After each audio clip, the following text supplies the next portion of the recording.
leading up to the start of the season. Who's the second best coach in college football right now? Kyle Whittingham. Underrated.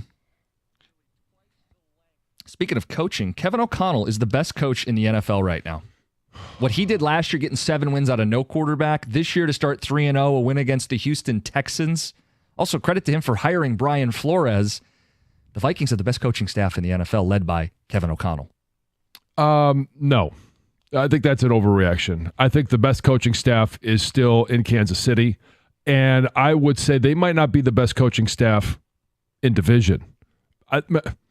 I have always wanted to know what Matt LaFleur could do without Aaron Rodgers, and now we found out what he could do without his starting quarterback for 2 weeks. And opponents aside, I know that they haven't faced terrific opponents, but Malik Willis was there for 3 weeks. He now has 2 wins. He got the game ball yesterday.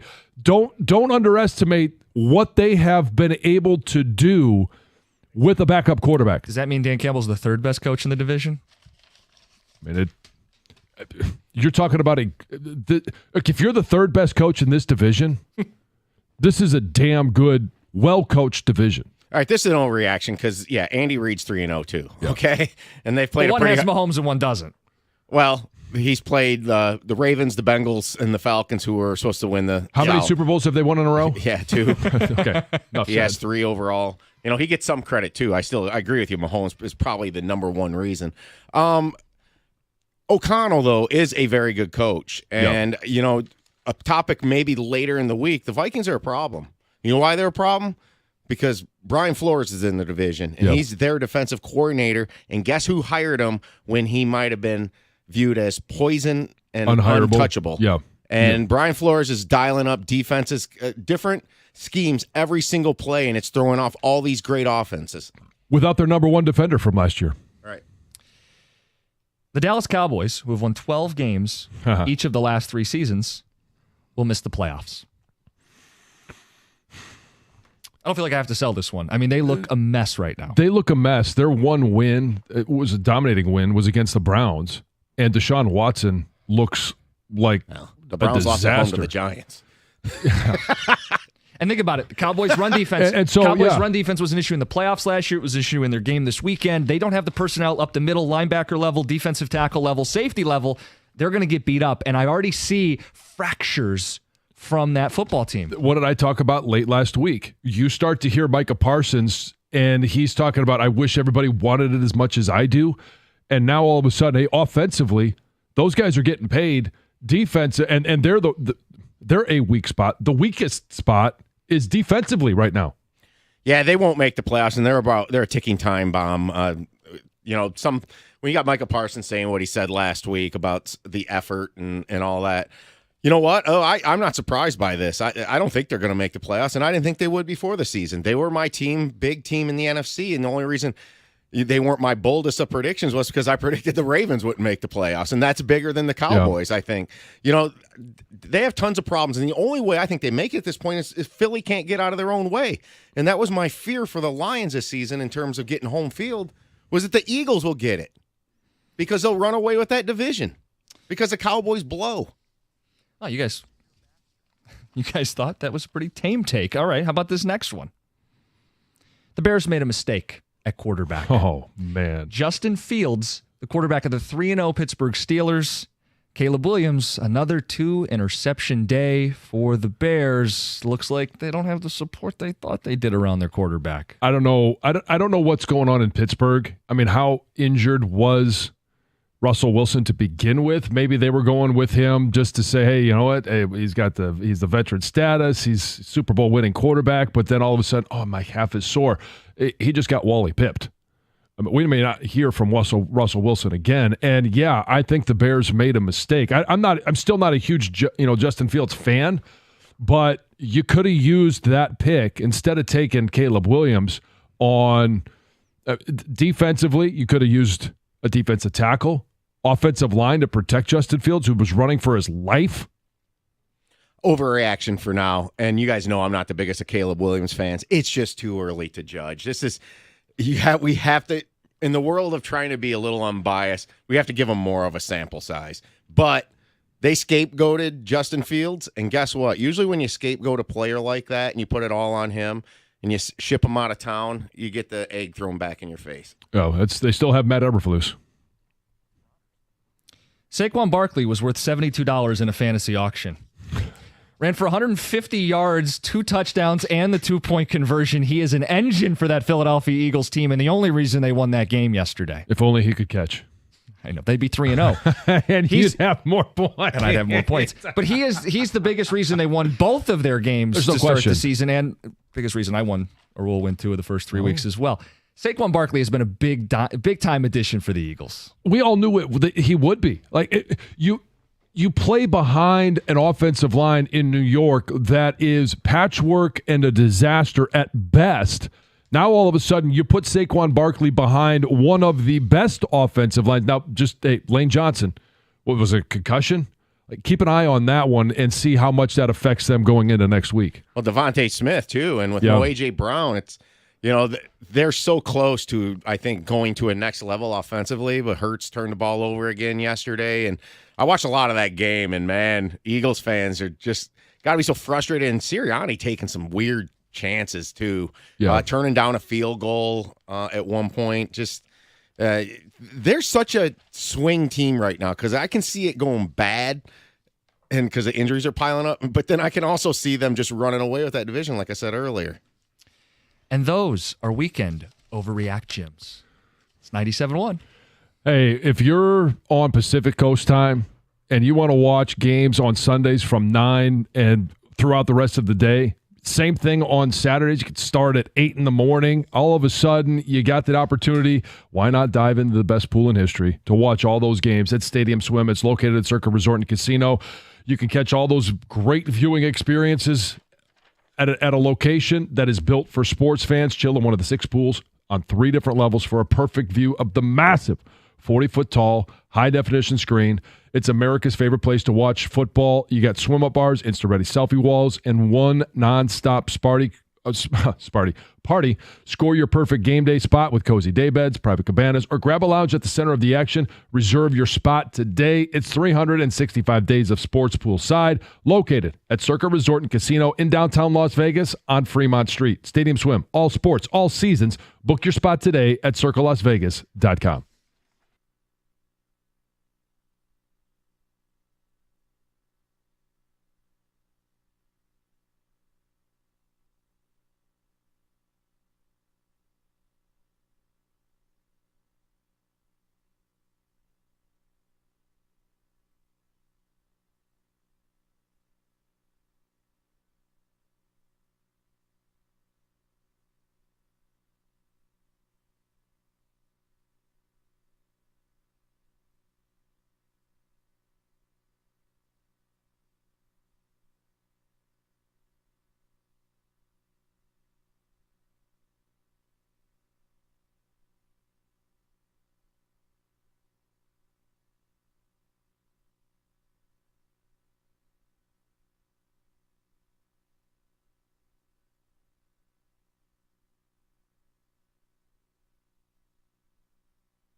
We'll get back to the phones, but first, Heather with the news.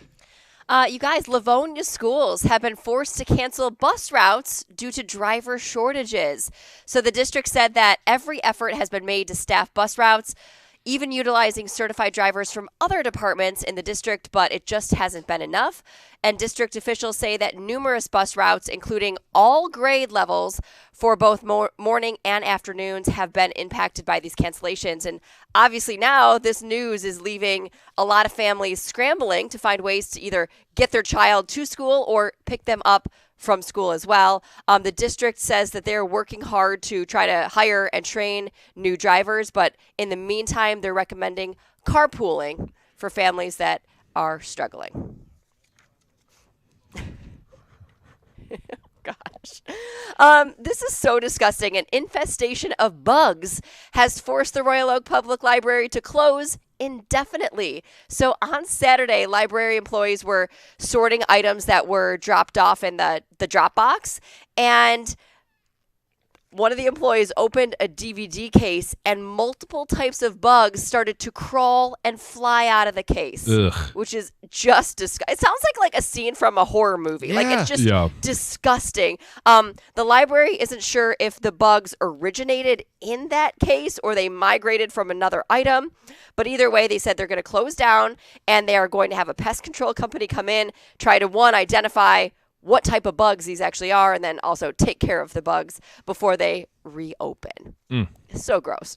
A manhunt is underway for suspects in an Alabama shooting that left 4 people dead and 17 others injured. So the shooting took place on Saturday night at this really popular entertainment district in Birmingham, Alabama, and authorities believe that the shooting was actually a targeted hit. So they don't believe it was random, but they don't know which person that was killed was targeted, and they're calling it a possible murder for hire. And they say a vehicle pulled up to this area, suspects jumped out, opened fire, then jumped back in their car and fled the scene. And none of these suspects have been taken into custody. All of the victims are in their 20s, 3 men, 1 woman, and then, like I said, 17 others have been injured as well. And the mayor of Birmingham is saying that the priority, obviously, is to find the shooters and get them off the streets. The White Sox, they made history this weekend, but not the type of history you actually want to make. So on Sunday, they lost their 120th game of the season, tying the 1962 New York Mets for the most losses in a single season. And there's still 6 more games to be played. So most likely, they could actually set their own record when they have that 121st loss. They're going to get 3 more. Yeah. Tigers to wrap the season. Yeah. It's the book it at the Costa Lock, right? No kidding.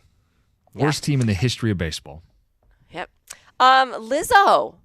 If you haven't seen her lately, she's lost a whole bunch of weight. And, of course, people online are trolling her, and they're calling that, most likely she used Ozempic to lose all this weight, but she is kind of clapping back at all her haters. There was a comment on one of her videos that she posted online, and some guy asked if she was using Ozempic or cocaine, and to which Lizzo replied, "Why are you following me?"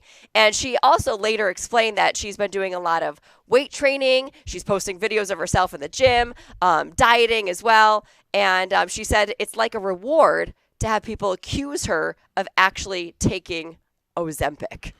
So good for her. Yeah, I mean, right, cocaine might be going a little bit farther. Come on Whether now. it's Ozempic or not, who cares? Like she's made a lifestyle change. She's trying to take care of herself a little bit differently. Agreed. Great job. Oh, yeah, prioritizing your Good health for her. should always be celebrated.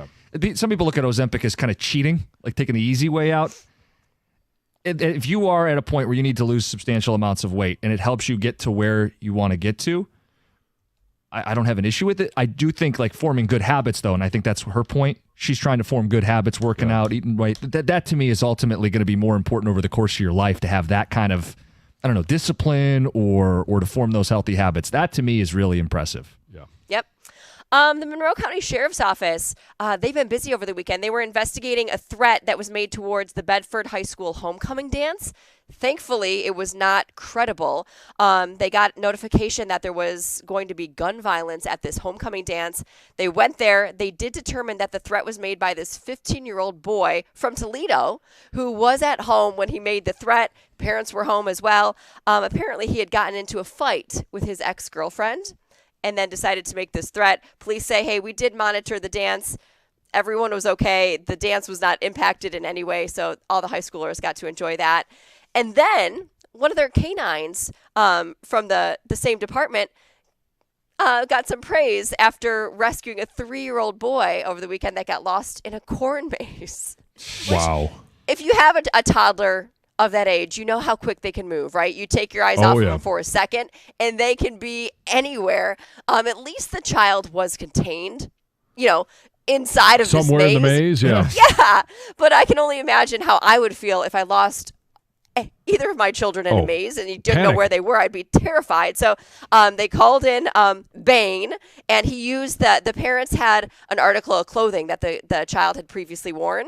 So he was able to smell that clothing, and then in 3 minutes or less, he found this little boy in the maze and walked him out of there. That's amazing. Proud as can be. That's what I was thinking too. Love it. And that is Heather with the news. Thanks, Heather. Yep. All right, we got people to get to on hold. We've been talking both Lions and Tigers today. We had this dilemma. What do we do? Who is the bigger story today? And we said, you guys can answer that question. We'll talk about both. We'll talk about the Tigers, who took 2 or 3 against the Orioles and now control their own destiny. We'll talk about the Lions, who went on the road, won both lines of scrimmage, continue to play good defense, and won that game the physical Detroit Lions gritty way. Both teams are gritty. Both teams worth celebrating. Let's get to the phones. Let's get to David in Oak Park. David, you're on 97.1. Love the show and also you guys' expertise. I like to say I'm happy with the Tigers, the Lions, and also you guys as the local radio station for putting things out there. This is not including the SLL fans that are calling in like I guess a guy did a couple of calls ago with negative things to say. 5, 6, 7, 10 years ago, they would have lost those games, hands down, and we would have been expecting them to lose the games as loyal Lion fans. I mean, we live and die, Honolulu Blue. But I just wanted to say that you guys are as much part of this as the Tigers, who were put for dead months ago. Okay, the Lions won a game. When you have a great team, you have to win games like this. Okay, something's not working, whether it's the offensive line, the quarterback is off. Let's not forget here that the Lions, all of their starters didn't play hardly any exhibition games. Okay, with that being said, what I saw against the Cardinals was not only grit, but a team that is determined to get there game by game. Yeah, the caller I think you're referencing, David, and appreciate it, is a guy who said, well, the 2-minute warning, right. they got away with one there. And I think the point that needs to be reiterated, for years, the Lions didn't get that call. Right. So I'm not really, I feel like the ledger is they still they were the ones lopsided. with the pick 6, and then all of a sudden, let's go back, and we threw a flag. And on the replay, to me, it looked like that play should not have been blown dead. But it was blown dead, so it's hard to give credit to a return when the Lions themselves shut the play down. Yeah. And beyond that, that was in the first half. And I'm not going to let one call in the first half ruin what was a pretty complete game for this Lions team. I know there will be calls today. They were shut out in the second half. You mean like the field team going on? Right. That was my point last week, is they could have overcome Dan Campbell's blunder.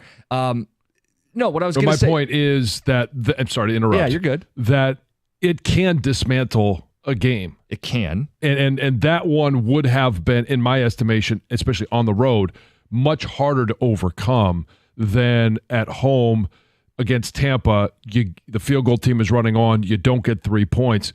There was plenty of time to make up for it. It just would have been more difficult going into halftime with that pick 6. Yeah, I mean, this would have been a 14-point swing because the Lions finished the drive with a touchdown as opposed to giving up a touchdown.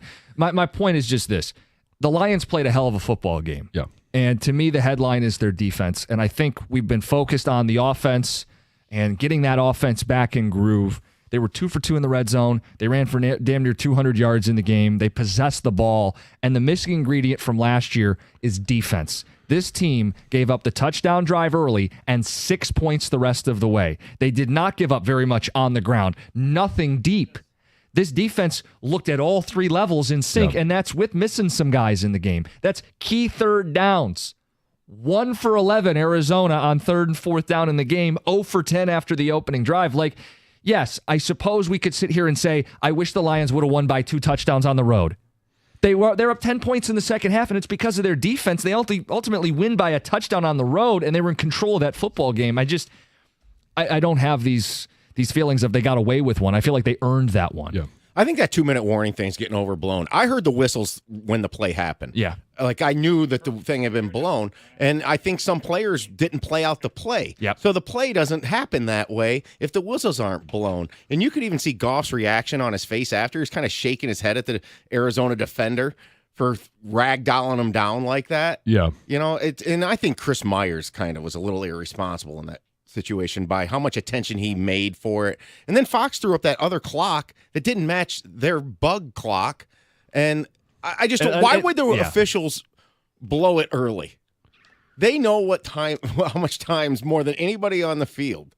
They blew the whistles because it was the 2-minute warning. Yeah. Right. 248-539-9797.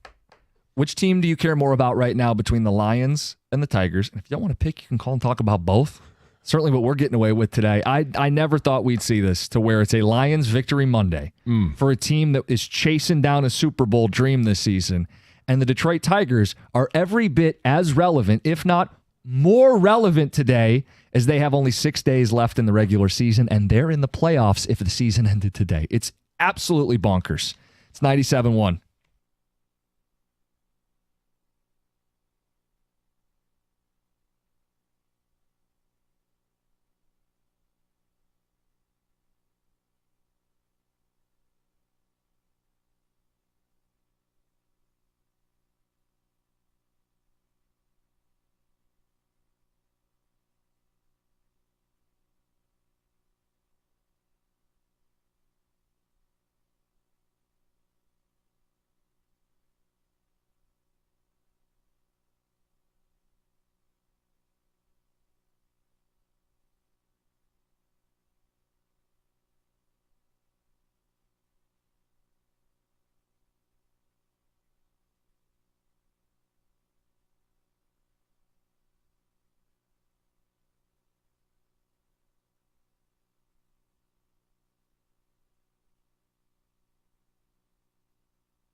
He was in his bag. Hook and ladder, touchdown Lions, everything humming offensively to start that football game. First drive, 6 runs. 3 passes, little bootlegs off it to the tight end, but clear. They were going to go out and get back to basics. Ran the ball for almost 200 yards, led the entire way in that football game. On the road, deserved to win, earned the win. I know there will be talk today about the offense in the second half. It's fine. This team has a standard of winning a Super Bowl. I think you can discuss some concerns offensively. I just don't want to miss the bigger point.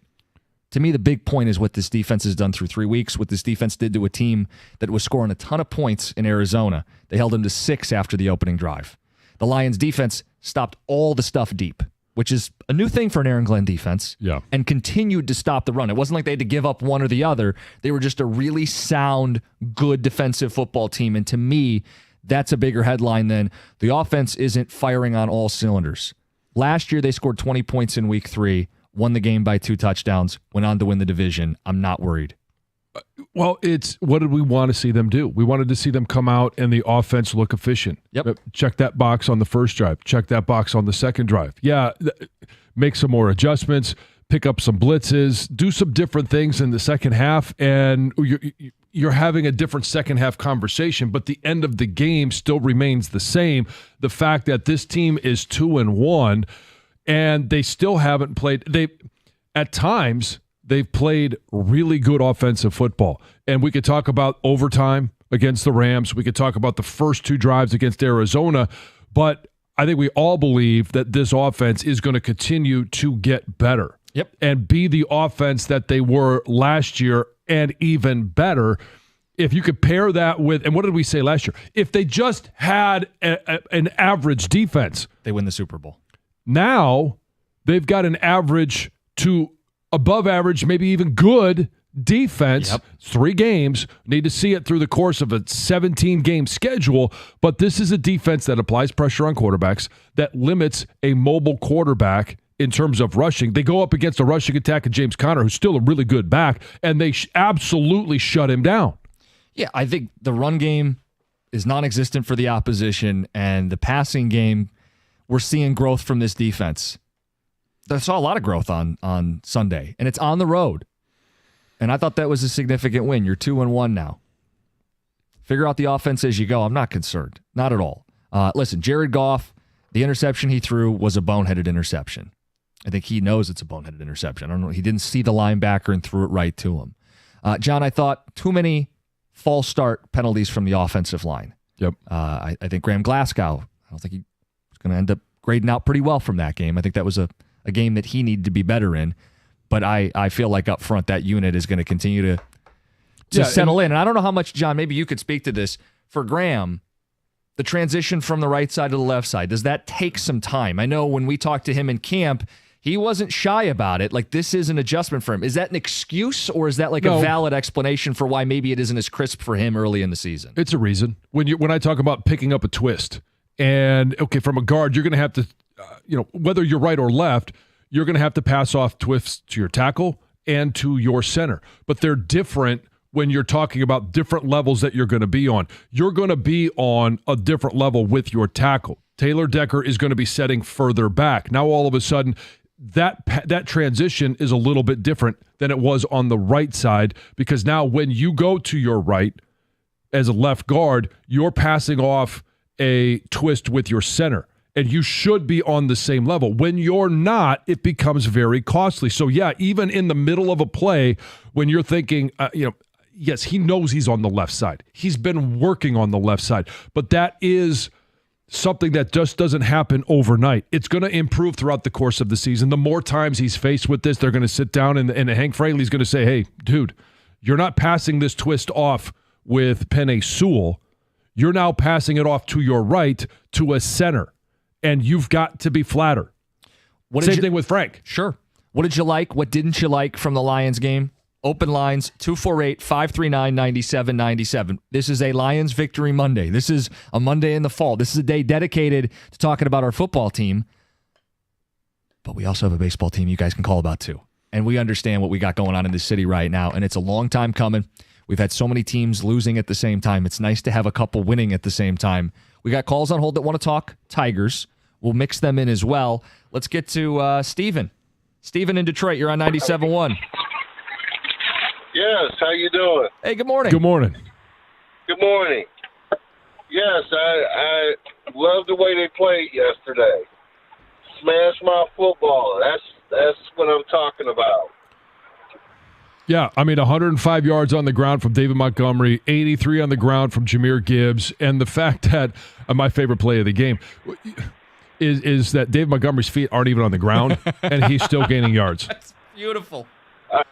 I get it. It was beautiful. It was absolutely beautiful.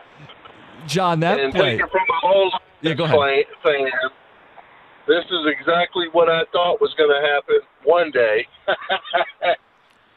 We were all hopeful one day. How great is it that one day is today? Yeah. How great is it that John, this offensive line is everything that you've ever wanted from this football team.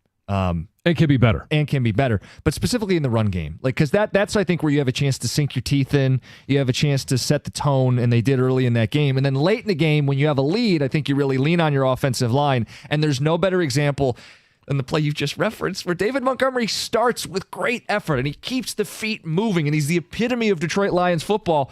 But what's football? It's a team game. Your team literally picks you up and carries you as his feet just start kicking like he's a toddler in a car seat. It was beautiful. And I think the offensive line got screwed because if Jahmyr Gibbs is going to get 20 yards receiving with no catches, I think the offensive line should get 4 yards rushing because David Montgomery's with no carry. David Montgomery's feet aren't on the ground. That's on the O-line. It was unbelievable. And you could see him I had to go back and play that over and over because I know he's got the mouth guard in. But you could see him start to smile and laugh because he knows he's gaining yards and his feet aren't on the ground. I think he said he was laughing. You're right. Yeah. I think he was laughing. Ticket Texter says, Tigers floating into the playoffs like Demo floating to a first down. Yeah. It's all coming up Detroit. Beautiful. It's beautiful. Who else we got on hold? Next up is Joe in Dearborn Heights. Joe, you're on 97.1. Hey, how you guys doing? As far as the Tigers, I had tickets for the Lions. I had tickets for 13 years and I got rid of them. But, what I love about the Tigers, we've never really seen this before. This is territory that we've never been in. I mean, they sold, as we all know, and they're better. It's so odd. It's so weird. It's one of them things where like you guys were talking about, John and Jim, is that they're winning games with pitchers I've never heard of. Right. Like, I follow baseball. I don't know who these guys are. And they're pitching great. It's unbelievable. I've never seen anything like it. I'd rather see the Tigers make the playoffs than the Lions make the playoffs at this point. And I guess being more of a baseball guy, I just the way they're playing baseball now, even was a Torque had a home run. I mean, it's like hitting is contagious in baseball. And it seems like they're doing the right things at the right time. Even Foley, he kind of struggled in the middle of the year, July. Yep. But he came out and, these guys are throwing, man. A guy I've never heard of throwing 96, 97. I mean, it's crazy to see what they're doing right now. And I honestly believe that if they get in, good luck. Good luck. Oh, I'm with you, Joe. I'm with you because their team, nobody wants to play in the playoffs. You got an ace in Tarek Skubal, and then you've got these matchup machines in the bullpen where you can go, lefty, righty, ground ball guy, fly ball guy, whatever you need. AJ's got a guy he trusts to get that situational out. And just think about what he said. You sold at the deadline and got better. Yeah. And it seems it's so nonsensical because you sell a guy that is early on. Yeah, the conversation about Cy Young has always been Skubal, but Jack Flaherty was pitching at a very similar level. He's gone. You've got no-name pitchers, and then if we weren't young enough and wanted to not block bats, you bring up two more young guys. Well, let's just see what Young and Sweeney can do. Yeah, and Sweeney is a guy that, look, I don't know what his ultimate, long-term role is in Detroit, but I know he's better than Javi Baez. It's a net gain. And it's a net gain. And the pitching. they've sustained without Flaherty. Yeah. I mean, it's remarkable what they've done. Now, I don't want to gloss over what he said. He said he'd rather see the Tigers make the run than the Lions. And I think there's this belief that the Lions are better equipped to win a championship. But I think that gap is shrinking with the way the Tigers are playing ball. Well, there's also this surprise. Like, no one's going to be surprised if the Lions are in the NFC Championship game or in the Super Bowl. Now, I say that having been a Lions fan my entire life, it's shocking that we're even talking about it. But with the anticipation and the expectations going into the season, that's not going to be a surprise. The Detroit Tigers being in the postseason is a shocker. Not a surprise. It's a shocker. It is, again, teams that were 8 games below 500 on August 10th. Teams don't make the playoffs. It hasn't happened in 50 years that a team that far back makes the playoffs. It was 51 years ago, I think, the last time it happened. So, yeah, this is a miracle. This is a 50-year miracle that we are witnessing in our city right now, which is why they got to finish it, but it's why we're talking about them in a split ticket with the Lions today. Mm-hmm. Think about that. It's 97-1. Hey, when I needed a new furnace and AC, I called the guys at Mastercraft Heating, Cooling, Plumbing, and Electrical, and I needed some plumbing work done this past week, and who shows up? Mastercraft. They've got all the best equipment and prices, but the biggest difference is their customer service and that 5-year warranty on the AC unit that I know I'm covered no matter what happens. Call Mastercraft for your heat, AC, plumbing, and electrical. They even have generators in case you lose power. Tell them John Jansen sent you for up to $500 off fast installation and same-day service. You want to find more information? Find them on the web at mastercraftheating.com.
Incredible.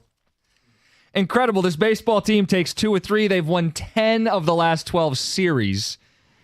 Best record in baseball since August 10th. And they've hijacked the Lions Monday. We've gone split. So fun. John, it's split ticket. We looked at each other and go, what do we lead with today? It's a September miracle. What do we do? Do we start Lions? Do we start? You know what we've said? It's split ticket. We got 2 great stories. And as a ticket texter puts it, Gritty City merch should be sold all across the city. Both teams. Little partnership. Both teams winning gritty. Winning with defense, right? Sweeney over the weekend on Saturday, Parker Meadows on Sunday, and then it's the Lions. And I really think as much as we'll talk offense, we should be talking defense.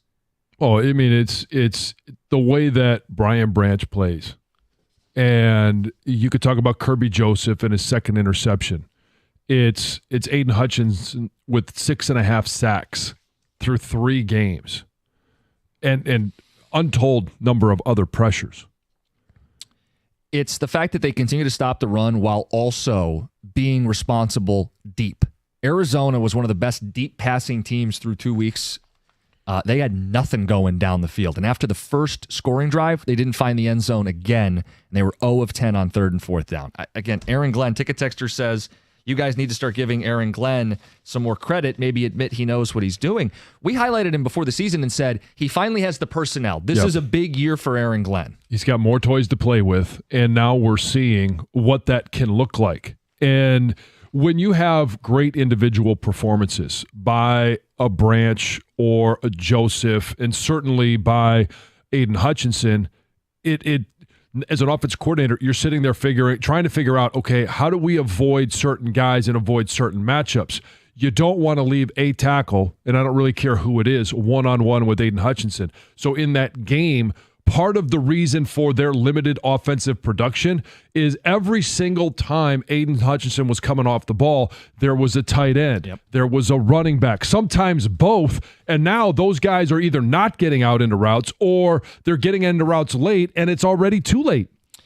Congrats to Michael and Wixom. Won the last pair of tickets we have for the Tigers tomorrow against the Rays. Tickets still available, tigers.com. Michael heard Dickerson say, trouble. Scoop will start. We should have Lions tickets later this week for the Monday night game. And I don't know, maybe we find some Tigers tickets along the way. This is a great time to be a sports fan in the city of Detroit. It's long overdue. You know what? Maybe you guys could pull a Gibby. Just go buy some and put them out there. I thought pulling a Gibby was calling into a sports radio station and telling the host they were too negative. Yes, and then motivating the team to make a run. I wonder if Gibby's going to call. If I was thinking about this, he really should at some point. And, yes. And he was right that this team was better than we gave them credit for.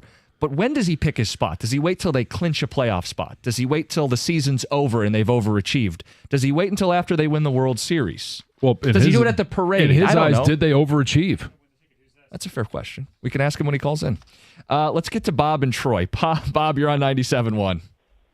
Hey, good morning. Called about the Tigers, but real quick about that carry for Montgomery, or the carry the offensive line did, and him smiling. Yeah. That should win the ESPY for NFL Play of the Year. I've never seen it before. It was I'd love to see the offensive line get some credit, be up there on stage, Sewell and the boys, and just getting a trophy, all 1,200 pounds of them. John, you would love it. Well, you're underestimating their weight. I know. I'm sort of Yeah, like you spitball. Yeah, that's probably closer to 1,600. Yeah, that's you say math on radio. But the Tigers now they split the series with the Orioles. Who has the advantage? Because if the Tigers do, are we going to root for the Twins that last game of the year possibly? I think the Tigers won that series. The Tigers won the series with the O's, yeah, didn't they're they? 4-2, so they have the tiebreaker if it were to come to. Now, they're 4 games back. With only 6 to go. So chances are the Tigers aren't going to tie. I like where your head's at, though. But, okay, so just so we understand. The stars are aligning every night when I look out when it's clear, and it just has a big Tigers thing. I'm like, everything is going so right with this team. I thought they've split 3-3. They Tigers won that series 4-2. They won both home and road, 2 of 3, 4-2 for the Tigers this month against the O's. And that's even better. I know, Bob. And here's the long shot. If they were to pick up the 4 games, the Tigers would get home playoff Did you hear how games. excited Bob got there? Yeah. Oh, that's even better. Yeah, they did win Saturday. I know we got a text earlier they shouldn't have won Saturday. They did. Which they probably shouldn't have won. Doesn't but matter. they did How many win, games just like shouldn't they have won? Michigan. Yeah. I mean, the simultaneous nature of what was going on with Michigan and the Tigers where it looked bleak, I actually had the thought that Mike has said numerous times, Valenti, on this station, we can't have good things around here. And I was like, Michigan's not going to win. No way. They have a quarterback that's thrown for 32 yards and they're 85 yards away. The Tigers are imploding in the ninth. How do they win this game? How did they not lose that game in the bottom of the ninth? And then something happened. Trey Sweeney happened for the Tigers, and Kalel Mullins happened for the Wolverines. Yeah, they were both on our radars. 6 weeks ago? Yeah, right. I mean, Kalel was to a degree. Yes, yeah. yes. I mean, and Trey Sweeney was just acquired, and he was just a throw-in. Right. Yeah. Well, Gibby And knew he's that better was- than Javi at defense. Well, Gibby saw that coming. He knew that was going to happen. That they were going to get Trey Sweeney, and it was all all going in to the make plan. sense. It was He knew the plan. all in the plan. No, I'm being facetious. I don't know that anybody saw this coming to this degree. Again, this hasn't happened in 50 years. A team 8 games below 500 in August goes on to make the playoffs. We should be just taking a step back and realizing this is a lifetime thing. This is like a once-in-a-lifetime sports thing that's happening in our city right now. This is you might never see this again. A team catch fire this way. We saw that last year. Who thought the Lions would have been contending for a Super Bowl? And now we're talking about the Tigers doing something in our lifetime that we never thought possible. That just hasn't been in 51 years. We've got calls to get to, both Lions and Tigers on Lions Victory Monday. It's beautiful. It's 97.1.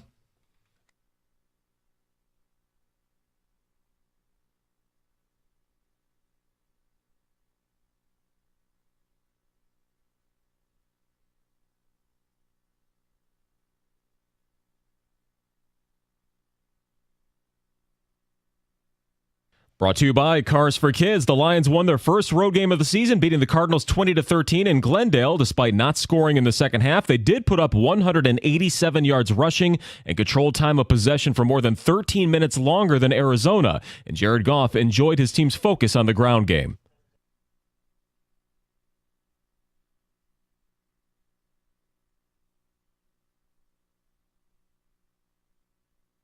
Yeah, Aiden Hutchinson logged his 5th straight game with at least a sack. He now has 6.5 on the season, which leads the league through 3 weeks.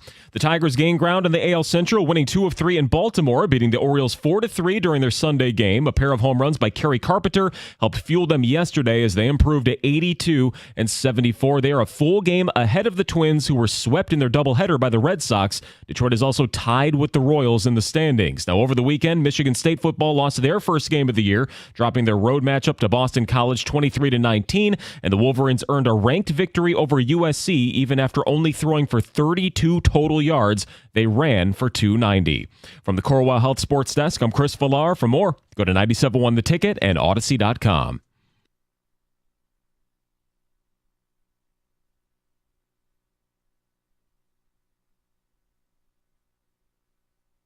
We'll have TJ Lang in an hour at 9:02. John, take a look at the phones. Full bank. Where do you want to start? We got people who want to talk Lions, people who want to talk Tigers. Dealer's choice. Let's go with Herb. Herb, you've been waiting a minute. You're in Dearborn, and you're on 97.1.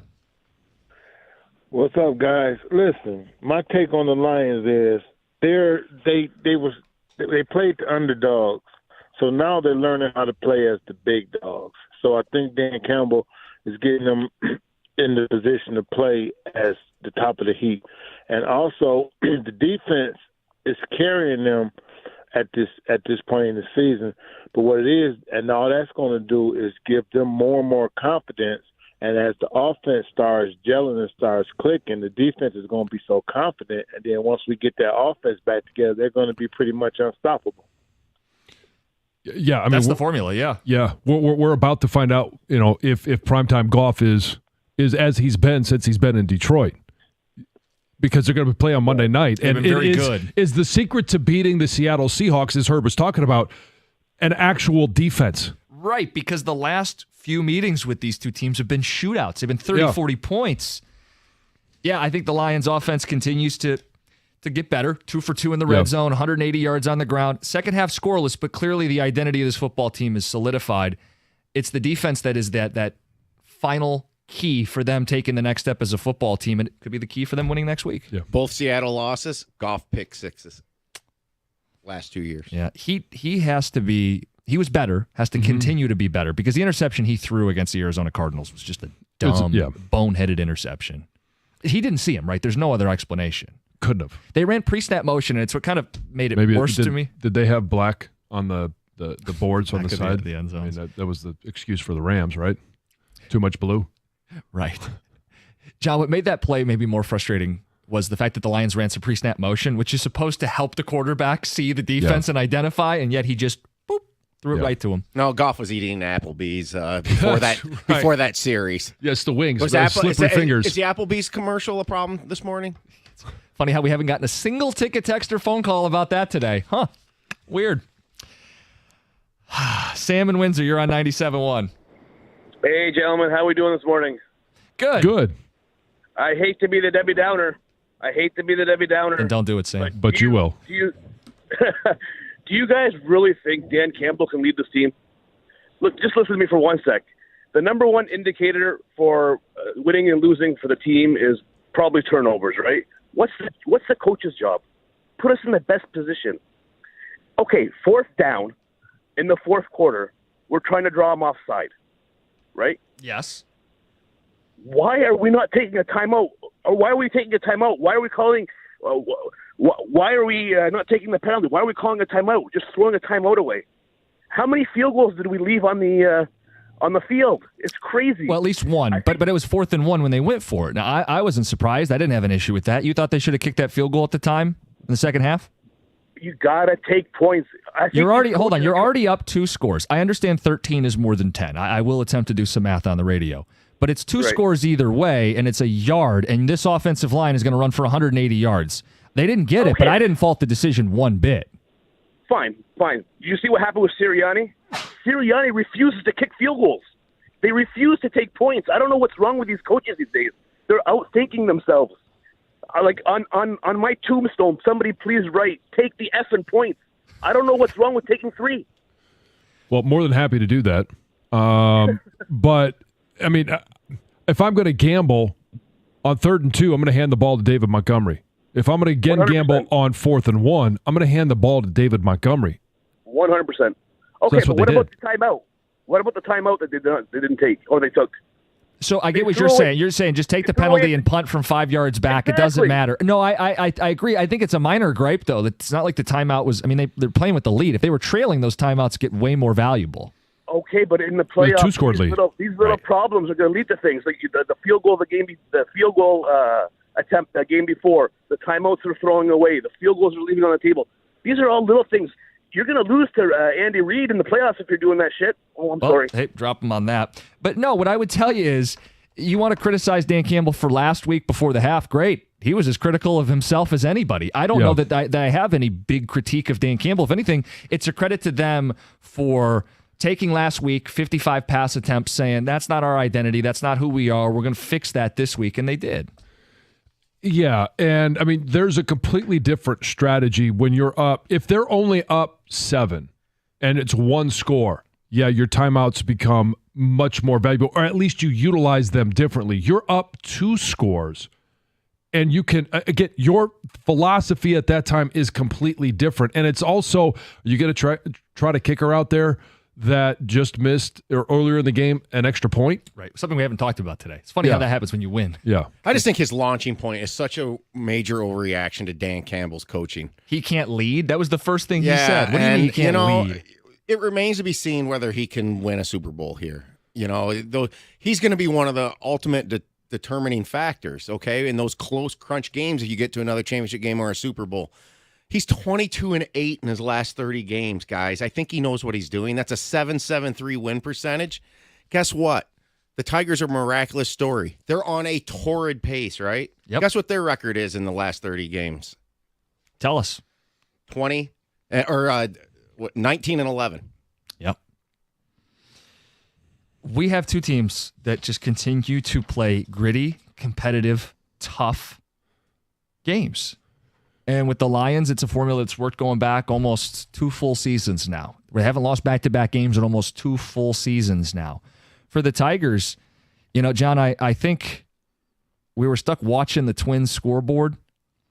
You're not as concerned anymore. You don't need to play better than the Twins the rest of the way. If you're even the rest of the way, you're in the playoffs. And it feels like the Tigers' arrow continues to go up as they continue to win series. The Twins and the Royals continue to lose baseball games. Well, you've just switched who you're looking at. Yeah. Okay, yesterday it was, we're looking at the Twins because they had the doubleheader and the Tigers win. So now all of a sudden they're a half game up because they've got an extra game played. And then all of a sudden the Twins lose. They lose in dramatic fashion both games yesterday.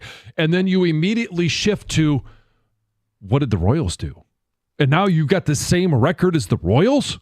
Like, they've not only overtook how many teams from where they were 6, 7, 8 weeks ago when they started the month of August, 8 games back. Yeah. And now all of a sudden you have taken over Boston. You have taken over Seattle. You have taken over Minnesota. You have taken over all of these teams. You're right. It shifted the conversation. It's not really about can the Tigers get in the playoffs, which was most of this month's talk. It's nobody wants to play the Tigers when they're in the playoffs. And I'm sure you're going to jinx it. I don't control this. I can't. This is destiny. This is out of all of our hands. Nobody saw this coming. I'm not worried about jinxing them. I don't play for the team. I don't have to worry about making sure my head's screwed on straight for the next matchup. These guys are mentally where they need to be. They're grounded. They're playing great ball. And John, the conversation is the team that's played the best baseball since August 10th should be thinking about, we should at least as fans be thinking about more than just getting in the playoffs. And it's why you start looking at first-round matchups. Right now, one game will decide whether or not they go to Houston or to Baltimore. And I'd rather go to Baltimore, where you've beat them in 2 different series this month, where your pitching staff is a clear advantage, and that matters a lot in the playoffs. Houston's got some dudes that have won a World Series. They're a better pitching staff. I'm not saying I'm afraid to play them, but my preference would be to go to Baltimore. And we can have those conversations. And it's the manager who's deciding when to pull which string. And it's the pitching coach that is giving these guys the confidence and the tools behind the scenes to go out there and be successful. Yeah. And we mentioned Campbell's leadership. I mean, A.J. Hinch, he's manager of the year. I mean, make the case otherwise. I mean, I would go into that argument as you're going to have to prove it otherwise. Yeah, because it was thought to be that the Royals manager would get it. Well, they're even with the Tigers right now. Right, and let's even go back. The Royals spent money this offseason to greatly improve their pitching staff. Jim, didn't you try to look this up like 2 weeks ago, and A.J. Hinch wasn't on the board for odds? Well, even as last week. That just shows you how crazy this is. I know. It's absolutely bananas. Ticket Texter says, did we really have people calling in complaining about the Lions winning on the road and covering the spread? Yes. Well, the guy that we're going to sponsor his tombstone is he's trying to say something now so that if something happens at any point in the next 14 games, he's going to call up and say, "I told you so." That's "I told you so" guy. He annoyed me. I actually saw a commercial last night during Sunday Night Football. Applebee's has 50-cent boneless wings every day. Yeah. I mean, now they're really going to be distracted. Oh, God. Calls to get to. We have some overreactions from the weekend later in the hour. TJ Lang at 9:02. But again, the open lines for both Tigers and Lions talk today. It's 97.1.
Had us feeling some type of way to start the football game. Dan Miller's call. 6 runs on the opening drive. 6 of the 9 plays on the ground. David Montgomery with all 6 carries, run hard all day long. Even when he didn't have to run in the line just picked him up and carried him. It was a day for Detroit. And I got a message. They should have won by more. I'm sorry they didn't win by like 15 points on the road in the NFL. They were up double digits for most of the second half, gave up a field goal, and won the game, choking them out on the ground. And if you look across the NFL, and historically, week in, week out, season in, season out, double-digit wins in the NFL are a rare occasion. It's generally going to be by 1 score or less. And it just, that's the NFL. Yeah. You may jump out to a big lead as, hey, you score 2 touchdowns in your first 2 drives, and you think, oh, well, that team's not going to make any adjustments. They must be very poorly coached. And you're just going to continue to score, a 12-play, 80-yard drive every single time. That's not how it goes. Time of possession, Lions 36, nearly 37 minutes, Arizona 23. And I get it. When you look at the stats, okay, if stats told the story, this team would be 3-0. Listen, I understand thinking they should have scored in the second half. Understand. Actually, if the stats told the story, they might be 2-1, but it would be winning against Tampa and losing to the Rams. Yeah, you're right, actually. I understand someone who says they should have scored in the second half, that they had a bunch of chances to twist the knife, end the game, pour it on, all that stuff. Fine. I just think the story that we keep glossing over while we analyze this offense is what's going on the other side of the ball. It's everything we wanted to see in the offseason. How many phone calls? What do you want him to draft? What do you want him to sign? What needs to be better? It needs to be defense. Aaron Glenn, it's got to be this year. 3 weeks in, and I think last week, maybe the biggest example, it's noticeably improved. So we've got the Lions in the mix. We've also got the Tigers. John, your thoughts on our baseball team before we get to the phones? I'm so excited about our baseball team. It's ridiculous what is going on. And here's the thing. Is it Parker Meadows? Because he was sent down, couldn't stay above 100 in a batting average. Yeah, he's always been good in the field, but then he comes back, lights it on fire for 2 games, and then he's down because of a hammy. This is a completely different team when he is in the lineup, and it doesn't matter if it's at 1 or if it's at 9 in the lineup. He is a game changer at center field. Yeah, at 6'5", needed every bit of 6'5", sure, to steal that home run. But you got to be able to read the ball off the bat to even be there to make it happen. You're talking about from start to finish. This is a guy that he gets to balls that nobody can. Yep. He makes plays that, physically 6'5", that some other diminutive individuals can't. Like Kyler Murray wouldn't have made that play. No, he wouldn't have made that catch. No. You're right, though. And it's Parker Meadows, it's Trey Sweeney, it's a couple iconic, legendary defensive plays in close 1-run and tie ball games in a gotta-have-it series on the road against a playoff team to gain control of their own destiny. These stories don't happen very often. And that's the lesson, guys, is I hope you're enjoying this and soaking this up because it has not happened before. I know people point out in the ticket text that 06 was a magic run. 06, they didn't have to dig out of the hole like this, right? 35-5 for the 84 Tigers. Didn't have to dig out of a hole like this. We have never seen the Tigers do what they are doing right now. Some ticket text, 248-539-9797. What's being overlooked, both the Royals and Twins are on a downward spiral. It could be both the Tigers and the Mariners in, while the Royals and Twins end up out. This could be the second time the Tigers achieved the unthinkable with the franchise, 35-5 and 84, and now this. Very different scenarios, but still exciting nonetheless. Ticket texture says, Costa, didn't you pick against Michigan against USC? You're such a douche. John should crush you like the cockroach you are. Yeah. Shh. Don't tell him I did too. Shh. Don't tell him I did too. I took Michigan, and the cockroach over here reverse picked against his team. The reverse jinx worked. Has anybody ever called you a cockroach? I can't imagine Not anybody has ever. Yes. Yeah. There's been a lot of cockroaches call me a cockroach on social media, but nobody ever to my nobody face. Steps to you. I can see why. Yeah. Let's get to the phones. We got a John in Clarkston. You're on 97.1. John, good morning. Hey, morning. Listen, I promised my wife, and a wife of 50 years in 3 weeks, that I would quit. Thank you. I would quit complaining about the Lions if they got in the Super Bowl. Once they got in, win or lose, I didn't care. I have been complaining since San Francisco last year. The reason was we should have been in. Campbell cost us that game. Then this year, Tampa Bay, who cost us a game? Campbell cost us a game. I asked you guys to do me a favor. I remember the 50s and they won the championships. I could have been happy. I was the most happiest kid in the world. But you got to give us this. We've been waiting 60-some years. Mm-hmm. You can't F it up. So don't get on us because we get upset with Campbell. I love Campbell. I love the Lions. And nobody roots for them harder than me. But I have every right to get upset. And the guy's right. That was a stupid timeout he took because you never know when you're going to need it. And you can't say, well, they were up by 10 and they're up by 13 and, we didn't need it. Hell, you don't know if you need it down the road. That was dumb. But he makes these stupid mistakes. I love the guy. I want him to do well. I'll be the first one at the parade. But, man, don't tell me I can't complain about this coach. Oh, you can complain all you want, and we can disagree with you. Oh, please do. Yeah. Yeah, that's fine. Yeah, I do. I think it's a – I mean, if you're trying to set up an excuse for later down the road, say, I told you so later on, yeah, all right, hey, well done. That. But this to me is – I think that we're making – I just think it's a made-up argument. I don't think there's anything – 57 years I've been waiting.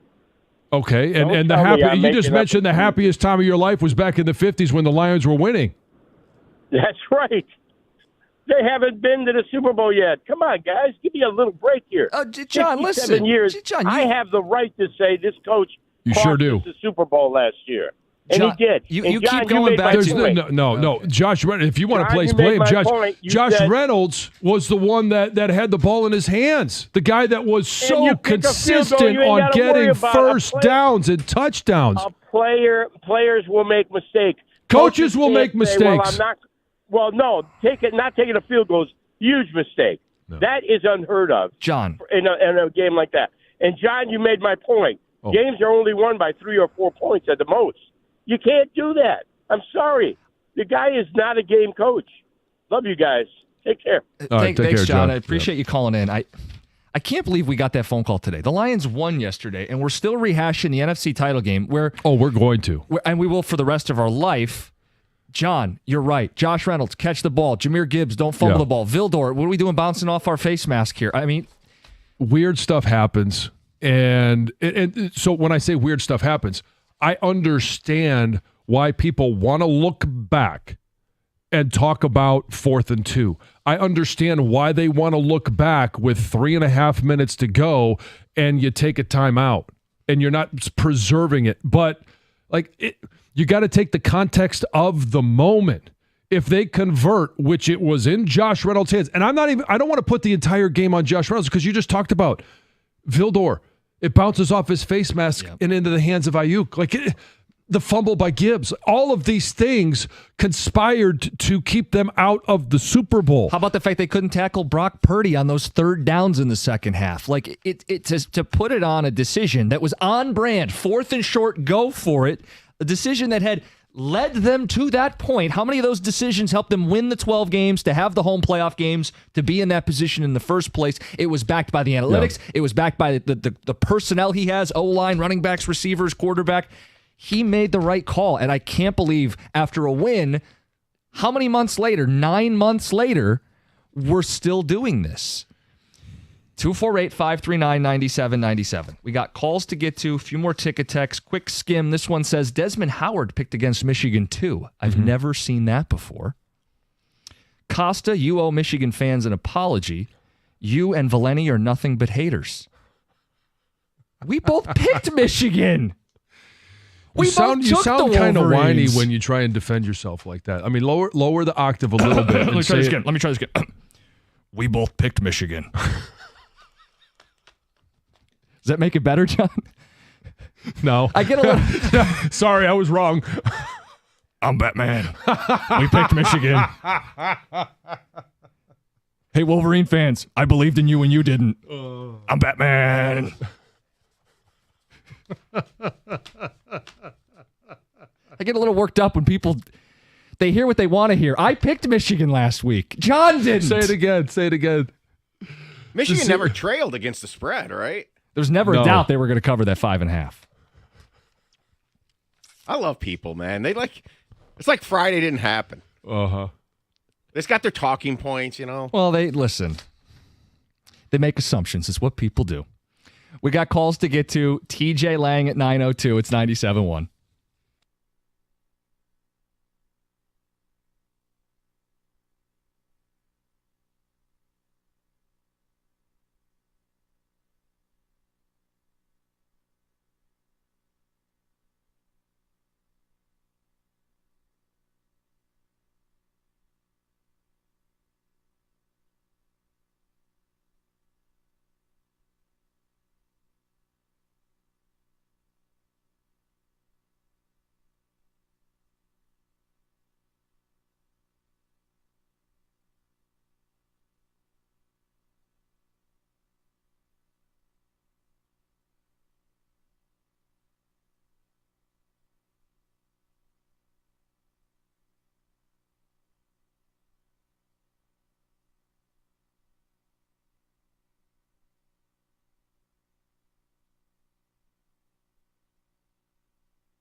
Jared Goff, dual threat quarterback. Lions win. We're going to get to as many phone calls as we can. TJ Lang at 902. You don't have to talk Lions. You can also talk Tigers. Which one do you care more about right now? And it's crazy we can ask that question on a Lions Victory Monday. Let's start with Damien in Southfield. Damien, you're on 97.1. How's it going, guys? Good morning. Morning.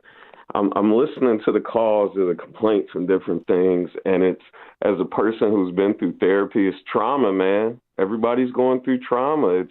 They've looked at all the years that we lost. We've been the buffoons of the league, and we finally are winning, and we just don't want to go back to losing anymore, man. It tastes bad, and that's I understand. I understand the guys that are just, they pissed off even if we win. We're pissed off if we blow them out. Like, I get it. But that's a part of winning. You got to get past it, and you got to be a winner, you know? Yeah. So the only way to get past it, to get that taste out of your mouth, is to win a Super Bowl. I think so. You got to. If we were any other team, if we were any other team in the league, maybe outside of the Browns, I think just winning playoff games or just getting to the Super Bowl would be good enough. But the Lions, we got to win it all. If we don't win it all, it's we might as well still be losers, you know? I think there's a definite difference in, what the Bills did making all those Super Bowls as opposed to, never even appearing in one. Different kind of heartbreak, but I think there's a difference. With his point about needing the Super Bowl, it's the payoff, right? You've stuck it out for so long. The payoff is to see the Super Bowl. Yeah. Ticket Texter says, F anyone that thinks it's easy to win every week in the NFL. Look at how many, quote, Super Bowl contenders already have a couple losses at this point. A win is a win. You only get 17 tries. That's Paul and Frazier. And who were the teams that were mentioned along with the Lions as Super Bowl contenders? Obviously, Niners, Kansas City. 2 losses. Niners, 2 losses. Ravens, 2 losses. Those 2 teams played in the championship games last year. Yeah. So the Rams. That was another one. People had brought up as Matthew Stafford being a Super Bowl contender this year, and they're 1-2. Let's get back to the phones. Danny in Shelby Township. Danny, you're on 97.1. Hey, Jim, John. Hey, listen, let's get back on task with how we're going to keep these Lions on their winning ways. And I think what I saw, and it was so electric, and it just lit me up when they did that hook and ladder. I think that was dreamt up from Ben Johnson from the game prior when they threw the short pass to Jahmyr Gibbs. And if they had somebody going by instead of him cutting short and losing the game, that would have been a score. With all these guys that we have, Allen Robinson, Patrick, who can be the distracted receiver, you know what I'm saying? Yeah. They could take that ball and they could pass it over to one of our speedy guys. We've got the speed. We need to do things that people aren't doing. And that hook and ladder just lit me up, making me think that, my God, these Lions have that kind of speed on offense. Why aren't they doing something creative like that? Because who could stop that? You're going one way, and Jahmyr's going the other way, and his speed, I mean, my God, get the pessimists out of here. These Lions are really, really just tapping into their true potential of all the guys that we have, that speed can really change everything. And one more thing. I just want to say happy birthday to Mr. Paz. He's out there in this world right now. All right.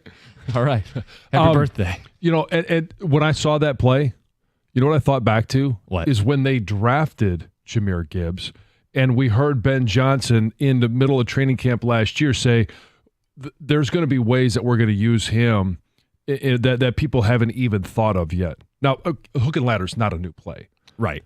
But it's been, 10 years since we've seen it in the NFL game? I was going to say, it's a beautiful wrinkle when used. So, okay, that's the creativity that we have been begging for when you have the skill set that Jahmyr Gibbs has, and then paired with J-Mo, Amon-Ra St. Brown, Laporta. Go down the list of playmakers. Let's get to Ron in Sterling Heights. Ron, good morning. You're on 97.1.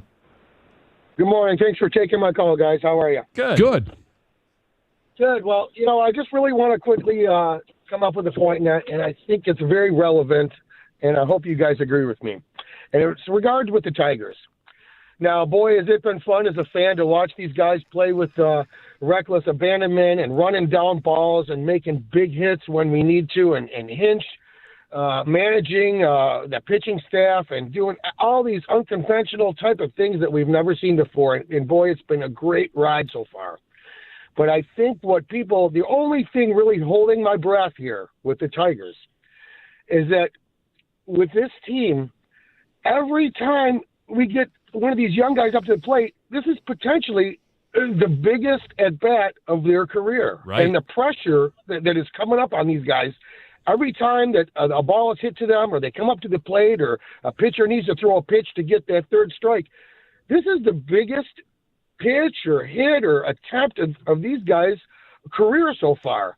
And I think that what really is going to be the telltale sign in the medal here is if these guys as professional athletes, which they are, and I know they've dealt with pressure through their entire career so far through college and beyond that, but as this pressure gets harder and harder and heavier and heavier, are these guys going to be able to just get beyond that? Because they have this skill and they have the will.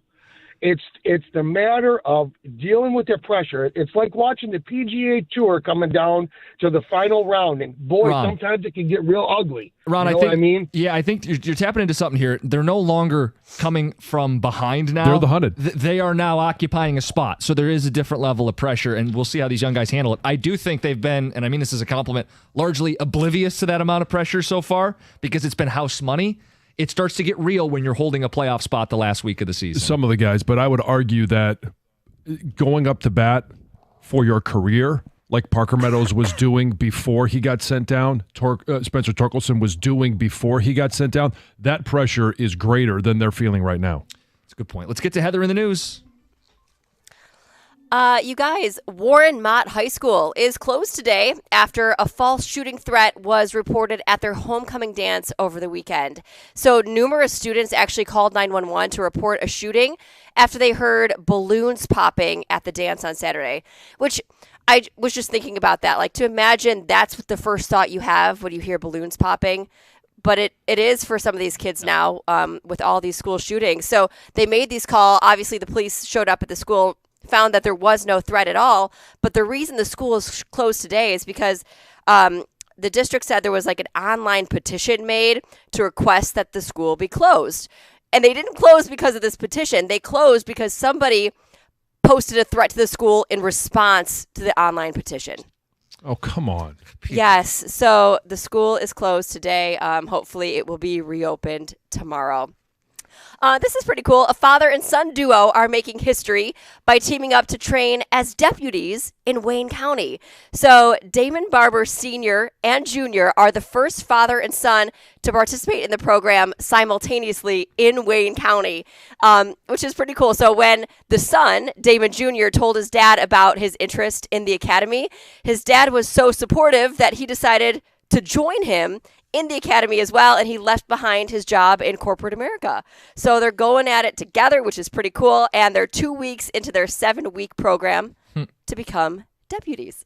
That's cool. Yeah. That's very cool. And the son was kind of saying, like, sometimes it's tough. He's got to remember not to call him dad, right? Like, if they're together, yeah, or they're in their vehicle together, you can't be like, hey, dad, you know. Yeah. Gotta call him by his name. Yeah, so sometimes that gets he'll get it. He'll get it for sure. Yeah. This is some sad news. A Westland dad had to lose part of his leg after a neighbor purposely crashed her car into his driveway, and now he is suing for millions of dollars. You might remember the story. It happened last month, back on August 10th. Officers say this neighbor, April Graves, purposefully drove her car into her neighbor's driveway and hit the couple as they were unloading items from their car. And the husband was severely injured. He got pinned between both vehicles and ultimately had to have part of his leg amputated.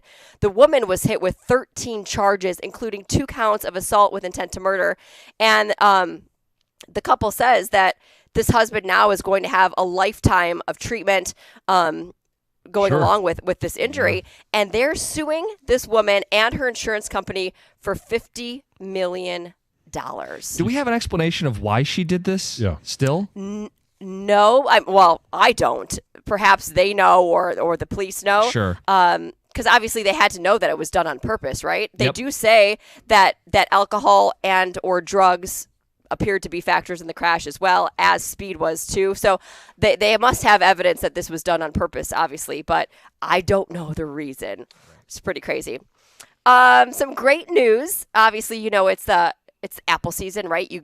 Sure. You pick apples, which I haven't done in a long time, but would actually I think it'd be fun to take the kids. Oh yeah. There is a Michigan apple orchard that just received some really big accolades. So Knabe's Apple Farm in Rogers City was just named was named in USA Today's top 10 list of best orchards in the country. Wow. Which is pretty cool. And according to the publication, there's way more to do than just go and pick apples. They've got like wagon rides. They've got train rides for the kids, a petting zoo, horseshoes, cornhole. Then they've got a barn that has some of the best pizza and fresh hard cider in Michigan. Oh. So go check that out. There's a bakery. And then, of course, you pick apples and pumpkins.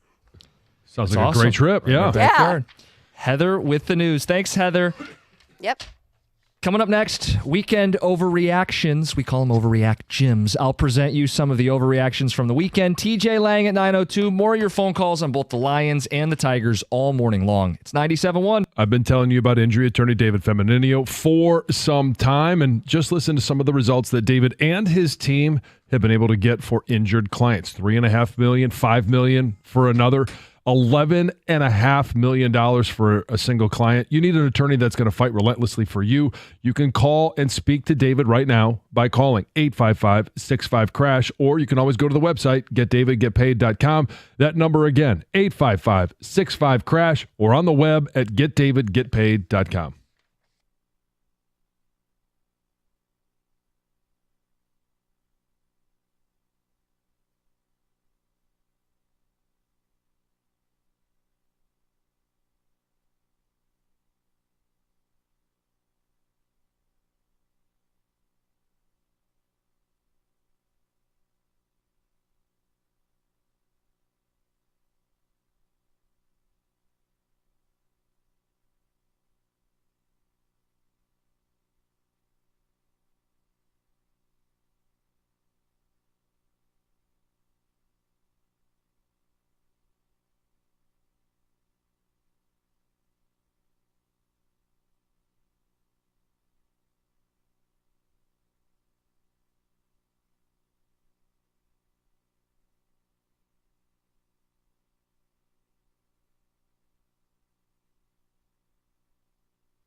A wave of Honolulu blue invading the stadium in Glendale as the Lions took out the Cardinals 20-13. They held Kyler Murray to 207 through the air and just 45 on the ground. Kirby Joseph picking him off, and Aiden Hutchinson adding another sack to his season total, leading the league with 6.5. Detroit 2-1. They only trail the undefeated Vikings in the NFC North. There'll be plenty of injuries for the Lions to pay attention to after that game. Derek Barnes and Ali McNeil both left the game, did not return. Sam Laporta sprained an ankle. Brian Branch went into concussion protocol, and several other bumps and bruises as well. Sunday Night Football, the Chiefs rallied to beat Kirk Cousins and the Falcons in Atlanta 22-17 to stay undefeated. The Rams shocked the 49ers in the fourth quarter, beating them 27-24. Now San Francisco 1-2, and even the Panthers earned a win after benching Bryce Young, beating the Raiders 36-22. The Tigers baseball continues to wow, hitting home runs, putting together great pitching performances, and making some defensive highlights as well.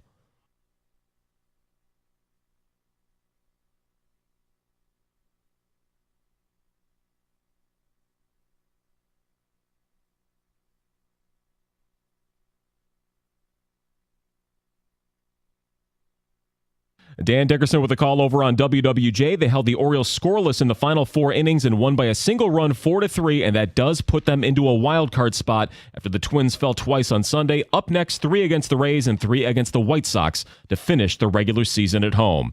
From the Corewell Health Sports Desk, I'm Chris Villar. For more, go to 97.1 The Ticket and Odyssey.com.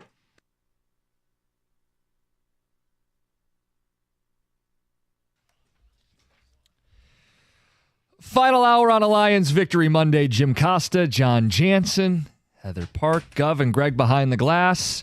And TJ Lang in studio. TJ, good morning. Morning, guys. What time did you get in? Good weekend. I pulled in the driveway probably about 3 o'clock. So in the morning? Morning, yeah. Just clarifying for everybody. Yes, the most recent 3 o'clock. Yes, as in 6 hours ago. Yeah, okay, good. Yeah, sleep fast. Yeah, it was a good flight. I've had had some traumatic flights from Arizona at times, going through the desert and the mountains and everything. But no, last night was smooth. It was nice. Yeah, capped off a good weekend. So we've been asking people, Tigers, Lions, everything from the weekend. Like what? Obviously, you were at the Lions game, but what story has you hooked more? Man, I think it might be the Tigers. Right. Yeah. I mean, even yesterday, doing the pregame show, we're all sitting there and somebody had the Tigers game up on their iPad, and you're just like so invested right now. Everything they do, I want to see. It's such a fun team to watch, and the young players. I mean, it just seems like they don't know any better. Now they're actually in a spot though, so the challenge is gonna be to hold on to that spot. They've been chasing the last couple of weeks, but no, they've been it's been exciting, and just thinking about potentially. Getting back to Comerica Park for some playoff baseball. I mean, that's got me excited. I know. We were both living different lives the last time they were in postseason baseball. Yeah, and the last time I was supposed to go was, I think we were supposed to go to Game 5 of the World Series in 2011. Yeah, ended up getting swept. So yeah, we didn't get a chance to go. Yeah, Jim was still in diapers. That's a good point. But just Michigan. I mean, Michigan. Michigan big win Saturday. Yeah. Tigers getting it done. Michigan State losing. I mean that's trifecta. You got to save that for Friday. Trifecta. No, but it was good. I'm enamored with the Tigers. I mean, what they've done clearly. It's well documented. I think only one time in the history of baseball has a team ever trailed by this much and come back. So it is. It really feels like they've got something special brewing. And I heard your question coming in. World Series and stuff. Like, I when you first said it, I'm like, come on, that's kind of dumb. Let's just get in and try to win one series. But the more I think about it, I'm like, why not? It's baseball. You got a hot team. You've had the hottest team in the last month. Like, why am I supposed to believe that all of a sudden it's just going to start to falter? Right. It's not been a series or two. They've won 10 out of the last series. And if you take that moving forward, your odds are in your favor because it's not just a hot weekend. It's been a hot 6 weeks that they have consistently played good baseball. And you keep thinking the wheels are going to fall off with this bullpen. And I just keep riding it till the wheels fall off because it hasn't. Like every button they press in the bullpen has worked. Yeah. And I don't know what's coming. Some of the guys that they have pitching, I'm like, who? Right. Who are these guys? This guy, he's coming in the 8th inning? What? Oh, okay. All right. I trust Let's AJ. see what happens. All right, Hannafy. Let's see what happens. But I think you just nailed it there. We trust AJ. Yes. It's not just what he is doing in regards to the opener and then the group effort days. It's making the decisions in the middle to pull a Kerry Carpenter and bring in somebody else, or vice versa. Like, you look at the lineup, you're like, okay, this is how we're going to start. But then you look at it at the end, and there's been 4 different pinch hitters, and it just seems like he's pulling the right strings at all the right times. Right. So we've made this a split ticket Monday. Normally this would be all Lions. We've made it split ticket. People can call in and talk Tigers or Lions, and we'll do college later in the week. I mean, Michigan deserves some time probably on Tuesday. It's a big win for them in a Big Ten game to kick off conference play. Yeah. Within the Lions, what you liked, what you didn't like, you guys can call in all hour, 248-539-9797. TJ, let's start with you. What'd you like? What didn't you like? I liked getting back to who you are and your identity and the toughness and dominating at the line of scrimmage and the 188 rushing yards. Would have been more. You didn't take some kneels at the end. But how much did you like? Sorry to interrupt. Carrying David Montgomery, the offensive line, while he's kicking his feet, he's not even touching the ground. You had to love that. There was a couple plays, like there was like almost, I think, back-to-back plays where they were shoving, for an extra 3, 4, 5. That play maybe 6, 7 yards.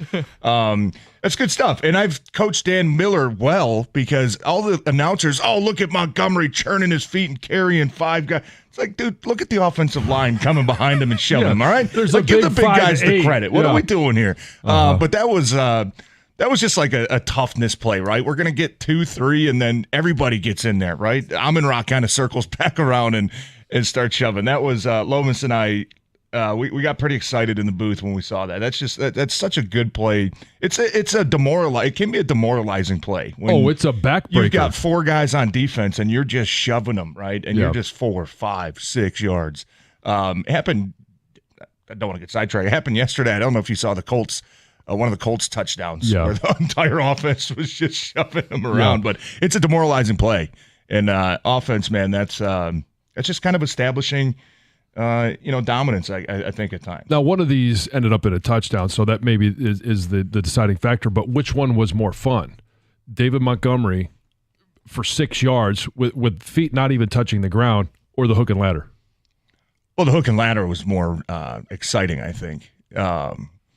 The Dave Montgomery play you look at, you say, okay, who was exciting? Okay, which one was more fun? Well, for who? For the offensive line? I'm asking an offensive lineman, and I want to know.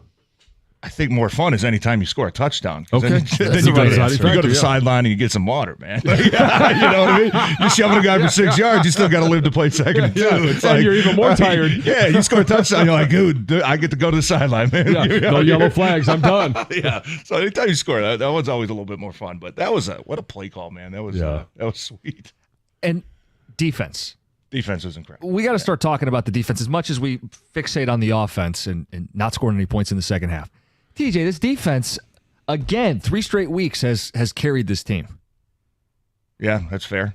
You know what I mean? Like, that was the big question, is could they catch up to the offense? And the story of that game was Arizona 1 of 11 on 3rd and 4th down. Yeah. No deep passing, no running, nothing. I don't know about you guys. I started getting nervous there in the second half when the offense kept punting. And I'm like, okay, I hate putting this much pressure and asking the defense to go out there, get another stop. But, yeah, I mean, I think we can all agree that, the offense looked really good in the first half and then stumbled in the second half, and certainly has been kind of the MO the first 3 games at least. The offense is looking really good at times, but probably not hitting their full potential yet, right? Yeah. Probably yesterday I'd say maybe a B-, C+ performance from the offense in the second half. Right. The run game was good. Don't get me wrong. Jared Goff was better. I think the one interception, dropped the defensive end, never saw him. Not making excuses, but he looked like he was getting more decisive, right? So you saw improvement, but for their standard, I think they're probably not going in today feeling, oh yeah, man, we're feeling great about ourselves. We're clicking on all cylinders. They still got a lot of work to do, but it is good to see some improvements week to week, right? Last week, everybody talking about the red zone and how pathetic it was, 1 for 7. you know, and you go out yesterday and you're 2 for 2, really 3 for 3 because the other one was a 21-yarder. Yeah. So, you know, you like to see improvements there. You like to see improvements on the defense, right? When's the last time, you know, we faced a mobile quarterback like that and held him under 100 yards?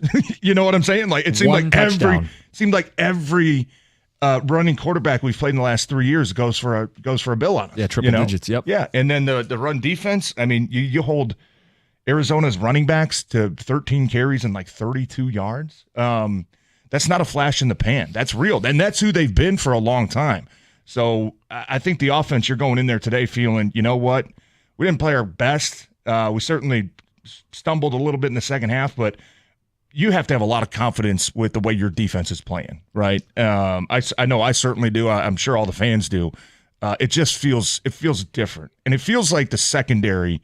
I know Terrion Arnold's kind of getting picked on still with some of the physical coverage plays, but he played better as the game went on. He did play better, and there was really, I mean, I don't remember seeing any wide receivers running wide open. It was sticky man coverage. They trusted those guys. They just kept saying, you know what, we're up 2 scores, but we're going to keep doing what we're doing. We're going to pressure a little bit. We're going to put, you know, Terrion Arnold and Carlton Davis, you guys are one-on-one, right? You got to go out there and win, and they won a lot more than Arizona did. And that was very encouraging from my view. I thought Carlton Davis had a big day too, especially in the run game. Yeah, the run game coming just up, that one tackles. PI in the fourth quarter there.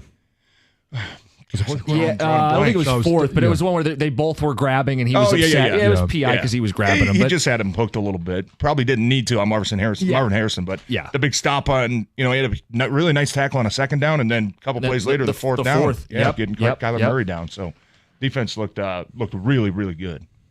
What'd you like? What didn't you like? Lions reaction. And if the Tigers have your attention, call in, talk Tigers. We'll get to it next. 97.1. Founders Brewing Company has been making high-quality beers right here in the state of Michigan for over 25 years. With a focus on using the highest quality ingredients, you can always count on Founders to deliver extraordinary quality in everything they release. And with that focus on quality, they set out to create a beer that lets you have it all, and that's All Day IPA. And here's what you get. It's a refreshing and deliciously flavorful, easy drinking, and high-quality beer. All Day IPA is an IPA that is naturally brewed with an array of malts, grains, and hops, creating a delicious citrusy taste and a clean finish.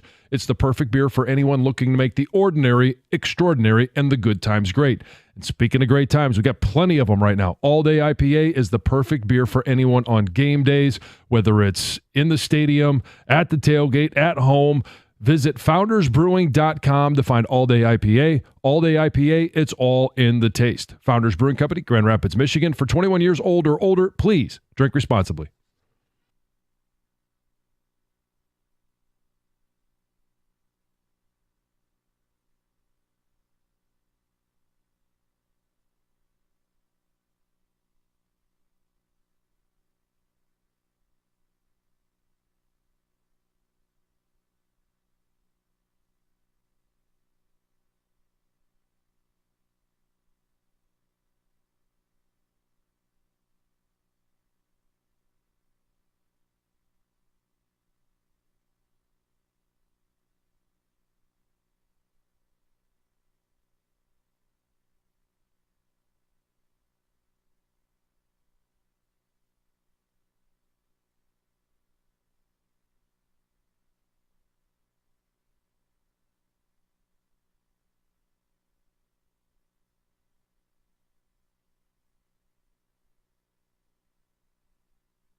Good morning, 97.1. Jim Costa, John Jansen, Heather Park, TJ Lang in for the final hour on a Monday. We'll get to the phones. Lions reaction. Tiger phone calls allowed too, by the way. They control their own destiny. All right, perfect. Let's get to Thomas and Wixom. Thomas, you're on 97.1. Hey, gentlemen. Just wanted to touch on one thing. Great win yesterday. Obviously, gritty win. Wasn't the prettiest things on the offensive side of the ball, but there was just one problem I had with the game, and again, not taking anything away from the win, I felt like the play calling was a little too conservative late in that third quarter, especially in the fourth quarter. You're up by 10. Just go down the field and put the game away. Kudos to our defense. They were put in some tough situations, given short fields. I mean, the Cardinals offense was 1 for 9 on third down, 0 for 2 on fourth down. So, I mean, the defense, hats off to them. I just felt like kind of the same thing that we had last year. We don't do very well in the third quarter. We play a little conservative when we get up. And Arizona Cardinals, they're a good team. They're not great. Those are the teams you put away when you have the opportunity to. So, you give your defense a little break, especially, I mean, it felt like our defense was on the field so long in the third and fourth quarter especially. But that's really all I wanted to say. Other than that, one more thing, Costa-Lock came through, and you better Costa-Lock it this week too on Monday. That's it, gentlemen. Thank you, Thomas. Yeah, TJ, you can tell those afternoon guys to lay off about this Costa-Lock business. Apparently they're giving me a hard time for that. Oh, it's the first I've heard of it. Oh, okay. I didn't know if they did that while you were in. No. Did you hit the Costa-Lock? Yeah, there was Lions laying 3. Yeah. We're good, dude. They got to back off then. That's right. That's what I'm saying. Hey, with Thomas's call, though, I mean, it's not like they're not trying to score, right? I mean, it's not just as easy as like, all right, guys, quit messing around. Let's go score. They try. They try, I think, but, I think the only – in your question to start the show, what did you not like? There was a couple calls in the second half that I didn't like. I think the 4th and 1, I loved the decision to go for it, but that call just looked out of sorts, right? You're going a speed break, you're getting the line super fast, and you're just snapping the ball. And you're not really allowing your offensive line any time to, look at the defense, make any calls. Hey, maybe we got a defense that we didn't practice for. We got to change the double team, right? Maybe I got to go with the center instead of the right tackle.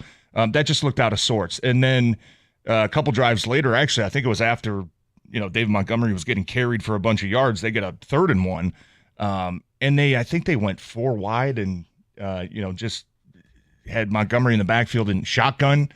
And Budda Baker's clearly showing he's blitzing. They still try to run the ball up the middle and end up getting stuffed for a loss. So I didn't think they tried to play too conservative. I just think that there were plays that, Ben Johnson mentioned last week. Hey, he probably had a couple he wanted back. I think he's probably going to feel the same today, especially that 3rd and 1, right? You're going out of, 12 personnel, 13 personnel, I formation. You're pounding them. You're getting 6 yards a gain. And 3rd and 1, you go shotgun spread. That was a call that if I was Ben Johnson, I think I would want back this morning. I think there's a lot of people that, especially after you watch the first 2 drives that were so efficient and so effective, you score touchdowns, that at some point in the second half, everybody just wants, okay, enough is enough. This is close. This has been fun. It's been cute. Let's go full Rams in overtime on them. And just call 8 runs and march right down the field. They did it and made it look easy. So that's what everybody is thinking. When you just need a score and you're tired of messing around with the team, that's what you're going to dial up. And it's not as simple as that. Yeah. So if we look at the first half, it flew by.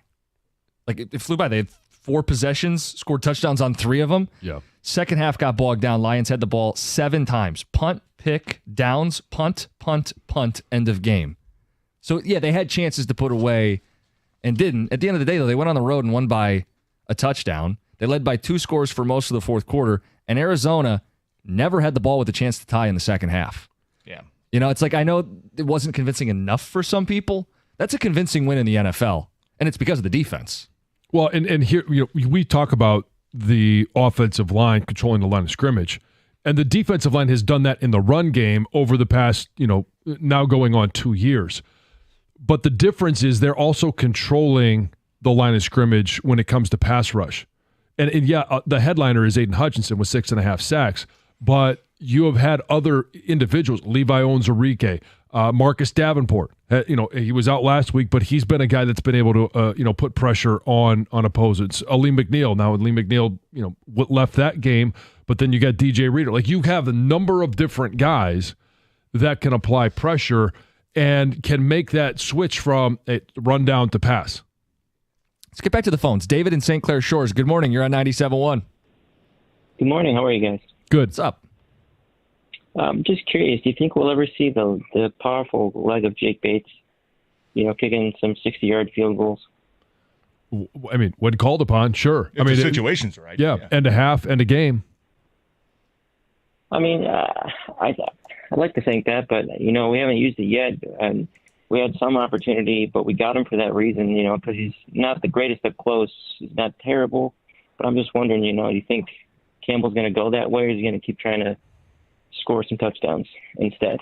I'm trying to think yesterday there wasn't a situation yesterday, but I think he's thinking about, was it week 1 or week 2? I know you had one against Tampa where it was about the 41 and it would have been like a 58, but you're looking at that point, you're down 4. If we don't get this, we're giving them the ball at midfield, right? So probably not the right situation. And look, yesterday, I mean, you miss an extra point. That's probably not giving your coach confidence to roll you out there for any long ones, And I'm just saying, like, that's just the fact. I mean, you go out and miss a chip shot, you miss a layup, especially with a young kicker on game day. That's not a recipe to give your coach confidence to say, all right, coach, I got the 55-yarder now. Right. His long so far this year is 35 yards. Yeah. Right. So, and we've seen the NFL this season. Kickers are 55, 56, 57-yard field goals are nothing for a lot of these guys. And Bates will be a weapon, like you said, if called upon, if the situation calls for it. Well, I think, look, if you're up 2 scores in that game, would you rather potentially go for a long field goal and miss and now give momentum back to Arizona at midfield,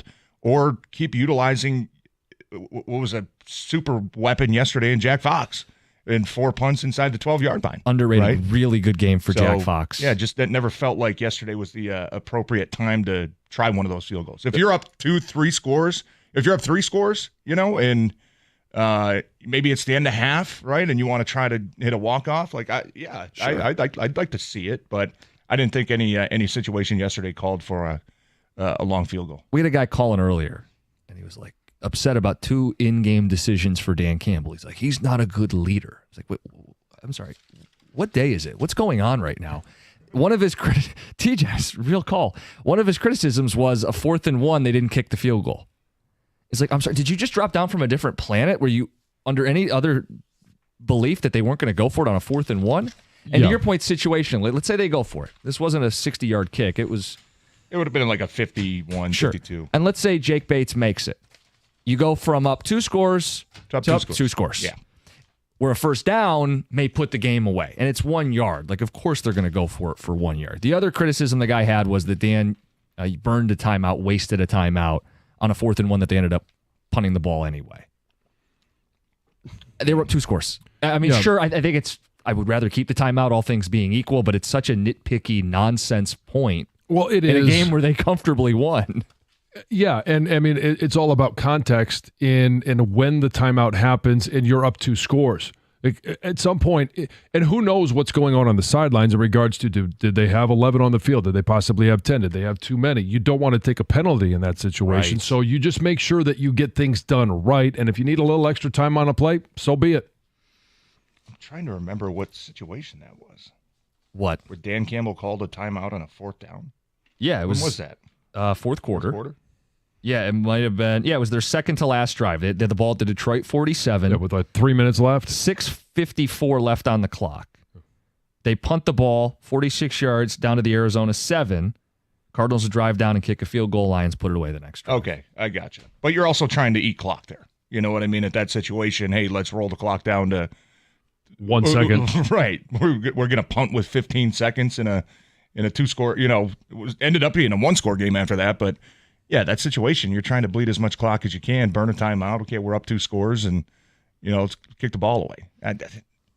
It was such a stupid, unnecessary phone call to make. Yeah, no, I'm with you. 248. People are high expectations now. Well, I think that's that's what it is. Well, People and TJ, we welcome that. That's fine. There are people that, if this team doesn't score more than 35 points or they don't win by more than 3 scores, are, unfortunately not happy enough. So last year, week 3, the Lions scored 20 points and won. They beat Arizona, or not Arizona. They beat Atlanta 20-6. 2-1, would go on to win 12 games, win the division, 2 playoff games. Yeah, so basically it's Kyler Murray who got you a touchdown. He was greater than Desmond Ridder. They've held serve with what they did a year ago, and if you're saying, well, they need to be better than they were a year ago, I would argue defensively they look better than a year ago. And Monday night will be a great measuring stick of, are they better than last year? Seattle has been that team that has had Detroit's number over the last couple of years. Think about how this week sets up. The Tigers' 6-game homestand, pack Comerica Park, chase down a playoff spot. Final day of the season is Sunday. The Lions don't play. So the Tigers get Sunday to themselves locally. Then Monday, it's an off day before the playoffs start on Tuesday. And on that off day, we get Monday Night Football. Lions have the nation to themselves. It sets up so well for us. For this city that's deserved this kind of run from not one team, but 2 teams at the same time. All right, phone calls 248-539-9797. You guys want to jump in and talk about our football team? Great. You want to talk baseball? We'll make some room for you as well. It's 97.1. Get off the sidelines. Get into the game with Moran Chevrolet. We're talking about deals. Go to MoranExpress.com where you can check out all the available models, including some 2025s. I was looking at that earlier today. Moran Chevrolet, where GM employees and immediate family members can lease a 2024 Equinox EV for just $268 per month. That's $0 down. It's Moran Chevrolet, where you always get the best price, period. Moran has shipments arriving daily. They're going to have what you're looking for. Score the best deal at MoranExpress.com or in person on Gratiot North of 15 Mile in Clinton Township. Chevrolet. Together, let's drive.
Dan Miller on the call. Heard a little TJ Lang sitting in studio with us to wrap the show.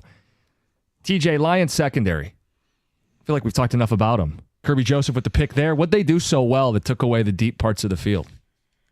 The man coverage was sticky, and physical at times. You had a couple penalties. But I just like that. I don't know. I have PTSD sometimes still, maybe from a couple years ago, that every time we were man coverage, somebody would be wide open by like 10 yards. So now I look up and I'm like, okay, it's man coverage. Like, let's just stay close. But no, that's what Aaron Glenn wants to do. Dan Campbell told me after the game, they want to be a man-to-man team. You got a new secondary, right? These guys haven't played a ton together yet, and some young players in there as well. So I think that they probably needed to see it throughout the first couple games.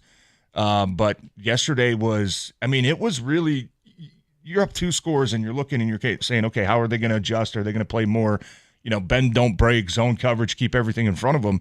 And they just kept running tight man-to-man coverage, and it was outstanding. It was really good. And you had times before Branch went out where they were doing a good job mixing up, hey, he's going to drop underneath or he's going to be over the top. Kirby's jumping a little outside leverage, inside leverage, so they were able to play with those guys and put them in different positions to really confuse Kyler Murray. It got to a point where he was just heaving up, 50-50 balls there at the end of the game.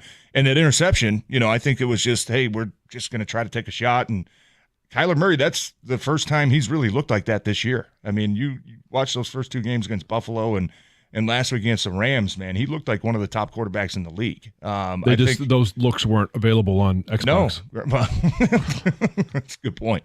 Well, maybe he put down the Xbox controller, but maybe he picked it up last week. Yeah. No, I think the coverage was just it was super sticky. The guys were physical, and the refs let him play a little bit. There were probably a couple more where they were giving both guys the benefit of the doubt, but that's the defense they want to play. When you look at what they've been able to do in man coverage, how much better is that man coverage when your quarterback doesn't have a long time to throw? Yeah. That's part of it as well. No, that was just popped in the back of my mind in the pass rush. I think that has probably changed what Aaron Glenn wants to do schematically as well. It's been 3 games in a row, and I know he doesn't have to bring an extra rusher to get pressure. You can send 4-man rush, and even when you do send 6-man rush, you trust your guys are holding up because they're holding up against 4-man rush. But yeah, that's been. I think that's changed as well. I think we saw week 1; it was kind of a lot of soft zone coverage, and hey, we like our pass rush, but we got to see it. And then you go out, 20 some pressures against Stafford and the 5 sacks last week. I think that's Aaron Glenn saying, you know what, I believe in this pass rush. We're going up against another. Backup tackle, so we trust that Aiden Hutchinson is going to be able to be a game wrecker again, which he had a lot of really nice rushes yesterday, but again, the ball was coming out pretty quick. But yeah, I think a big part of that too is we're probably not going to have to cover longer than 3 seconds, right? And so we can play a little bit tighter to the line of scrimmage. We can take chances, maybe jumping some routes and getting our hands on the ball and maybe creating some of those, tip balls and interceptions. And it changed after the first drive. The first drive, Kyler Murray was buying a lot of time, and they were running a lot of play action and a lot of 7-man protection, so the pass rush wasn't great. Even the touchdown I think Kyler Murray threw was, he was kind of drifting back there forever.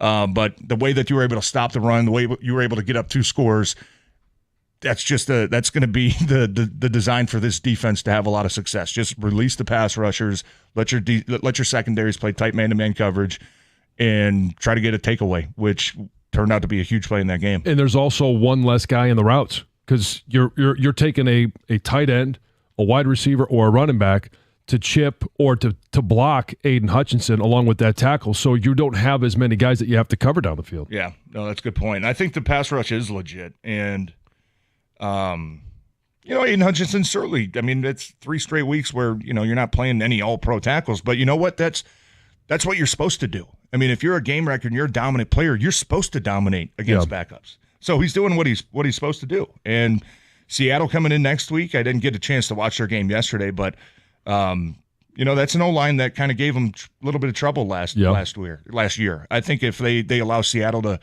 run the ball and getting those bootlegs and the play actions that has been killing the Lions the last couple of years, then you're going to have some trouble. But if you continue to stop the run and then just release these guys on a 3rd down and late in the game, if you're up 2 scores, man, like they're going to win a lot of games like that.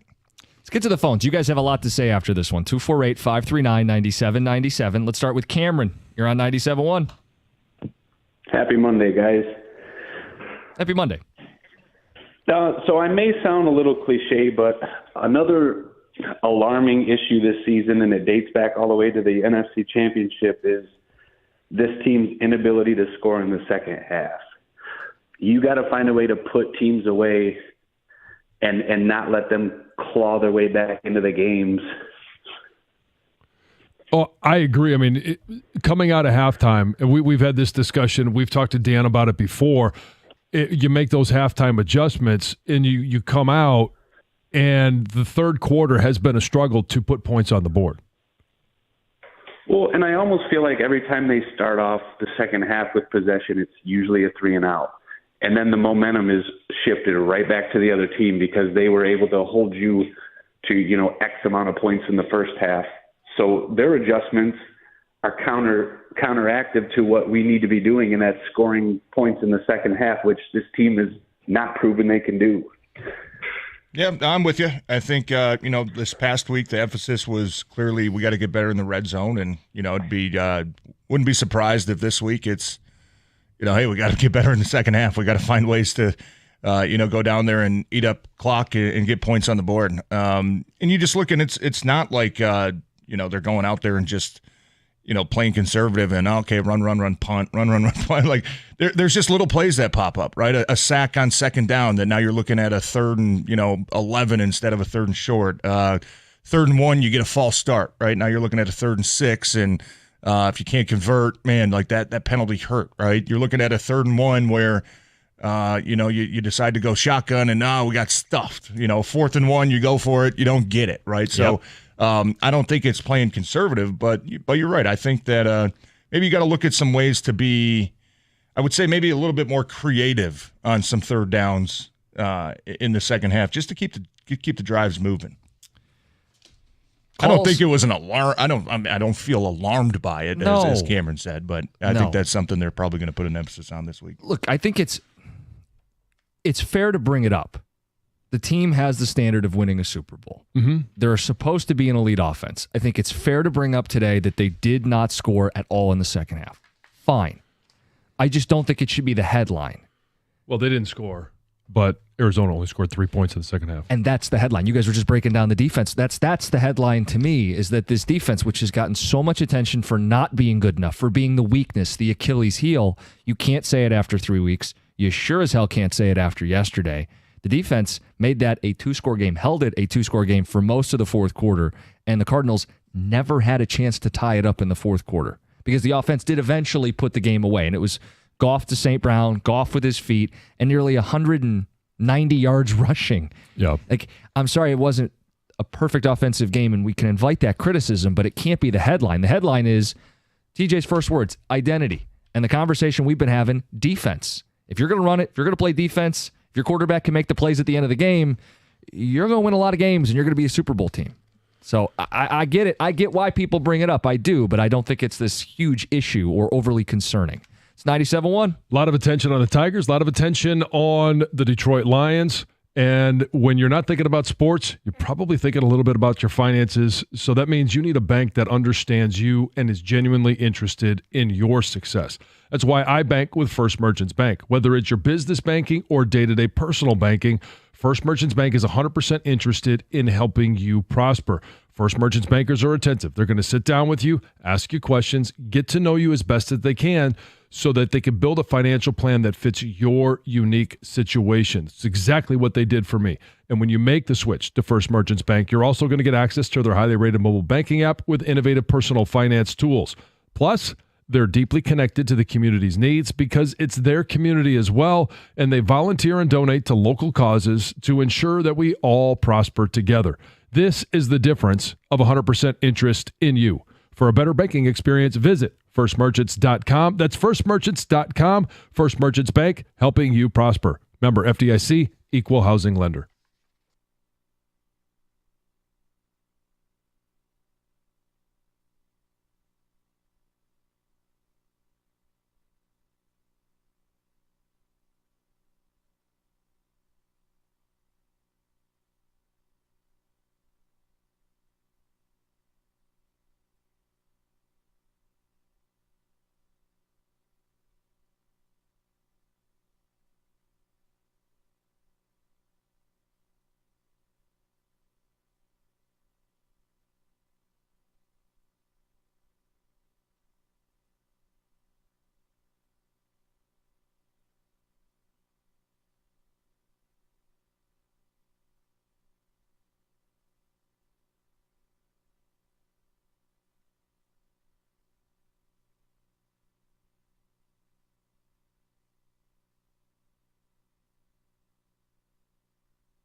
The wheels on Jared Goff. Came up huge. Got to watch out for him. Yeah. Hey, picks up a key first down. Game over. It's 2 weeks in a row. Didn't he have a little bootleg against Tampa, too? I think it might be 3 weeks in a row. Yeah. I think he had one against the Rams. Oh, all right. Hendon Hooker who? Yeah.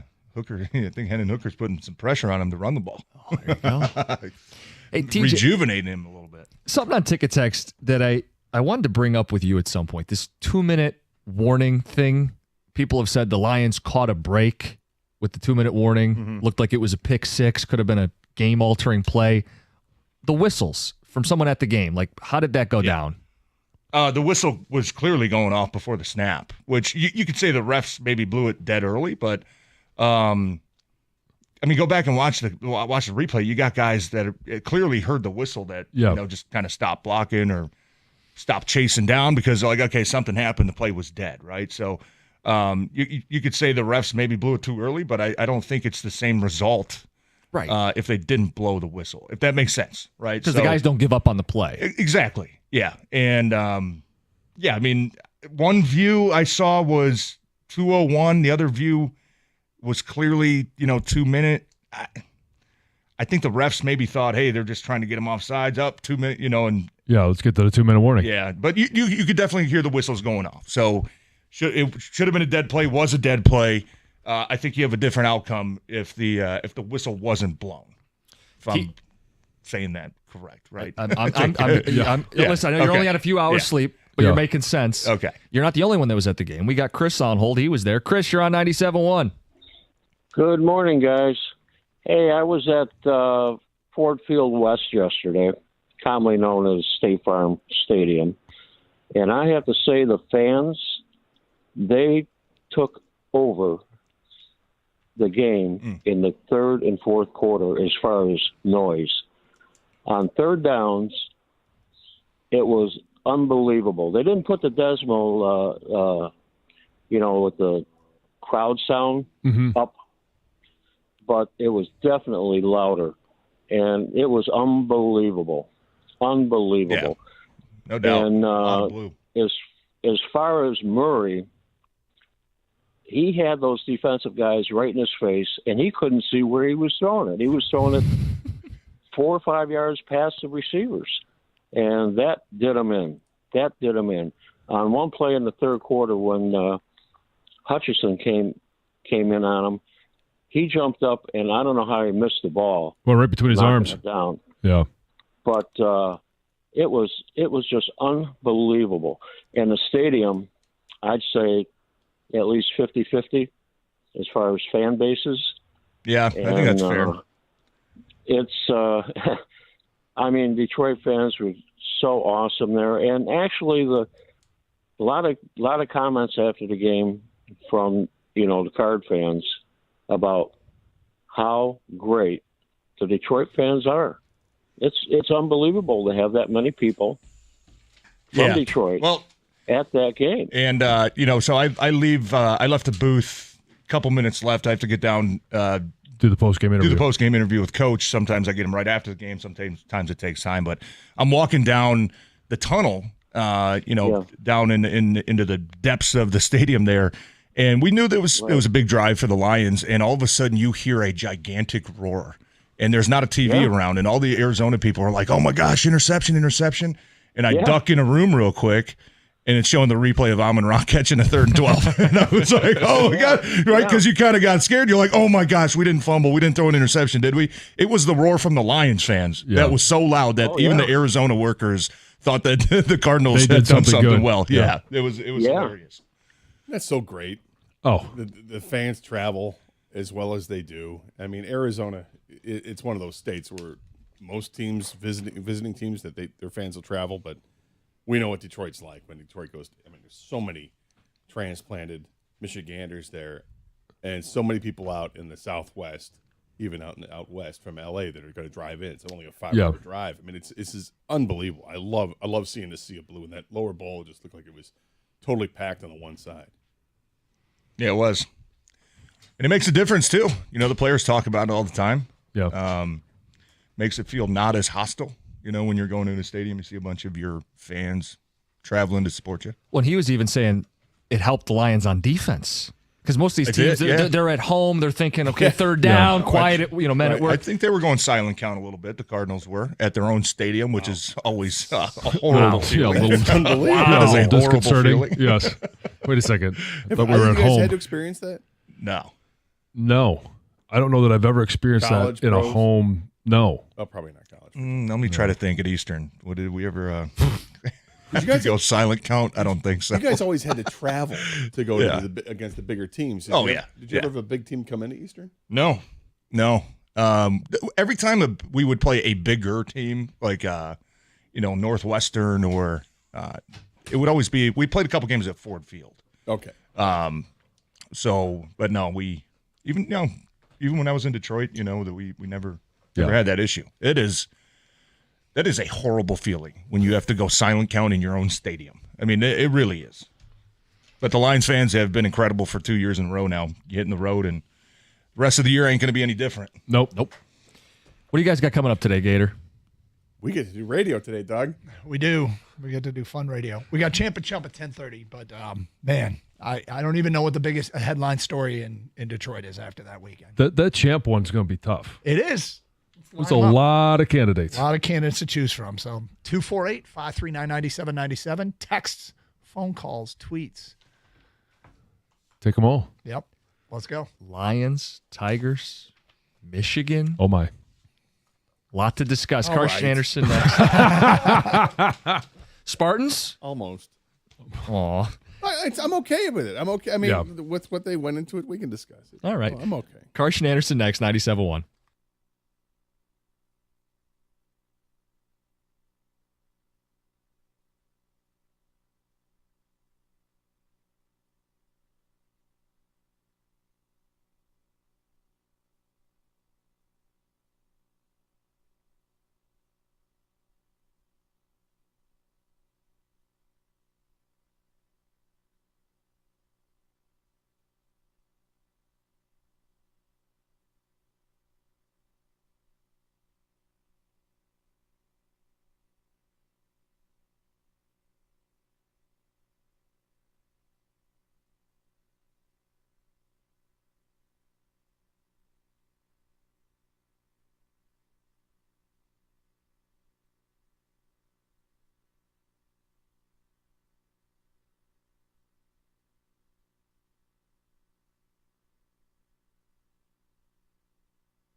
Well, good morning, and welcome to the Carson Anderson program here on 97.1 The Ticket. What a weekend of sports it was. I said I'm not sure what the headline story is today. There's so much to choose from, but a good problem to have with the two teams, the MLB team, the Detroit Tigers, the NFL team, the Detroit Lions, Michigan with a huge win, and Gator, yes, we will get to the Spartans.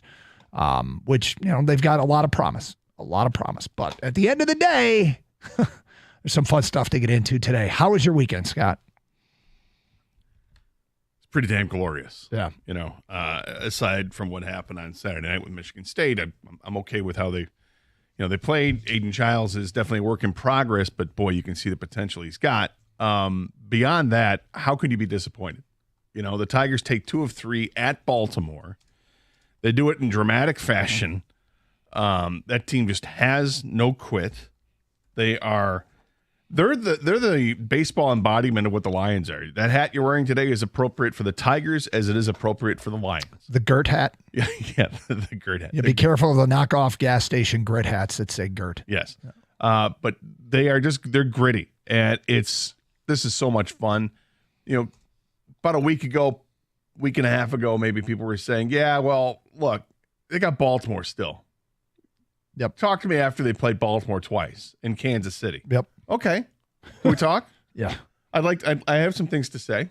They're 7-2 in those 9 games. Is that good? I'm asking for a friend. Yeah. I don't know. Am I allowed to be excited yet? It's incredible. The toughest part of the schedule down the stretch, they dominated it. And now they got business to take care of. It is not over. This is not over because baseball's filled with heaters and cold streaks, and they can hit at any time, as we've discovered. And this would be a terrible time for a cold streak. But they're playing so well right now. They're confident. They have so much to play for, and a chance, quite frankly, for the fans to make a difference over the next 6 games, Tuesday through Sunday, to get into that park and make it a tough place to play for opponents, and really get behind the team and bring the energy. Stadium Pulse elite. Stadium Pulse could be elite for the Detroit Tigers this week. And the Lions, I heard a little bit of the morning show, Gator. And I like data, straight data to support any of my beliefs. And in the morning show, I heard some complaining about the Lions and the way the game went. And I'd like to point out that in the National Football League, in the NFL, everything should be graded on a pass-fail scale. Sunday, you have 60 minutes to just win, baby. It's the ultimate measurement. This isn't a sport where there are judges. And you look at it and you go, oh, the Romanian judge really killed us today. No, there's a scoreboard.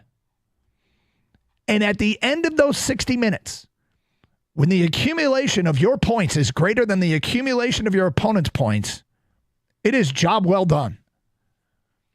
Now, that doesn't mean that there aren't things to work on. That's what Monday through Saturday is for. But on Sunday, the success or failure is measured not by a look test, not by style points, not by what the Romanian judge says. It's by the score. And the ultimate example of that was on display this weekend. Gator, here are your top 4 favorites in the NFL yesterday. The top 4 favorites were Cleveland laying 6.5, Tampa laying 6, San Francisco laying 6, and Vegas laying 5.5. Those were the 4 biggest favorites in the NFL yesterday. Cleveland, 6.5-point favorite, lost outright. Tampa, 6-point favorite, lost outright. San Francisco, 6-point favorite, lost outright. And Las Vegas, 5.5-point favorite, lost outright.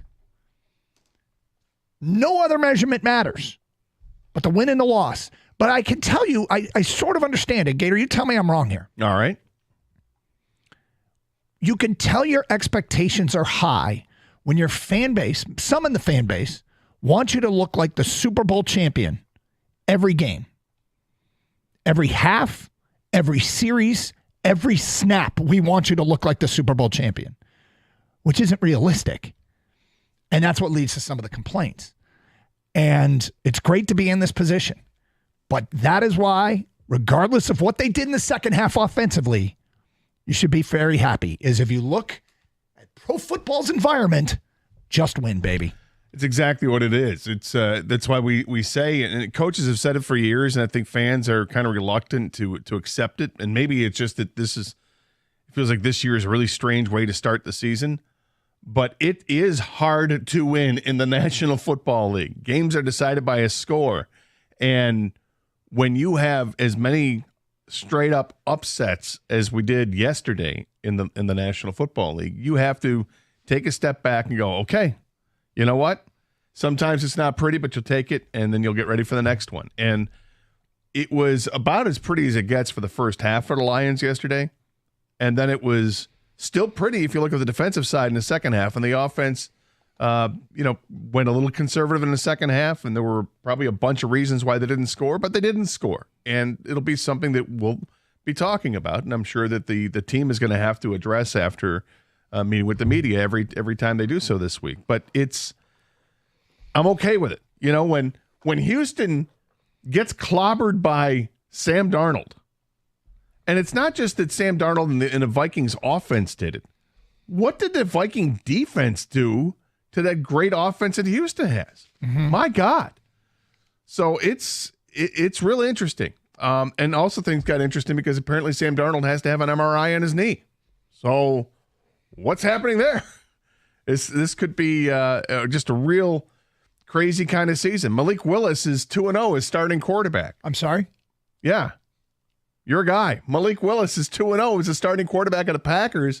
You know, and they figured out a way to unleash the beast. It works with him. You couldn't be smiling wider right now. You're happy. That's your guy. But yet it's the Packers, Doug. I know. I hate that it's the Packers. The only good that could come out of this is Jordan Love feels threatened, hurries back. Hurries back before he's ready. Nah, it sounds bad. It's like I want him to get hurt again. I don't want him to get hurt again. And I don't like that Malik Willis is, of all the teams for him to do this for, and for people who don't know, I was a Malik Willis fan out of college and hasn't done much, one might say. But let's not bury the lead. I think we, as fans, we often look at the team, and the first thing we react to is, okay, they won, but I mean, they didn't score in the second half. Shouldn't this be? There's no but. Yeah. Well, shouldn't the reaction be, my God, that defense is good? I feel like, what were those paintings or those pictures where you had to stare at them for a long time and then you'd see something? Remember those, like in the mall and the kiosks at the mall, and then you'd say, oh, wait, there's a ship. I see it. Yeah, there's some sort of optical. Yeah. You have to stare at them and your eyes go out of focus and then you can see it. I almost feel like that's how the people are interpreting that win. Like they're staring at it so hard, they're starting to see something other than a win. But it's great to have this kind of intensity and interest. And I actually think the same might be true of some Michigan fans, which, again, no judges. There's no style points. Just win the damn game. Hey, Champ and Chump, we'll have ours today at 10:35. Open lines, 248-539-9797. Champ and Chump votes starting to come in. It's Doug for the University of Michigan Credit Union, my new credit union. UMCU is the official debit card of Michigan Athletics. They've teamed up with Will Johnson, who made a play this weekend. MVP caliber player, All-American caliber player, to celebrate the University of Michigan Credit Union wants to share some excitement with you. They're offering exclusive fan benefits like giving you a chance to intercept your debt with an MVP checking account. It's an unbeatable offer that saves you 2% interest rate on your existing loans. Opening up a checking account, you set up direct deposit and transfer your existing loan, and that's it, 2% savings. That can start to add up real quick. Football's in full swing. I'm calling the games. You hear my voice a ton, right? But today, I'm encouraging you to become a member at UMCU and intercept your debt before the clock runs out. They've been servicing customers for over 70 years, and signing up is easy. Visit umcu.org. Some restrictions apply. Visit full website for details. Insured by NCUA.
There you go. That is Jared Goff following a Lions win. On the road in Arizona, Tigers take 2 of 3 from the Baltimore Orioles over the weekend in just an incredible fashion. Anything else happen? Like, how was Kansas City? Were they good? They were not. The Lions. The Tigers have caught them as well. So. What about Minnesota? That's the team that we are. Dude, doubleheader watching on the Gamecast on ESPN. I got football on. I got the Tigers on. I got watching Gamecast. I mean, this is incredible. Things went south for the Twins? Sure have. And now the Tigers control their own destiny. They control their own destiny. This is all you ask for, right? Yep. Actually, I'm not even sure if fans asked for this. They didn't, because they didn't even think it was realistic. Well, Baltimore's out of reach, right? So that's the thing, is the Tigers actually own the tiebreaker. Baltimore needs to go 2-4, and Detroit would have to go 6-0. You're saying there's a chance. Well, the funny thing is of course I'm saying there's a chance. And yet, Dave, not likely. But this whole season has been not incredible. Likely. Greg's in Detroit now, 97.1 The Ticket. What's up, Greg? Oh, man, just an incredible weekend. I'm finding out that I got to change my deodorant because it doesn't work. This weekend has just really tested my deodorant.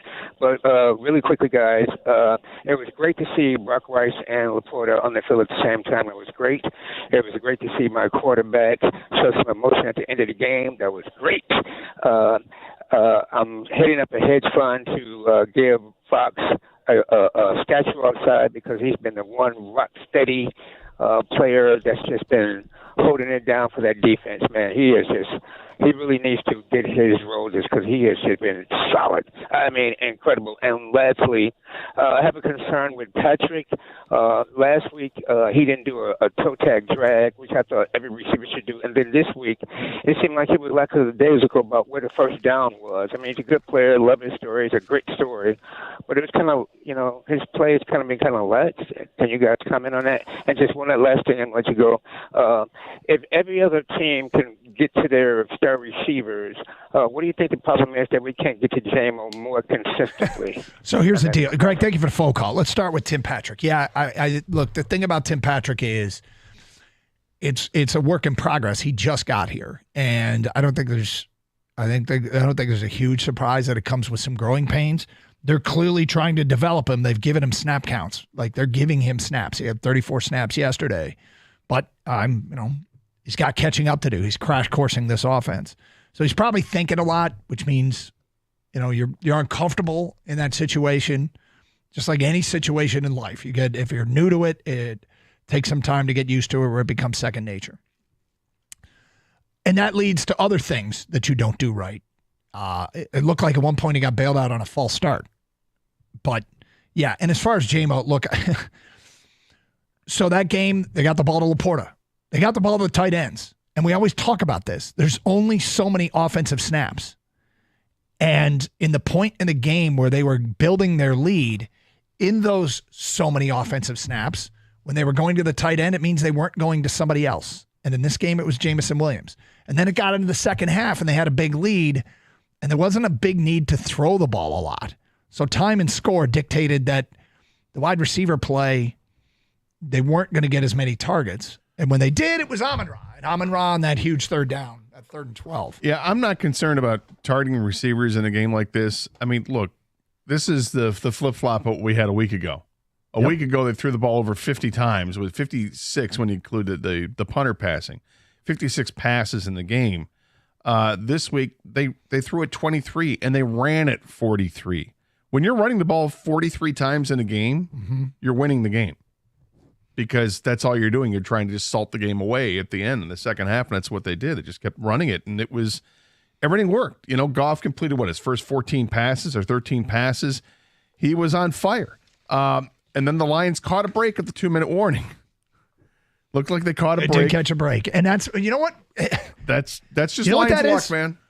That's the pendulum of luck that we have discussed forever, swinging back our direction. It absolutely did, because 100 times out of 100, up until 3 years ago or 2 years ago, that goes against the Lions. Yep. somehow they got the benefit of the doubt, and it really was startling. But we'll take it. There were always weird rules interpretations, and the next thing you know, the other team was awarded a safety. Yeah, and then what happens? A couple plays after that, they do the hook and lateral, and we got a touchdown. And it's one hell of a first half turned in by the offense and the defense.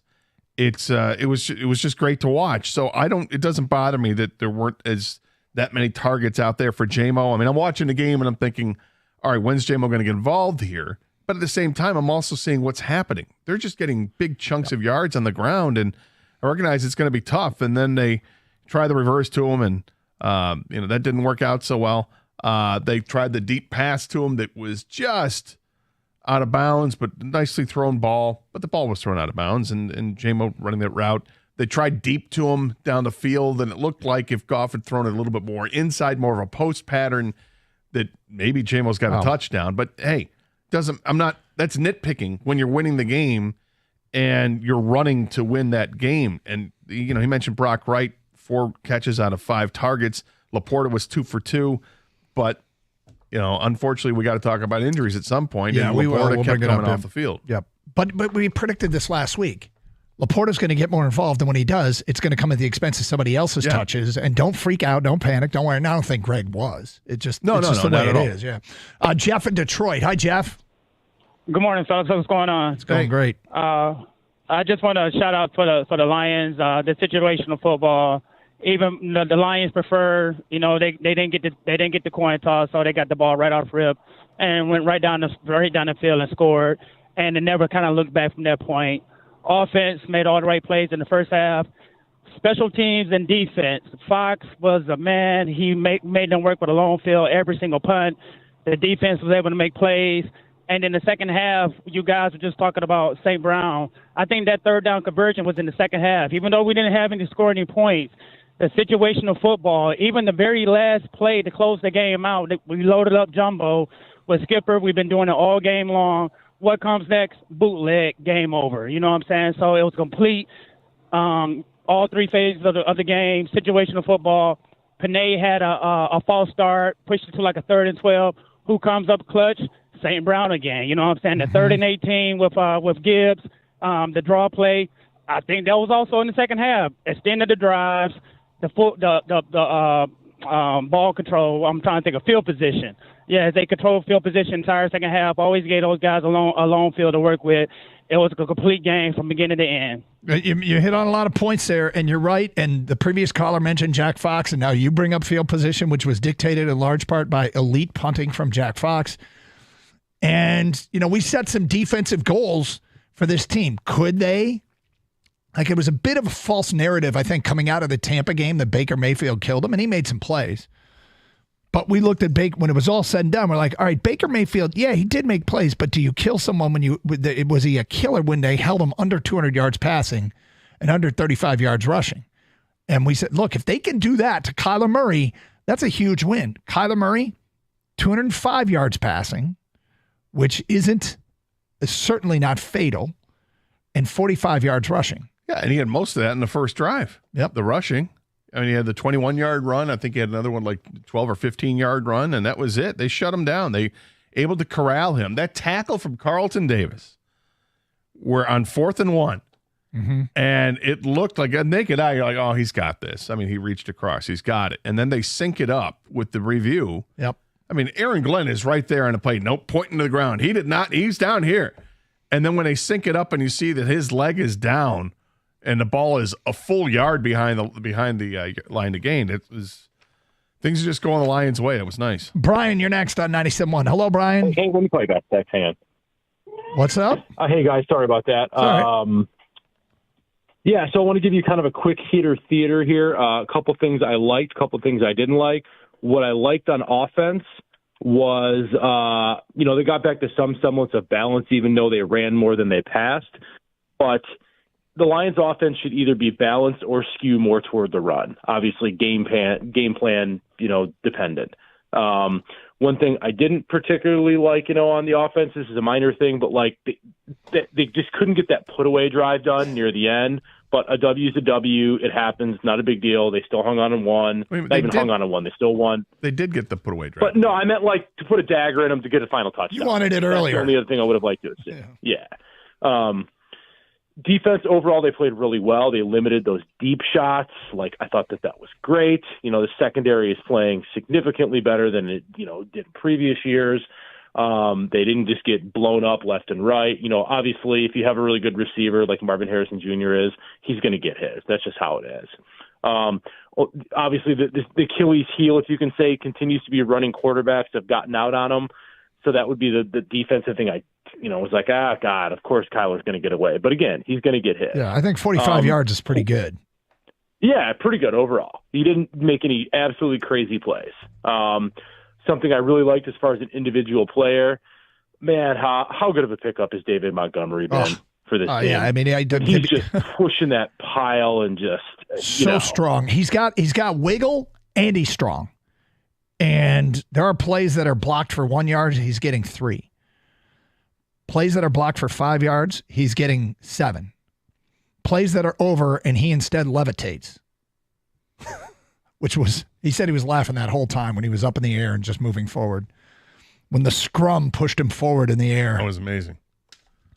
248-539-9797. All right, Champ and Chump. We'll have our nominations at 10:35. Bunch of votes will come in. We'll get caught up. If you send us a text, good chance we're going to read it next here on 97.1 The Ticket. So I need to get new garage doors recently, and there's only one company to call when it comes to garage doors. The only company you should trust. It's Precision Garage Door.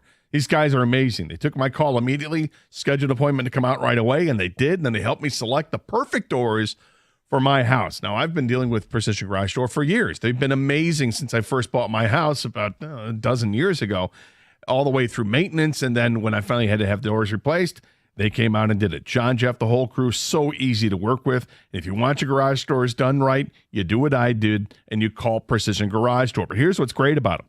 Weekends are available at no extra charge, and you can schedule your appointment on their website for a time that's going to work for your schedule. And if you mention 97.1 The Ticket, they'll waive your service fee. Give them a call today, 1-800-DOOR-REPAIR, or visit precisiondoormi.com and schedule that appointment.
Funny call there from Dan Miller. And you know what, Gator? I'm thinking about dedicating our entire 10 minutes with Jared Goff tomorrow to breaking down all the nuances of that first down run. Jared Goff, let's go. You look over the defense. Are you thinking this naked bootleg is going to work? I mean, I think it was pretty clear there was a run-pass option there. But Jared Goff outrunning defenders. Wow, I love that. Here's the thing. I want to say two things about this. The first is they did a lot of rolling Jared Goff out and whatever. I wouldn't know if I caught a lot, but they did more. They did it, I would say a handful of times in the game they did, whether it was a flood play or when Goff took off and ran. And it was wildly successful doing that. I don't expect we're going to see it 5 times a game moving forward, but it's a nice play. And the other thing is when he takes off and runs with it, I saw that done in a college game a few weeks ago where it was just a play that I'm like, this is brilliant. It may have been a Boston College game because it may have been Castellanos, the quarterback that did it. Rolling to his right, there's a receiver in front of him, and the defender is just doing everything it can to catch up with the receiver because he's like, well, I got to stop this. And the receiver gets outside of where the quarterback is, and the quarterback just turns up because the defender just passed him. So now I can just run straight up the field and get yards, which is what happened with Goff there. And he slides. Goff could have had 15 yards in that play, but hey, I only need 8, or I only need 6. I'll take the 8 necessary for the first down. And now Jared Goff has 18 yards rushing on the season. He's got a 3-yard average, Doug, and he is only 3 yards away from last year's rushing total of 21. Again, we'll talk to him about it tomorrow here on Carson Anderson. All right, said we get to some feedback and some text. A bunch of Champ and Chump votes will come in, and then we'll have our Champ and Chump, and then back to your calls. Nate the Plumber says, Champ, Kalel Mullings, Chump, Ryan Day. I don't know what Ryan Day did this weekend. He got the win. Maybe it's just a Lifetime Achievement Award. Matt says, my champ is Matthew Stafford for coming back with a skeleton crew and beating San Francisco. My chump is Rashid Shaheed for not catching one pass after 2 great performances. Oh, did San Francisco lose? Yes, they did. And I wonder if somebody has Rashid Shaheed as a fantasy player. I think that was a battle of who's got more, who's playing with less in that game. Yeah. Chump of the week, toxic Lions fans always finding something to complain about. Champ, AJ Hinch, amazing what he's done with this team down the stretch. That's from Joe in Lincoln Park. He's doing post-game interviews now where I don't even think he's can comprehend what's happened. He's just like giggling and laughing. I don't know what I can say anymore. Yeah. It's awesome. Champ, the Tigers defense, Sweeney and Meadows specifically. Chump, Aiden Childs, that loss was on him. Has a lot to learn. He does have a lot to learn. Yep. And potential's there. I think it's a real exciting future for Michigan State when you watch that young man play. Champ of the weekend was a 2-minute warning clock in the Lions game. Chump of the weekend, all the experts who picked USC over Michigan. Go Blue. That's from Bob. Got your votes in, 248-539-9797. Gator, my champ of the weekend is Kalel Mullings, who basically put Michigan on his back and late in that game specifically carried them to victory. One of my favorite players on the team to talk to, graduate of the Ross School, wants to go into real estate. Very impressive kid, but the what he did, I feel like he willed them, he toughed them, he ran them to victory. So Kalel Mullings, my champ of the weekend. Yeah, I mean that 63-yarder at the end was just a backbreaker for USC. My champ is Jack Fox, stud. 4 of 5 punts went inside the 20. What a couple of those things were inside the 10. Had a 68-yarder. He averaged just under 50 yards a punt. He kept flipping the field in the second half, keeping Kyler Murray in the shadow of his own end zone. Jack Fox is a stud. Next chump of the weekend, I'm going to go with the Tennessee Titans. They made a trade of a quarterback who went from Tennessee to Green Bay, and that quarterback then goes out and beats them. He is 2-0 as a starter. His name is Malik Willis. But I'm going to jump the Tennessee Titans. And don't forget the guy they drafted is now 0-3 this year. Here's my chump, and this might come as a little surprise. Trey McBride, tight end for Arizona. Why? Because he knocked himself and Brian Branch out of the game by lowering his head, initiating contact with Branch, helmet-to-helmet style. This is a penalty in the National Football League, and they didn't call it, and I was furious about this. Now, this might be a pet peeve of mine, because when they put this rule in the this penalty in the rule book a couple years ago, and they wanted to make sure we can put a stop to running backs or ball carriers lowering their head and creating that contact, we're going to call that a penalty. You never see it called. I don't think I've ever seen it called once. And that play yesterday, you go back and look at it, that is as blatant as it gets. Brian Branch is trying to go low to make the tackle. Trey McBride meets him by leading with his helmet, and it goes and hits him helmet to helmet and knocks them both out of the game. We don't know what the Brian Branch situation is. Hopefully he's okay. But I was disgusted by it. And, of course, there's no flag on the play because they never call it in the National Football League. I hope there's a fine for it. I'm surprised you're chumping McBride, not the officials of the league, because they just kind of because McBride's the one who made the play. He's the one who did it. All right, get your champ and chump votes in, 248-539-9797. Let's go to Greg in Dearborn. You're next. Hello, Greg. Hey, what's up, guys? How's it going? All right, Greg. Good. So, Khalil Mullings has got to be my champ as well. It's just so cool watching a guy like as a linebacker. Like he really does run like a linebacker. Like he looks like he hits and then wants to keep going, like hitting forward. He's a weird mix of like Haskins and what's our guy from last year, Doug? Blake Corum? Running back. Yeah, he's kind of like a weird mix of Corum and Haskins together with his running style. I don't know. Interesting. But, just awesome. And then Chunk twins. I was doing the same thing that you were, Doug, and then I was kind of deep in the Lions game, so I didn't look at the at my app. And I look over, and they gave up 8 runs in like 2 innings. Yeah, it was insane. Yep. It's like you guys know that like you guys are gonna get in the playoffs right now if you actually like have a pulse, right? Yeah, but I'm not mad about it. Love it. Yeah, it's been awesome and it's incredible. And look, you got to take advantage of it. And there are teams in this playoff chase that have shown vulnerabilities, which wouldn't have mattered. We wouldn't have ever imagined mattered. But these teams in the playoffs that have shown vulnerabilities have opened up the door for anybody who was opportunistic.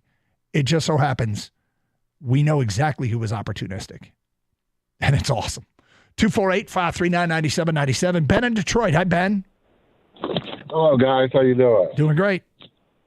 You know, it's really something to see having a weekend like been a long time coming, especially when you consider how the Tigers was left for dead in the middle of the season, and really no one expected this. But when you also look at what Michigan did that Saturday, that the ninth inning, 4-2, then there's 4. They tied it up, nobody out, and 2 men won. I just knew. I turned it there. I looked, and I see that USC just scored. I said, this weekend sucks. I mean, wow. What can we? We ain't gonna get a break here. Then all of a sudden, the 63-yard, yeah, apparently there was a lot going down. It was like coinciding, the Michigan game ending and the Tigers game ending, and sports fans were imploding. Working overtime, man. I'm just flipping and whatnot, and then it turns out to be great. So I just it's man, but the Lions they really they did what they had to do, and I guess they all listened to us on the radio and Ben Johnson and Dan Campbell because we told them to run, and that's what they did. Well, I hope they didn't. I hope they're not building game plans based upon us. But I think they're building game plans based upon what defenses show them and what they think they can exploit. And they definitely did exploit some things in the first half, especially. God, in the first half, they just looked like a machine. It was whatever they wanted to do. Yep. You want to throw the ball, we can throw the ball. You want to run the ball, we can run the ball. You want to run it with Montgomery, we'll do it that way. You want to run it with Gibbs, we'll do it that way. And Goff didn't throw an incompletion until the third quarter. Yeah. It's amazing. 248-539-9797. More of your phone calls and feedback coming up. It's Carson Anderson, 97.1 The Ticket. Hey, I know we just made it through the weekend, but the party never stops at Twin Peaks. First, if you haven't checked out their happy hour, you're in for a treat. Monday through Thursday from 3 to 6, they put you in control with their $5 You Call It's and their awesome $7 Big Baller Shots. For just $5, you can enjoy your preferred drink of choice like Tito's, Captain Morgan, Jack Daniels, and more. And for $2 more, you can get your favorites like Patron Silver, Grey Goose, and Maker's Mark. Even better, they've got great food choices to pair it with, like $5 fried pickles or Billionaire's Bacon, or the $7 smoked chicken quesadillas or loaded fries. And for you night owls, they run all their deals same time, just like we mentioned, happy hour from 10 to close. And you can take advantage of those during Monday night games, Thursday night games, baseball games, great deals for the second half of those games you can really enjoy.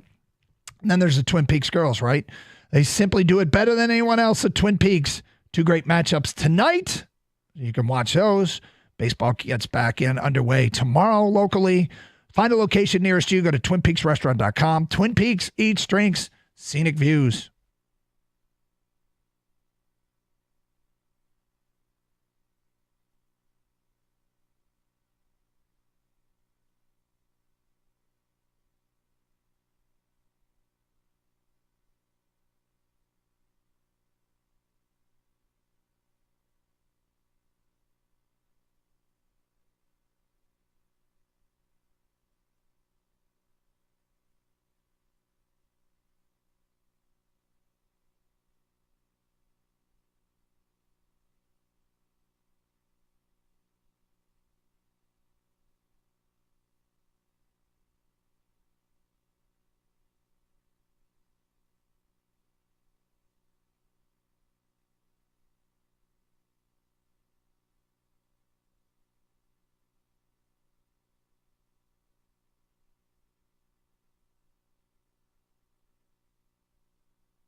That was amazing. You know, that was fun. And the timing on that play, by the way, to sync everything up. I mean, look, we've always known that. The first time, do you remember the first time you saw the hook? Is it the hook and ladder or the hook and lateral? I think it's called both. Yeah. I've always referred to it as hook and lateral. When's the first time you saw it? Oh, God. Because I remember the first time I saw it. I remember I saw, I mean, the famous one is the Boise State Oklahoma game, but well before that, wasn't that a Statue of Liberty? Well, they did that too. They do both. They did everything in that. By the way, you know who played in that game?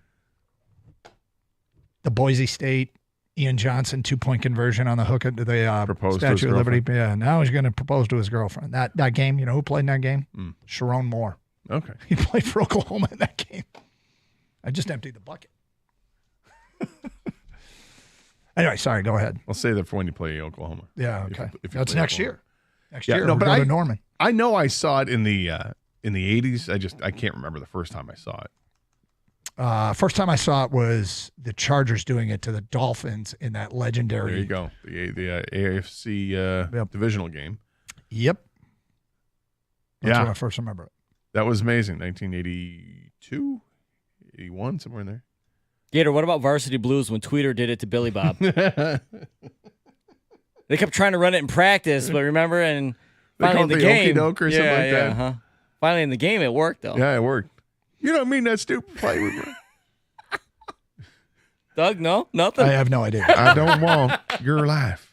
Yeah, you don't want your life. Listen, Vanderbeek had to take Paul Yeah. Walker's place because Walker got hurt. You know, Yeah. Doug, you'll never forget your first time you Never see it. forget it. No. shaving cream bikini. Shaving cream, It was a shaving whipped cream cream. bikini. Whipped Whipped cream cream. bikini. Yeah, whipped cream. Yeah. Doug's in now. Teacher was a stripper. Remember Teacher, that? yeah, teacher stripper. You know. Yep. It was terrible. You think that's not where Ben Johnson got it from? That's not. right? No, I don't think might I- have been. Yeah, probably. Yeah. Might have been where he got it from. Anyway. I love the play. Always have loved the play. Well, the place. I mean, the play. It was that was a great highlight, and that's one that goes viral right away. Yeah, and- it's but isn't that a play that you every time you see it, you're like, why don't we see this more often? Like, how does this not work all the time? Even if it doesn't work for a touchdown, it's going to work for more yards than what you like, just can gained you on a make this a pass. regular part of your offense? Like, like the screen pass, you run the hook and ladder constantly. You get variations off it. You have guys running every which direction. Little button hook downfield. You got a crossing pattern of running backs right behind. You can fake it to one, throw it to the other. Yeah, you get a hook and ladder and lateral. Mm-hmm. Like you throw it to Amon-Ra, he pitches it to Jahmyr Gibbs, That's then so he hands it off to J-Mo going the other way. You know, when we were kids, I don't know why we did this. I don't know we where didn't this design 'em. I don't know where this came from, but when you're playing football with your friends, probably virtually every game of flag football or touch football or even tackle when you're a kid, one offense tries to run the hook and ladder because that's just what you do. We had this weird thing. I don't know where this came from. We'd playing football in the park, and one kid catches a pass, yells out the following, and then throws it again downfield. He catches the pass and yells, "Spot pass," and throws it forward for a touchdown. And I'm like, wait, what? It's a double forward pass. And he goes, "Spot pass." I called it. Spot pass. He goes, "I called it." And I'm like, "You called what?" He's like, a spot pass. If you catch it and you don't move and call spot pass, you can throw it again. And I'm like, "I'm sorry, but no, you can't." And everyone else that was playing was like, "Yeah, you can." Doug, he called spot pass. He called it. He didn't take any steps. He called spot pass. And I'm like, is anyone else hearing this? I remember in football practice when I was a freshman, spot pass. We practiced against the JV team, and the JV quarterback was this guy's. His name was Mike Murphy. Mike is no longer with us, and he was an awesome guy, super friendly guy, but an amazing athlete. And I'll never forget the play he ran. He ran the option play. Yeah. Gets on the outside, starts going downfield, and he's about to get just drilled by a couple, or at least knocked out of bounds anyway. At the last second, he pitches it backwards like 5 yards. And I'm like, what just happened? And there was a guy trailing who just happened to be running with him, but he had this sense of mind as a 15, 16-year-old. I'm like, oh, I'm just going to make the play even better. And he pitched it back, and the guy just kept going the rest of the way for a touchdown. Like, that is the greatest thing I've ever seen. And it's from a high school sophomore that just did that. I love trick plays. Trick plays are the best when they work. Oh, yeah. But they have to work. That's why that Oklahoma-Boise State game was so unbelievable, because Boise State emptied the cupboard with trick play after trick play after trick play. 248-539-9797. Let's get back to your phone calls. We go to Rob. You're next on 97.1 The Ticket. Hi, Rob. Gentlemen, how are you today? Doing All great. right, Rob. Good. We got a champ and chump, and we're going to champ. There's a myriad of Tigers you could do, and I'm sure you're going to get many of them today. Yep. But I got to go Bo Brisky for his performance on Saturday. Coming in, second and third, no outs, getting out of it. I know there was help from the defense. But then going into the 10th, He's still on the mound, gets out of it clean. They win that one. They win again on Sunday. Wow. You know what? That analysis, wow, is kind of all of us right now. I talk to my dad and I talk to my friends after every game, and I'm just like, I don't know how they keep doing it, and I'm not sure I want to know. I just want to go along for the ride. Yep. I think we all do. Nothing wrong with that. There could have been a million champs for the Lions as well. I think we're going to chump the Twins. Thank you, Twins. You're the chump, but thank you. Yeah. Thank you, Red Sox as well. Yeah. Yep. Just help it out. Just unbelievable. What a weekend. Just tremendous for Detroit sports. Really was great, and shapes up to be a very interesting week with intense baseball. Where now we're in the point where it's almost like you're stalling. And what I mean by that is they don't have to catch or pass anybody. They don't need any help now. If we win and they win, and we win and they win, and we win and they win, we're running out the clock. It's like a four corners because there's 6 games left. Mark in Detroit, you're on 97.1 The Ticket. Hi, Mark. Hey, how you doing? I got a comment about all 3 teams, Michigan, the Lions, and the Tigers. First about the Lions, I think their depth is way better than we've seen in years. People go down there. I thought Rodriguez had a good game yesterday, and Jack Campbell stepping in. And Levi Onwuzurike, I've been watching him all 3 games. He's looked outstanding. He's playing as good as any defensive tackle on our team right now. And Carlton Davis was a big upgrade. The secondary is a big upgrade because I don't see them getting beat deep. You know, Arnold, I think he's going to be fine. He's just learning the ropes of the NFL, but he never gives up. The Tigers, as far as the Tigers, I think they control their own destiny. I think they're a dangerous team. You get them in the playoffs, and they're clicking at the right time. And as far as Michigan, I don't see them beating. They keep on throwing for 50 yards. I don't think they're going to be. I think that's going to catch up with them. Well, I imagine it will if they stick it out with him if he's unable to improve. But I would also imagine he's going to be able to improve, and you're going to take on teams that may not be as good as USC is. And we don't know how good USC is. We don't know how good Michigan is. But what we know is that they beat USC, and they did it without having to throw the football. They did because they ran it for 290 yards. This after they ran the ball very well before that. So they're starting to get their legs underneath them as a running offense, and that's vintage Michigan football. 248-539-9797. There are some corrections coming in. Apparently, it was the Dolphins that ran the hook and ladder against the Chargers, and not the Chargers. It was in that game, but I said it was the Chargers that ran it. It was the Dolphins, I guess, that ran it. That was the first time I saw it. And apparently, I didn't remember who did it. It was like number 22 for the Dolphins. Tony Nathan. There Is that who it was? I think it was Tony I Nathan. just brought the highlight up, but I can't remember. 22 for the Dolphins was Tony Nathan, right? I think you're right. I think I am too, but I'm not 100% sure. Good God, that was sweet. Tony Nathan held the football up at the 20-yard line. Was it Duriel Harris? I don't remember, but Tony Nathan, they flipped him the ball, and he held it up at the 20 because he was going to score easily. I think Don Strock was the quarterback. Could be. 248-539-9797. Phone calls, feedback, Carson Anderson. On a Monday, lots of ticket texts coming in, lots of Champ and Chump votes. From Robbie at work, Champ, the Tigers defense from Trey Sweeney to Parker Meadows making huge game-changing plays. I mean, Jace Young got 2 outs yesterday on deflected ground balls. Spencer Torkelson, is he not scooping everything? He's let's just say he's played well. Yeah. Very well. I mean, the Tigers defense is eliminating scoring opportunities for the opponent. They're wiping out base runners. They're ending rallies with elite defensive plays. Riley Green with an outfield assist. Adam at work. Champ Khalil Mullings, a dude, is looking more and more like RB1 every week. Chump North Carolina for letting James Madison put up 70 freaking points on them is wild. 53 in the first half. I talked to you. We were making picks last week, and I said I like James Madison plus the 10.5. What I meant is I like James Madison minus 20. And I was like, oh, that's interesting. And then it's what the third quarterback North Carolina has gone through. Yeah. But that doesn't account for giving up 53 points in the first half. Your quarterback's not on the hook for that. That's the defense. That's the special teams that gave up everything.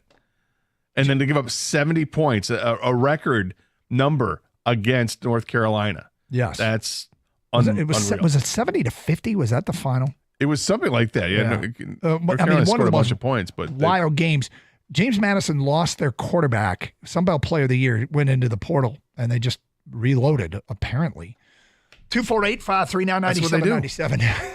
They just reload. That's what James Madison does. Well, Georgia, Ohio State, Alabama, James Madison. Let's get more into the Tigers at 11:02. We'll do Michigan and Michigan State a little bit later on next hour. Open lines, Champ and Chump votes. Get them in. 97.1.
Brought to you by National Benefit Plans. Victory Monday for both the Lions and the Tigers. Dan Campbell had a chance to sleep on that win. He'll speak this afternoon. Plenty of injuries to update, including Aleem McNeil, Derek Barnes. He said he doesn't think either of them will be long-term. That was yesterday. Brian Branch went into concussion protocol, and Sam Laporta's ankle seemed to be sprained. A lot of ice going on there. Aiden Hutchinson still leads the league in sacks at 6.5 after adding one yesterday. He very much appreciated what they were able to do on that side of the ball.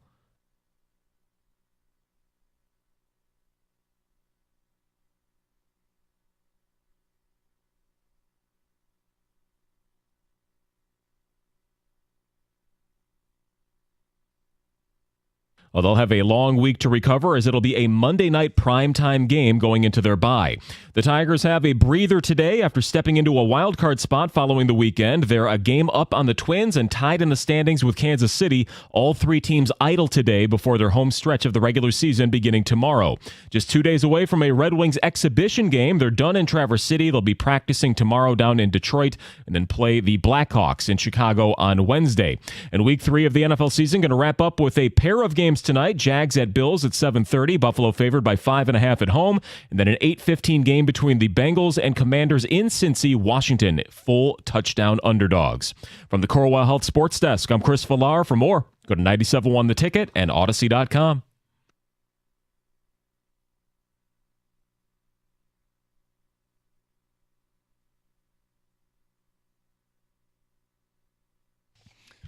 Doug Carr, Scott Anderson, 97.1 The Ticket. All right, so look, open lines. We got a ton of calls to get to. Tons of chump votes. Mostly Lions calls to open the show, but what a win Saturday for the Tigers. And then coming back on Sunday, again, 2-out rally. Start in the second inning, torques up. Tigers haven't done anything. 5 up, 5 down.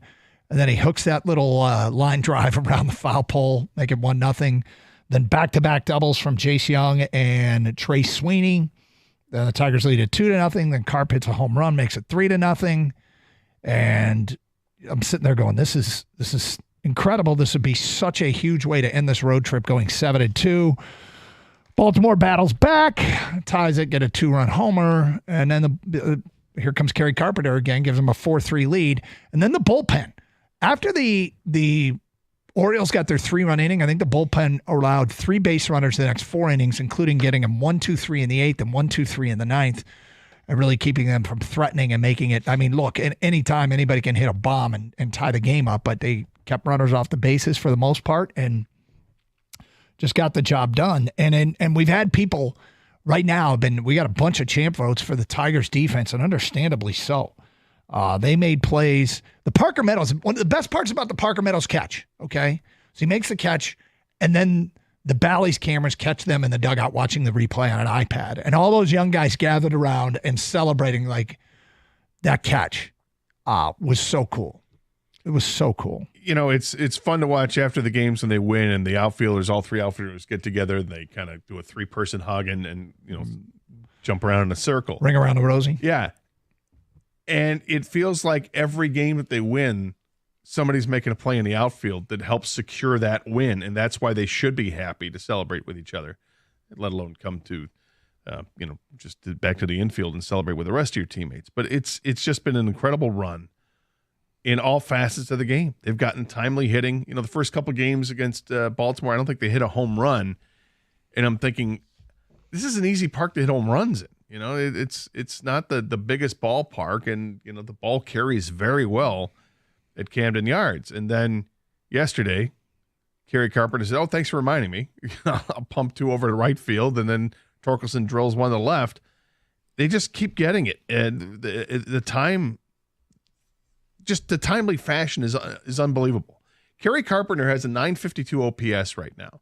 Wow. He doesn't even have 300 at-bats because he missed so much of the season. But his 952 OPS is tied for 6th if he were to qualify with the at-bats in all of Major League Baseball. It's tied with Vlad Guerrero Jr. I'm really starting to think that they actually are the team that nobody wants to play. I think they are. And they are for a couple of reasons. Offensively, you don't know who's going to get you because it's just how it's been. But pitching-wise, how do you prepare for this team? You don't know who's pitching. You don't know who's pitching, and A.J. Hinch is dictating to the other team because they got to put their lineup in, and that's the real benefit. He's not the first to do it, okay? Nobody's done it. He's the first to do it with 3/5 of a starting rotation. And he's the first to do it this effectively with the opener concept, and then he's making so many right calls. Tyler Holton starts the game last night. No, 1 inning's not good enough. You want to go 2? I got 2. Sure, I got 2 in me. 2 shutout innings to start things off. Tyler Holton is as great as Tarik Skubal is. You know, Skubal is the potential Cy Young Award winner here, and he's been unbelievable. Tyler Holton is almost as valuable to this team as Tarik Skubal is. I said almost. I know. Remember we got a call 2 weeks ago from a guy who said, I'm going to make my case for him being the team MVP. You can. That's the thing. And that's what he said. Any situation, all situations, it doesn't matter for Tyler Holton. He just, okay, you need me to go 1 inning, I'll do it. You need me to go 2, I'll go 2. You need me to start the game? Gotcha. Middle relief because here comes the heart of the lineup? I got you. Oh, you want me to close it out? Okay. You might set it up? Got it. No matter what it is, he gets it done. I love this guy. 248-539-9797 if you want to talk Detroit Tigers. They're getting a ton of champ votes, and deservedly so. Now, Tampa and the White Sox to close out the season, and they control their own destiny. It's freaking unbelievable. Let's get back to your phone calls. Sean is next on 97.1. Hello, Sean. Yeah, what's good, man? We're doing great. Yeah, I feel like they going to the ship. I think the Tigers going to the ship. You do, huh? I think they're going to go to the championship. That's what I think. I mean, the way they're playing right now, can they stay this hot for another month and a half? I don't know, because I seen them in what? Back then when they had Verlander and all of them. Yeah. They stayed hot, remember? And then they folded. But, you know, they really going to stay hot now because they really want to go to the ship, I think. Well, I'd have to imagine that everybody wants to.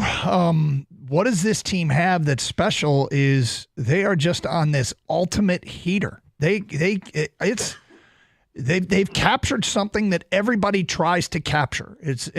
Teams get hot, teams get cold. You try and minimize how long your cold streaks last, and you try and elongate the hot streaks. And they have managed to find a way to do this for the better part of 2 months and play their way into, if they do make the playoffs, and Sean, I'm glad you called, because if they do make the playoffs, Gator, I ask you this, how many experts are going to pick the Tigers to win the World Series?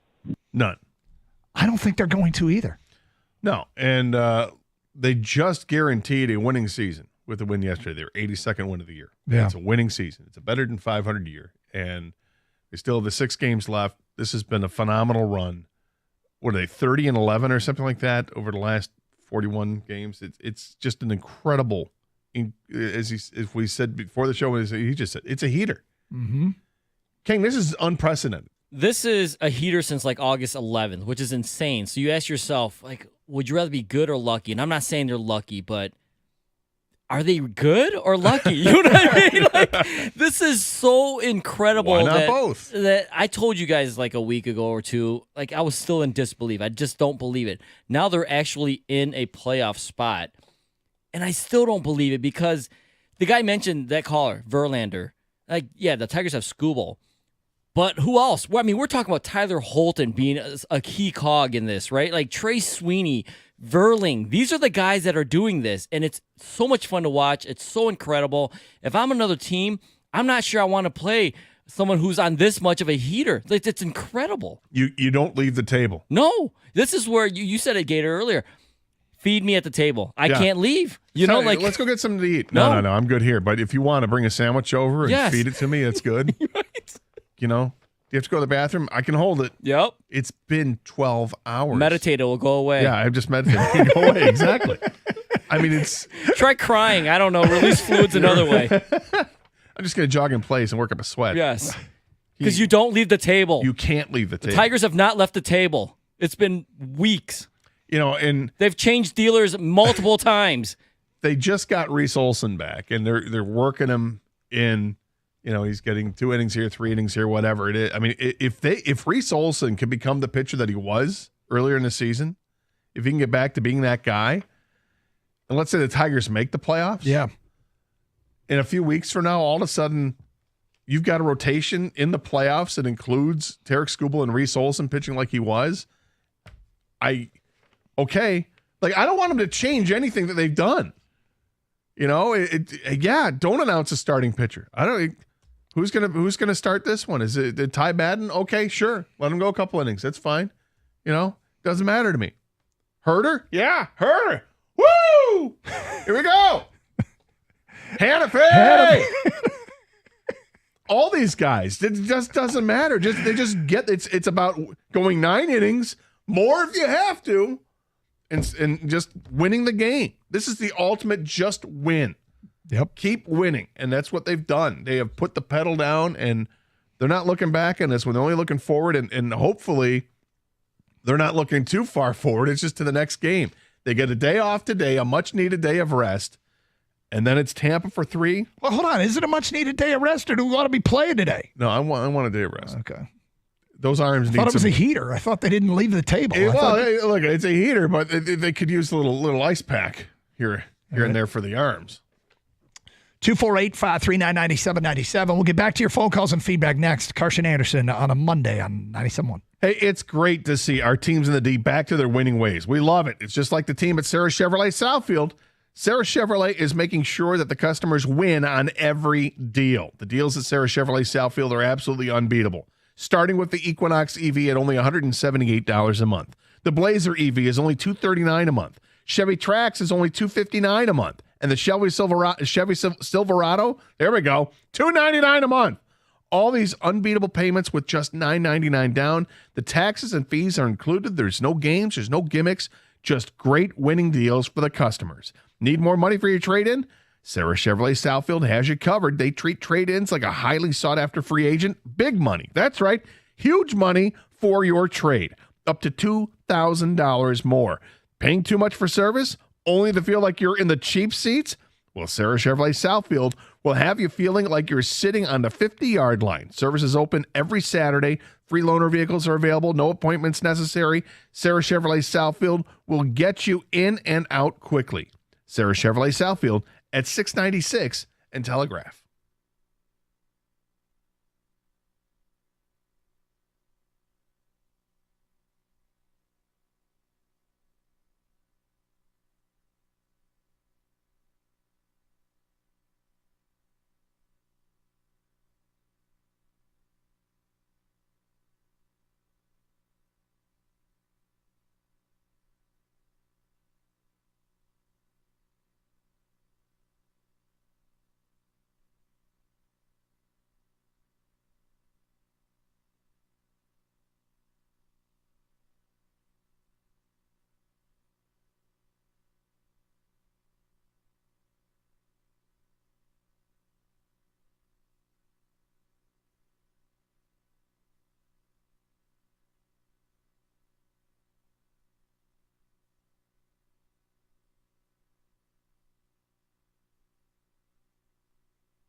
Dan Dickerson. I'm happy for Dan Dickerson.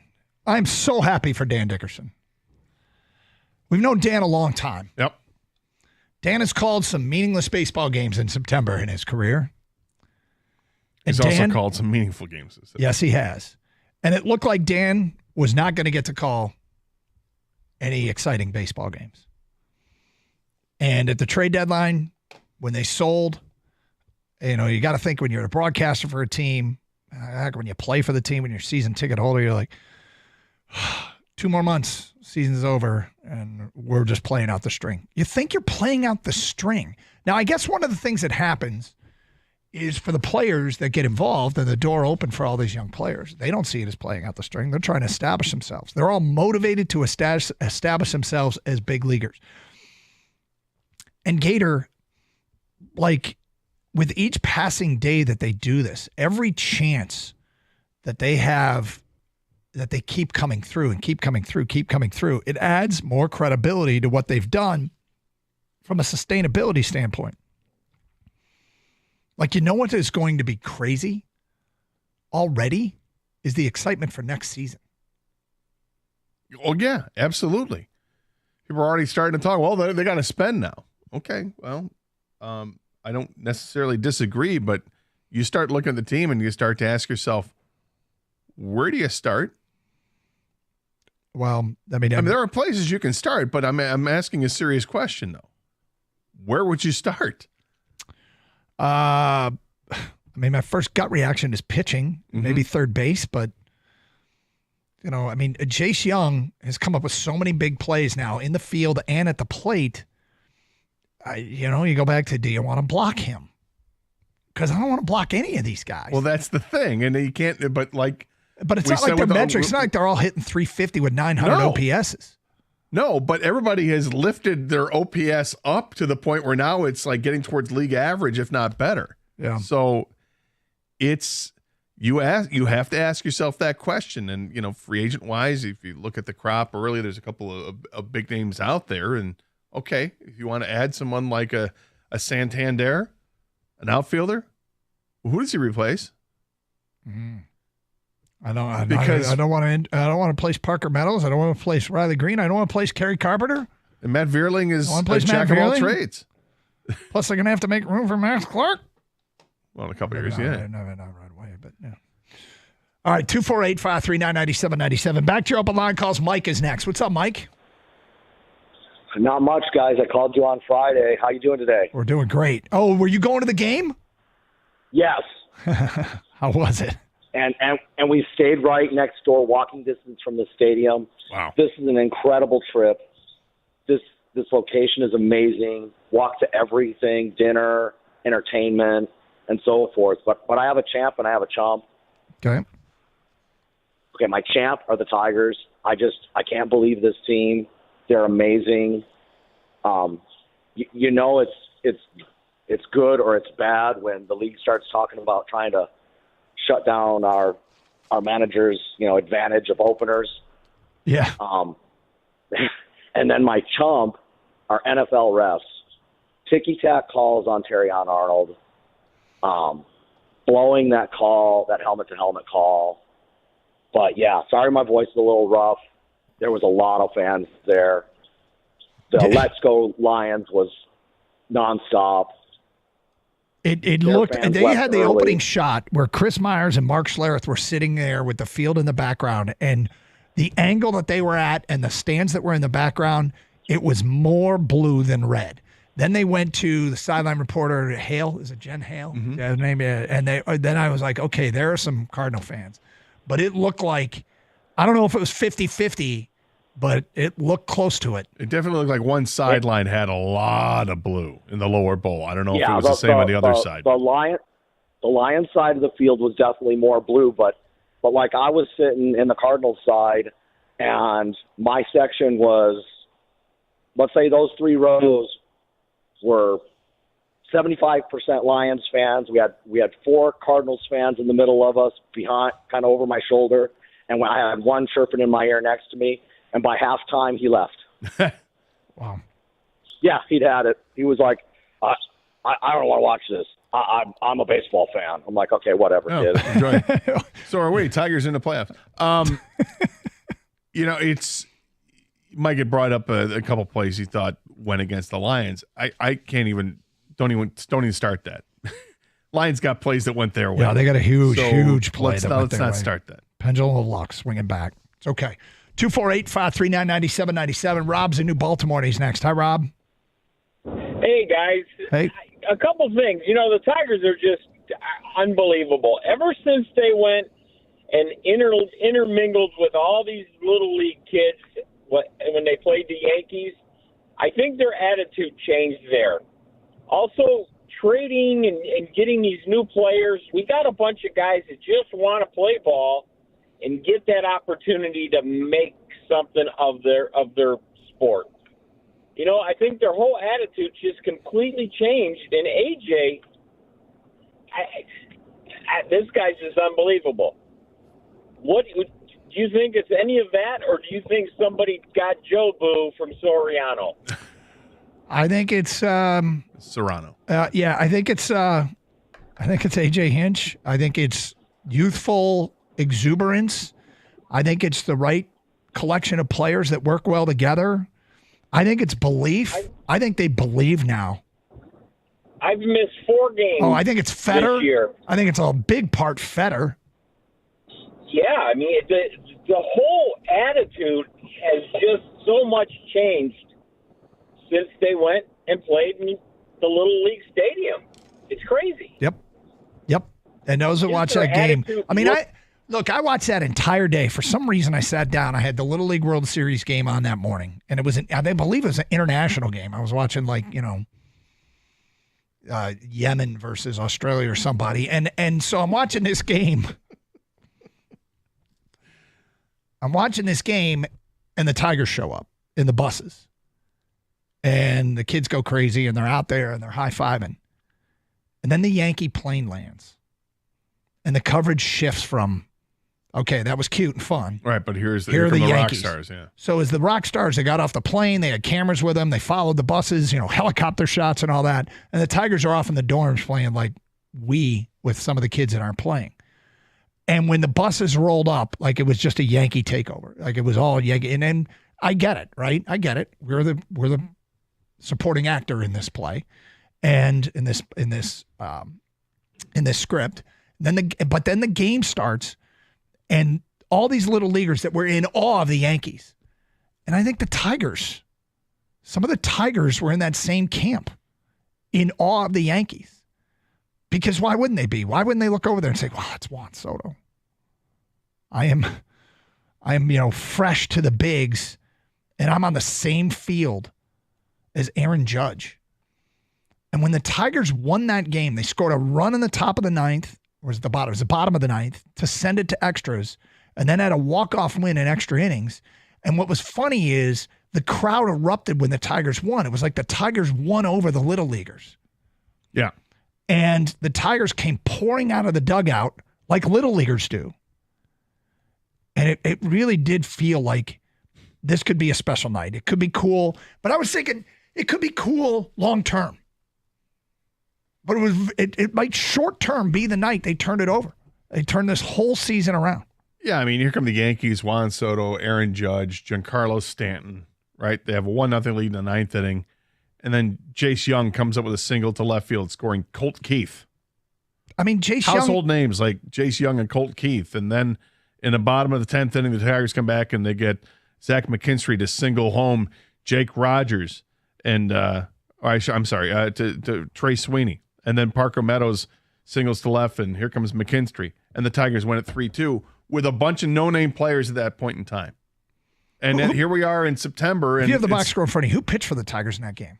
The Tigers started with, it was a Skubal start. Okay. He went 6 innings, gave up 3 hits and 4 walks and just 1 run and threw 100 pitches. And then came the bullpen. Hannafy. I bet Hannafy was staring down somebody where he was thinking, I can't believe I'm facing blank. You know what I mean? Yeah, well, he comes in the 7th inning, and he's got he faces Wells. He flies out. Well, he went Wells, Volpe, and LeMahieu. Mm-hmm. And then Cabrera as well came in to hit as well because it was an infield single from Volpe. And then Vest comes in, pitches the 8th, gets Torres to strike out, Soto to strike out, and Aaron Judge to strike out. I mean, this is Will Vest. Will Vest. I'm sure people will Google searching the name. Then Shelby Miller came in. He got Stanton got a single off him. And then Dominguez struck out. Wells flew out. Volpe flew out. It was just unbelievable. 248-539-9797. More your phone calls and feedback coming up. Champ and Chump, let's get him in. It's Carson Anderson, 97.1 The Ticket. Hey, if you got a leaky foundation that's putting your home at risk, it's time to call Brickworks Property Restoration. They'll assess your foundation, pinpoint the source of the problem, and give you a custom solution to keep your home dry and safe. I get it. Unexpected repairs, they can be a hassle. Brickworks makes it easier with 0% financing for 12 months or low monthly payments to fit just about any budget. They're locally owned and operated. Don't wait. Visit brickworksmi.com today for a free quote. That's brickworksmi.com. Your experts in foundation repair, brick restoration, tuck pointing, chimney services, and more, because nobody works like Brickworks.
Cowser. So great. Such a moment. That's such Cowser luck. Parker Meadows is just erasing runs. It feels like it's happening every 2 or 3 games. He's doing something where you're like, whoa. Just stay healthy, man. Yep. Just stay healthy. By the way, Gators 6. 6. Oh, we have a magic number now? We do. Any combination of Detroit wins and Minnesota losses that add up to 6. And Detroit clinches a playoff spot. Still work to be done, man. Still work to be done. Nose to the grindstone. It can change in a hurry with Minnesota holding the tiebreaker. If Tuesday goes awry, we're back out. So hopefully they stay hot. 248-539-9797. James is in Westland, and he's on 97.1. Hello, James. Hey, guys. How you doing? Doing good. I've been watching the Tigers from day one. And, then they had the love. But after they put Javi on IR, and I just like the team. These young guys are energetic, and I never thought they were a horrible team, but their record was, what it was, but they were better than last year. But the enthusiasm, I'm so proud of them. And I couldn't watch these last couple weeks, but you guys, it was like the countdown. It was like, I'm serious. We was counting down, and y'all had the optimistic enthusiasm that it could happen, and then just watching it happen, and then to be here right now before the 6 games. Awesome. Imagine if this is the beginning of stars that's coming into the league, and we got them. Yeah. And they just keep getting better. Yeah. But they believe, and they say, and then they, I apologize, but the game, like I said, when they went down to the Little League World Series, just awesome. And then to win that game and the way they won it, and just to win them kids over, like you said, long term too, just a belief. And then Parker Meadows, the people that went down had some problems, corrected them. He runs like a deer in the outfield. Stay healthy. They got a good team. And Sweeney, they're playing ball, man. They playing old school. My grandfather would be so proud. I'm serious. I know. Look, they've got. I'm watching quadrants. I'm listening to Bally's, and they're doing a great job. They're, okay, how they're pitching. Are they gonna set him up? And just listening to it and just the intricate details. They're the champ. They're the champ. And to think about this weekend. I apologize. I haven't talked to you guys in probably. No, this is you. Quite frankly, you are all over the place and you're rambling, and it's beautiful. Yeah, but think about this weekend. We could clinch a playoff berth, and then Monday night's going to be the Lions. I know. And then Tuesday would be a Tiger playoff game. Yeah, and then we got the Red Wings about to come with Raymond. I'm telling you. This right here could be some fun. And then Michigan beat USC, ran down their throat. James is on a roll. This is great. It's unbelievable. This is great. It's been great. Hey, I've been waiting to call. I said I'll wait an hour or two. I didn't care. Man, you guys have been. It's been the countdown. James, thank you. You've said a lot there, and some of it actually is connected to one another. Most of it was sort of random sentences about how great everything is, but pure authentic frontier gibberish. It kind of was, but it works. Inspired by what our teams are doing. 248-539-9797. The Tigers are like 33-12 or something like that since Parker Meadows has come back. Since he came back in July, on the 5th of July. They went 3-0 when he came back, and then he got hurt again. Missed almost a month, and they've been on this tear since. I wish I'd written down the Bally stat. The Tigers are like 20 games over when they have a TV contract, and, and 10 games under when they didn't have a TV contract. Let's go to Frank in Highlander next on 97.1 The Ticket. Hi, Frank. Good morning, gentlemen. Thank you for taking my call. Sure, Frank. I'm originally from Boston. I lived there for 65 years, so I'm a Red Sox fan. But now that I'm over here, I am really excited about the Tigers. I'll tell you, they are a young, hungry ball club. You know, I hear you talk about valuable people. The one that I consider valuable to the Tigers is Chris Vedder. He's done a masterful job with that pitching staff. Yep. He sure has. He's been unbelievable. He's been fantastic. He has. Because, I mean, there's no greater sign than you look at some of these guys and what their ERAs were in the minors, and they were terrible. And then they get to Detroit, and they're getting outs. Unbelievable. I hope it's not. I hope it's not unbelievable. I hope it's a direct reflection of how this organization is grooming young pitchers. That's it. I hope that, despite not having eye-popping numbers in the minors, I hope that the reason for that is that they're asking them to do certain things. And once they buy into it, you're going to do this, you're going to do this.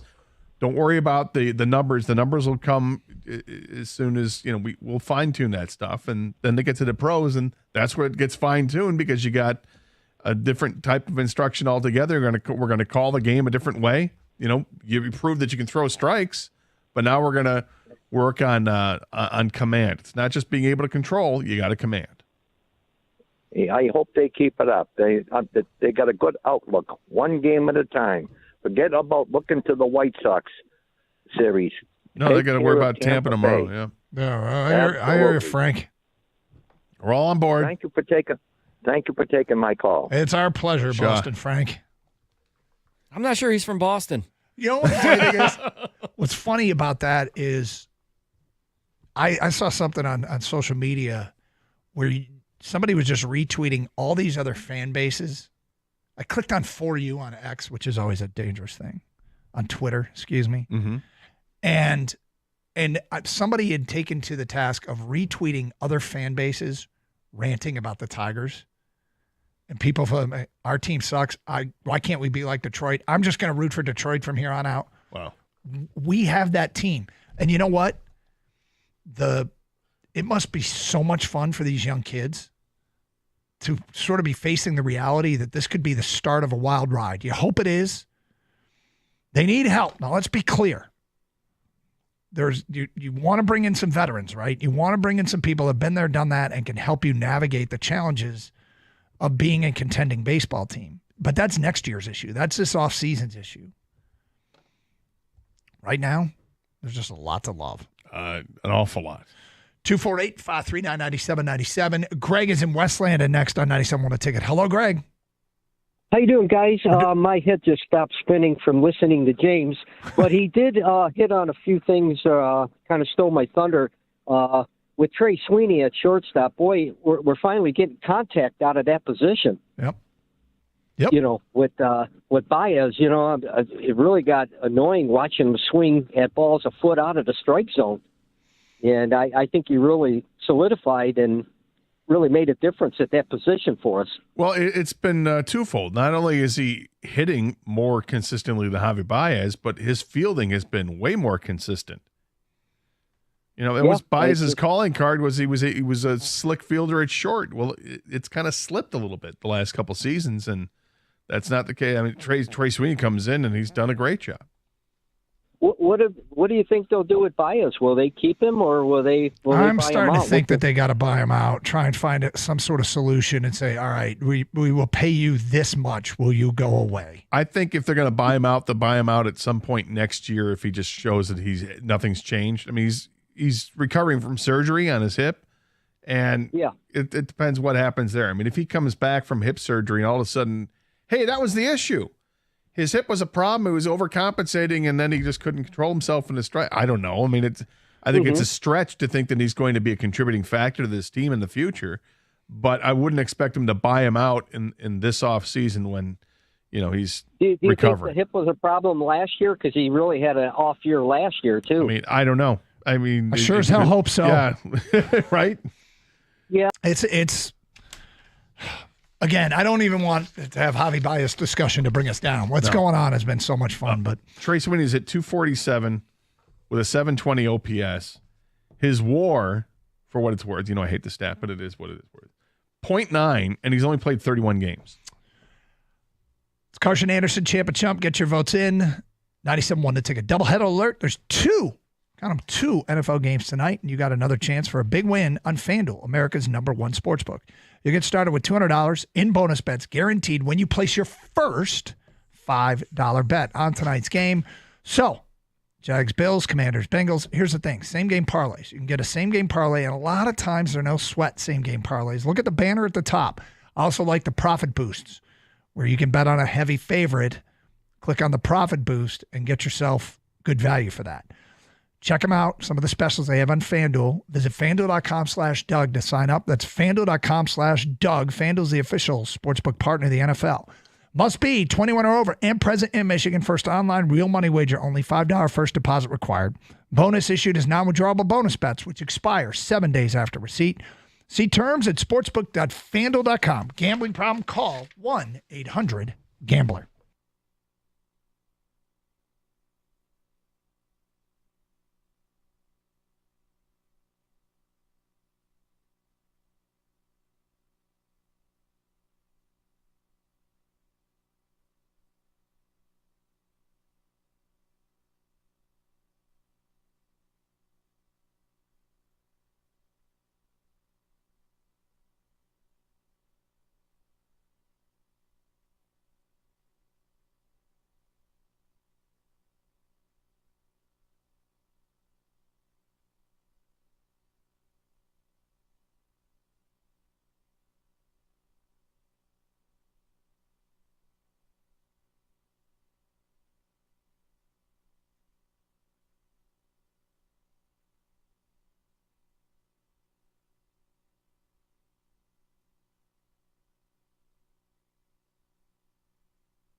Doug Karsch, Scott Anderson, 97 won the ticket on the home for Tiger baseball and the home for Lions football. Good time to be a Detroiter. Good time to be a Detroit sports fan. Big weekend. We'll get to some college football a little bit later on, of course. But in the meantime, Champ and Chump, votes flowing in. Lots of Champ votes. Spread thinly amongst our local teams. Let's get back to your phone calls. Brandon's in Shelby, and he's on 97 on a ticket. Hi, Brandon. What's up, guys? How's it going? Great. So Kang was talking about last week. He was talking about that champagne celebration. Now that we're up, like, doesn't it sound great? Like, we want to see, especially at Comerica Park, we want to see that celebration. Oh, yeah. Oh, my God. I mean, look, this is one of the most incredible sports stories potentially in Detroit sports history. And, like, the experience for those kids, you know, to have that champagne celebration, because, like you said, when they were in, was it Williamsburg or Pennsylvania, you know, when they were at the Little League World Series, they were looking at the Yankees like, oh, my God, like, these are the Yankees. Yep. But at the same time, they said to themselves, that's our shot. Like, if we're going to make a statement, we're going to make our statement as a team. And it seems like since then, they just, you know, they are kind of like the Little League World Series that went to the championship. Yeah, I mean, they were closer in age to the Little Leaguers than the Yankees were. And you know what? The funny thing was, as that game went on, when the Tigers scored, they had a ground-level view. I don't know if it was the 9th inning run or the 10th inning run. They had a ground-level camera replay of a Tiger, you know, sliding home and the kids in the background going crazy. Now, I think it was the 9th inning, and my guess is there's a chance those kids were going crazy because they were excited about extra innings and we get to stay here longer because when you're a kid, extra innings are great. But maybe, just maybe, the Tigers were winning them over. And that, I mean, weeks later, we have a team that is, I think, energizing and drawing in fans from around the country because they are that team. And I don't mean that people are going to drop their teams to become Tiger fans. I think there are fan bases going, well, I could root for these guys, and why can't we be like them? And that's usually us. Normally you see a team that they'll have a call-up if there's an injury or they'll have a call-up here and there. But you never see a call-up like, I mean, it was like once a month or twice a month. You know, so we had so many call-ups in such a short time, and the fact that they were able to build chemistry amongst themselves, just being young people, and go on the streak they did, it's unreal. Yeah, you wonder how many of these relationships, though, were forged at the minor league level when they were playing, some of these guys playing at Erie together, although it's not like Sweeney did. But, you know, Parker Meadows and Jace Young, and were these guys the foundation for this being laid at the minor league levels as they were coming up together? Could be. Well, whatever it is, it's worked brilliantly. Yeah. And you know what? Here's the other thing. There's a saying in sports that gets used all the time by teams that were in the Tigers situation. And I think we've said this about virtually all of our teams at one point. And that is, when things go south, one of the mantras from sports fans is just play the kids. Yep. At this point, just play the kids. What difference does it make? Just play the kids. The reward of that, okay, 99 times out of 100, if there is a reward from that, it is, oh, the kid can play. It lays a nice foundation for the future. But it has nothing to do with team success. Right. It's all about, hey, let's go find a player or two. Remember, going into the trade deadline, we were talking about the team and say, okay, well, let's see who comes up after the trade deadline. There'll be some changes to this roster for sure because they're gonna end up losing some guys because they'll trade them away, and it's going to create some roster versatility and see what happens. You know what's going to happen if they get a chance to to get Parker Meadows back, and he came back. We'll look for Torkelson to come back, and Torkelson comes back, and were we expecting Trey Sweeney? No. We had to wait a while for Trey Sweeney, and then Trey Sweeney comes up and he's great. We had to wait a while for Jace Young. These guys didn't come up right after the trade deadline. These guys took a little bit for a couple of these players, and they've just meshed brilliantly with this, with the way things have gone over the last 40 games. When people say just play the kids, it's about laying the foundation for years to come. September call-ups, all right. It's almost never about, because that's going to work right now. Champ, David Montgomery, over 100 yards rushing. Love the body surf for 8 to 10 more yards. Chump, any SOLers out there?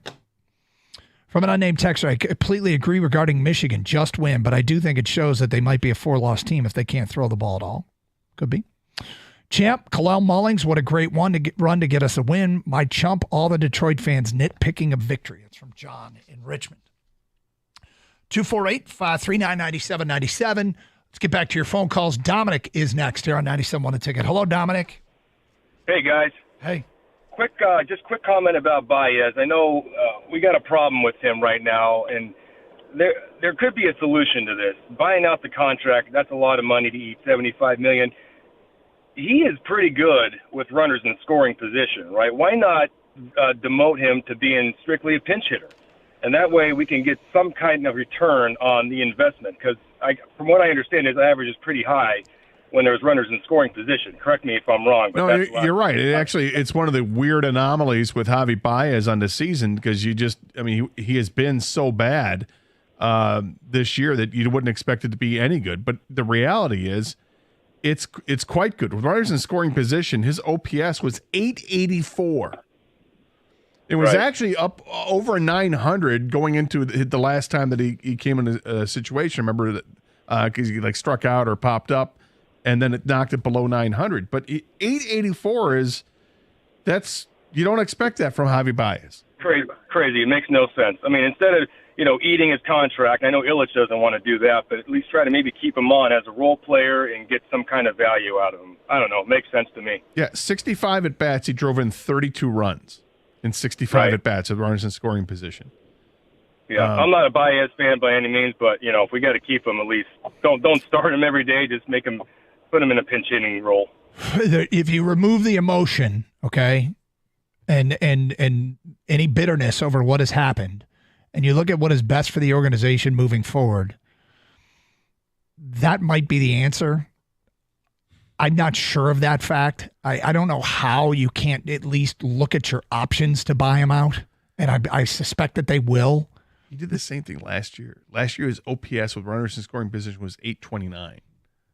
I mean, there's validity to what the caller has to say. It's just, if you take the salary aside, because it's ridiculous to think that you've got a $75 million pinch hitter. I mean, imagine if you waste all your free agent money on paying off Javi. I mean, I don't know. I mean, of course, people want to just, and I understand it too. It makes some sense. If you're close, you have to add. You have to add. It was 832 OPS his first year with the Tigers. Yep. He's been well above 800 OPS with runners in scoring position his entire time as a Tiger, and yet he barely hits 200. 248-539-9797. E is in Clinton Township, and he is next. Oh, boy. We have been put on hold. Where do you think E works? The bank. Okay. I'm going auto owners insurance. Actually, not the bank. I'm going auto. Your auto insurance? I'm going auto owners insurance. They don't do just auto, by the way. You do homeowners as well through auto owners. I'm going to go the Minute Clinic. The what? The Minute Clinic. Minute Clinic? Yeah. I'm scared to know what the Minute Clinic is. We'll circle back to E. Caller's putting us on hold. 248-539-9797. It's Carson Anderson. Open lines, 97.1 The Ticket.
I don't know if I have an issue with this. We just got a tweet from a listener, Michael. We need a Javi Baez embargo starting right now. Seriously, stop this madness. When November gets here, sure, but not now. I'm not necessarily against that. It's a tomorrow's problem, and today there's too much good to talk about. So I don't mind tabling Javi Baez calls. How about we do that? You got a hand up for you?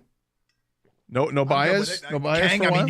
you always look out for what's in the best interest of the show. I agree. We don't need Baez talk. All right, there we go. It's not relevant. It's done. Kenny, embargo. No Baez. We can circle back. There's plenty of time to have those worry about what's next conversations. But let's live in the moment. November, December. Gator, let's be where our feet are. I'm going to be where I'm at. Yeah. 248-539-9797. Okay, so there's so much to talk about right now. Obviously, the Tigers being in a playoff spot is a incredible story in Detroit. Depending on how this ends, it could be one of the greatest stories in Detroit sports history. 2 amazing wins, led in large part, once again, by the kids. Some unbelievable fielding, whether it be Parker Meadows' home run saving catch yesterday that took 2 runs off the board for Baltimore, to Jace Young making 2 plays on deflections. One went off Hannafy, got it out at first. Another one went off his own glove. And then was it Hannafy that was covering at third? I don't think it was Hannafy. I can't remember who the pitcher was at event because the Tigers were as close to a shift as legally possible. And the pitcher had to run over and cover third. They got the out there. There was Spencer Torkelson catching everything within his radius. What a catch radius, including balls. I mean, the ability to scoop a bounced throw has been elite of late. The catch by Sweeney on Saturday in Saturday's game with the infield in and the amount of distance he had to travel. Just all of these plays being made. Kerry Carpenter. I mean, yesterday they hit 3 solo home runs, won the game 4-3. How about the mood Friday night? What was your mood on Friday night when the Tigers lost and they got hammered? And just every pitch looked like it was going out of the ballpark. Yeah. Yeah, I mean, it was I just you know what I fell back on? I seriously fell back on. The goal is to survive the weekend. Right. Don't be more than a game back. Yeah. But opportunity lost. You got to keep pace. Yep. And then Saturday happens. They win. Your Michigan fans are happy. They win. Spartan fans not so happy. And then yesterday comes, and Tigers are playing well. And then you find out Minnesota drops the first game. Like, well, things just got interesting here. Then the Tigers go on to win. Like, all right, here we are. We're tied with them. We got this. And then what happened? Oh, the Twins lose the second game of the doubleheader. Damn it. And then the Lions win. Just a tremendous weekend. So there's A.J. Hinch, maybe an underrated part of what he is doing. And, I know he's talked about this with the guys, and we've talked about it on the air, but he was a psychology major at Stanford. And he has managed to thread this needle where they have cranked up the intensity but not the pressure, because it feels like 2 teams in front of them that have more veterans, Minnesota and Kansas City, are crumbling under the pressure applied by the Tigers. Those teams are playing worse as the Tigers get closer. And the Tigers, now that they are in a hunted spot, now that they're where they want to be, now that they control their own destiny, how does this young group respond? What does AJ say? What does AJ do? What button does he push to make sure that they just keep doing what they're doing? 248-539-9797. All right. There's also the Detroit Lions, Gator. And today's Lions coverage is presented by T-Mobile. Head to T-Mobile.com and get a great deal on the iPhone 16 Pro. The Lions win yesterday. It wasn't a 60-minute work of art. It started out as a work of art offensively, and they looked phenomenal offensively. Right down the field and score. I think it was 61 of it was maybe not 61. It was a lot of that first drive was done on the ground.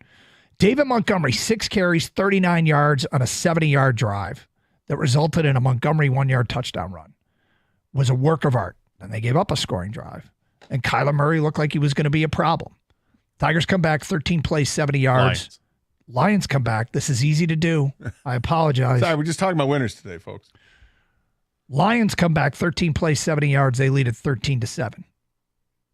The rest of the half is for Arizona's punt, field goal. Detroit adds another touchdown. They have 3 touchdowns in 4 drives. They look great. You see how many plays Arizona ran in the first half? 21 or something. I think it's less. Is it? I think it was like 15 plays. That's amazing. So second half, the Lions don't score. And I think some people were disappointed in that. And look. It was 21. Was it? Yeah, my bad. How about that? Indicative of bigger plays? Or indicative of bigger problems? The Lions' second half? I mean, I don't. Football's not a game of perfect. You're not going to be perfect, but you do what you have to do to win games. You call plays specific to winning that game. The time in the game, the scoreboard, the down, the distance, being risk adverse, all contributes to play calling. But if you are some way unsatisfied with that win, keep in mind that yesterday, and I think this is important to note, yesterday, the 4 biggest favorites, Cleveland, Tampa, San Francisco, and Las Vegas, none of them covered. These are the biggest favorites in the league. Cleveland was a 6.5-point favorite. They didn't cover. Oh, they also lost the game to the Giants. Tampa was a 6-point favorite over Denver. They didn't Oh, they also lost the game to Denver. San Francisco, a 6-point favorite over they lost to the Rams. And Vegas was a 5.5-point favorite over Carolina. They lost to Carolina. The 4 biggest favorites lost. Who are those teams again? Cleveland, Tampa, San Francisco, and Vegas. Those were 1, 2, 3, and 4. The 4 biggest favorites all lost outright. So to not a who's who of quarterbacks, by the way. Other than Stafford, but playing. What do you mean? The teams that lost? The teams that they lost to. Okay. So you had Daniel Jones was a winning quarterback. Mm-hmm. Stafford beats Purdy, but Stafford playing without his top 2 receivers, right? Vegas got beat by Andy Dalton. You better put some respect on his name. Yeah, they got beat by Andy Dalton. And Sam Darnold. Yep. Beat Houston. Okay, so what you're looking at, well, Houston wasn't even on that list. What was the other team on your list? Denver. Bo Nix. Bo Nix getting things done. So the point is, it's not like the Lions, they see things that could be better, and I'm sure they will work on those things. But on a Sunday in the NFL, that's a pass-fail grade, and they passed. Well, they passed the flying colors. The first half was announced. It's one of the great halves of football the Detroit Lions played. Offensively, yeah. And as a game total, this is the best game they played of the 3 games so far. The first drive was great for the Lions, and then they gave up a big drive to the Cardinals, where Kyler Murray looked like he was going to carve them up on the ground and through the air because he was able to escape a couple times, had the 34 yards rushing on 2 carries, and then went on to have 11 yards on 3 carries the rest of the game. The rest of the game, he only ran it 3 times. Ran it twice in that first drive. Nothing doing afterwards because the defense was damn good. And the offense was damn good in the first half, very efficient, getting their 3 touchdowns. Let's move on. Nothing to see here. Jake Bates missed an extra point. Nothing to see here.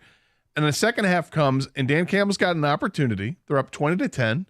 If they wanted to kick a field goal on 4th and 1, it would have been like a 51-yard field goal attempt. Which I'd like to see Bates bang one of those through. I'd like to see it too. And at the time, I'm thinking, do we do this here? If they make it, they would put him up by 13 points. They'd have to score 2 touchdowns to pass the Lions here. Or do you just do what Dan Campbell has done, which is go for it on 4th and 1? He is who he is. He is who he is. So they don't get it, and maybe things starting to tighten up a little bit for the fans, but for the team, their defense played so outstanding. They were able to just get the job done, and everybody on that defense contributed. When you think about who they were playing without at times, okay? Again, no Anzalone to start the game. You had no Rakestraw, no Melanfonwu. Those are 3 big pieces on your defense that are unavailable to you. So you're counting on Malcolm Rodriguez. You're counting on Neiman to go in there. And Reeves-Maben making plays. Yeah. Unfortunately, a stupid hit too. But, Derek Barnes has to leave the game.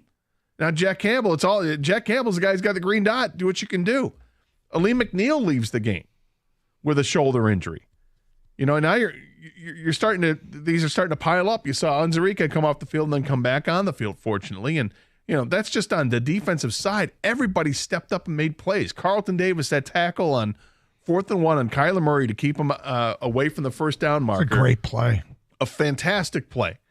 And way to go. The pass rush was constant, and yet they only got home once.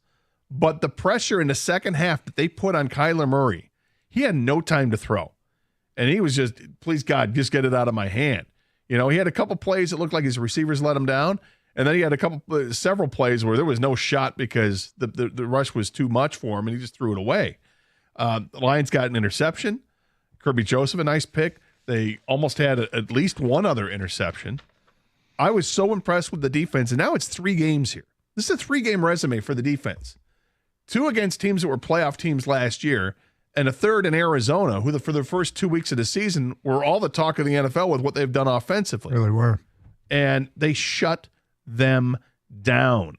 13 points, and it didn't even think really they had 13? How'd they get that? Well, they had 7 on the first drive. 248-539-9797. We'll start knocking down your phone calls next. Champ and Chump votes, get them in. Hey, Sarah Chevrolet in Sterling Heights is ready to celebrate football fall and the best deals of all. Right now, you can get into a brand new 2025 Chevy Equinox for just $332 a month with $19.99 down. That's a 2-year lease on an Equinox LT front-wheel drive for just $332 a month. Unlock the savings with their GM employee discount and current lease in your household. Equinox, redesigned for 2025 on the exterior and features a bold new dashboard with double digital displays. And Sarah has a huge selection of those to choose from and a ton of EVs as well. Check them out, 17 and a half and Van Dyke in Sterling Heights. Make this the summer you save and say Sarah. Call 87-SAY-SARAH or go to saysarah.com. Together, let's drive.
Jared Goff, we'll talk to him tomorrow at 10:30 here on Carson Anderson. We hope. He's kind of had to move around a little bit, but if everything goes as scheduled, it'll be 10:30. With the Monday game, do they change that?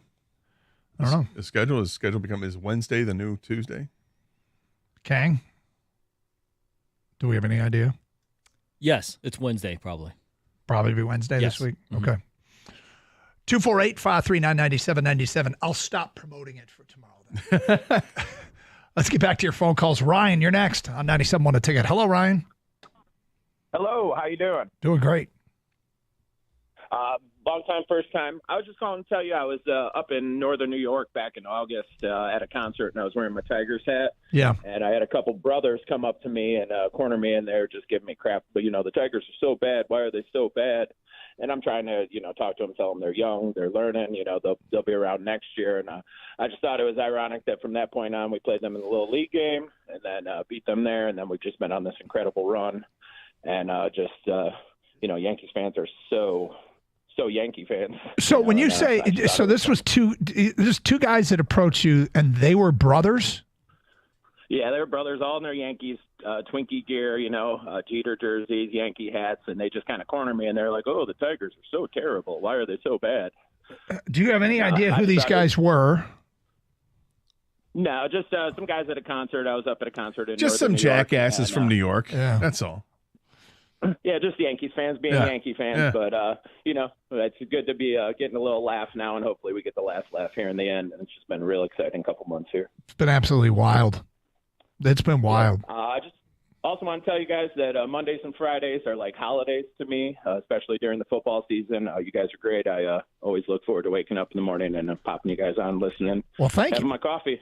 Appreciate it. Thanks, Ryan. Thanks, Appreciate guys, it. and, keep doing what you're doing, and go Tigers, go Lions. We also do it Tuesday, Wednesdays, and Thursdays We do. as well. We do. Like to tune in those days. It's a fun day today when it's September 23rd. We're still talking Tigers.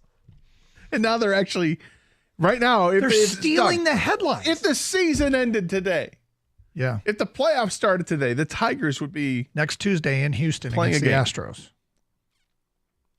And by the way, it's 3-game series. So people don't know. Tuesday, Wednesday, Thursday. all on the road if you're one of the Yes. Now, last two. is wild it cards. impossible for the Tigers to catch the Orioles Oh, they can't do that, Doug. and host That can't host the first round of the playoffs? Come on, don't say that. That can't possibly happen. Well, the O's have to go to New York for 3. So the Yankees, quality ball club. Then they finish up at Minnesota. Yeah.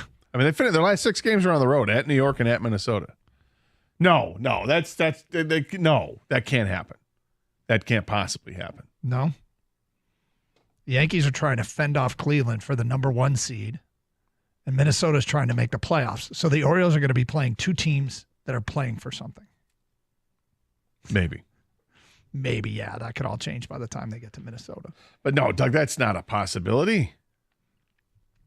Because Minnesota, unfortunately, here's the problem with Minnesota, is they might be eliminated by the time Baltimore gets to Minneapolis. So wouldn't that be a shame? Because then they'd have nothing to play for because they'd be eliminated because the Tigers will have clinched. Magic number 6. So I would never require a Tiger sweep and a Minnesota get swept. Yeah, well, and then let's see. I'm just looking at Kansas City. They finish their last 6 games are on the road. At Washington and at Atlanta. Let's get back to your phone calls. Peter's in Waterford and next. Hi, Peter. Hey, Doug, I called you about 5 weeks ago. I think you remember the phone call. I said they had to go 30-10. And you said no. And I said they got 9 games, 6 with Chicago and 3 with Oakland. And I said now it's about 20-10. And you said, doable. So, and you mentioned a perfect segue about Hinch being a psychologist, because here's what I think happened. In every form of learning, you go through 3 phases: unconscious incompetent, a conscious incompetent, and a conscious competent. You don't know what you're doing, you don't know how to do it. You know what you're doing, you don't know how to do it. And then you know what you're doing and you know how to do it. I think the game slowed down for a lot of these guys, but it all happened at once. usually you have one rookie, right? Yeah. That plays in your lineup. They got 3 starting. Then they got 3 rookie pitchers who are almost unhittable because they're put in perfect situations by AJ. And so do I think they can catch Baltimore? I think it's a possibility, but more likely, I think they'll end up right behind Baltimore and be this, the second place wild card team. Well, I wouldn't be mad at that scenario. Who's the second place wild card team take on? The first place wild card team. Oh, so if Detroit passes Kansas City, they'd have to go. They back would to play Baltimore, yeah, instead of playing Houston. Yeah, and so I don't think this is much of a mirage as people think it is, because there's been a little bit of, the hot streak started, of course, but it's just snowballed to where these guys are very, very confident people right now, and that's a tough thing to play when you're on the other team.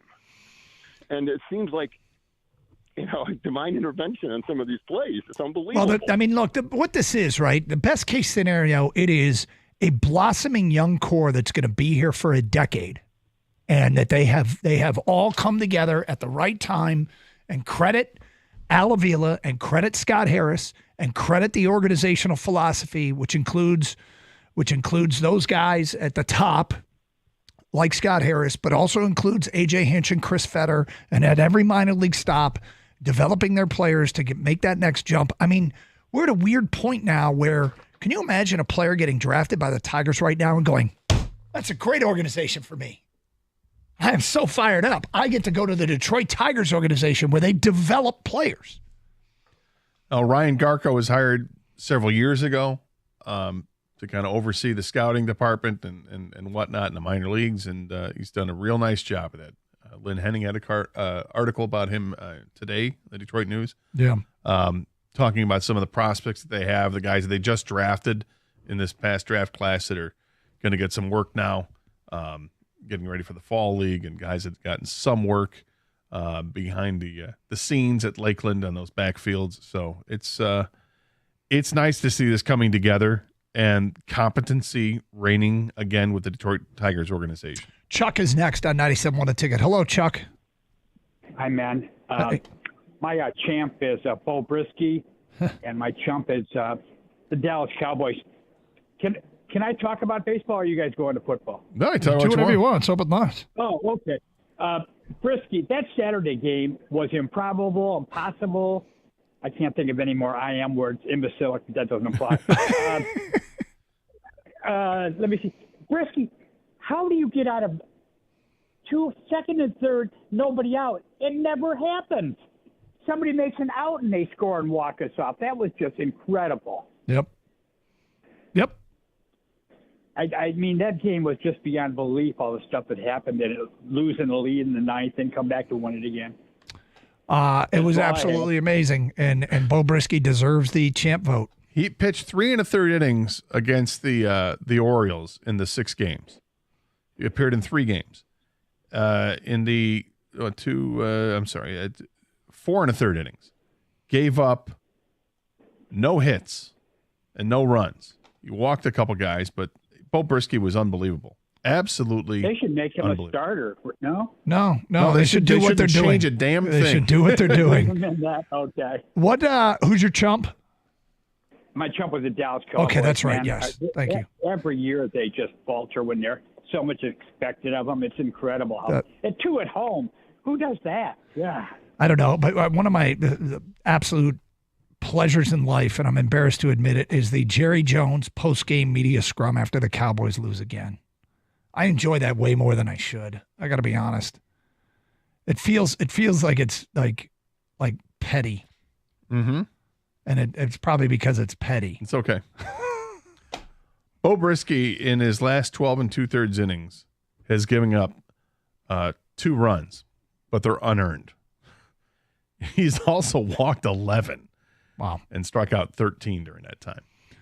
Carson Anderson, 97.1 The Ticket.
play that goes viral immediately and had everybody talking, and they did it to perfection. On a play that takes so much timing, and Ben Johnson, and look, I know players love trick plays and they love to get to execute them. That thing was a thing of beauty, and Lions go on to win 20-13 in the desert against an Arizona team that had given people a lot of problems offensively. We had talked about an offensive goal to try and hold Kyler Murray to Baker Mayfield type numbers against this defense. Baker Mayfield, 185 through the air, 34 rushing. Kyler Murray, 205 through the air, 45 rushing.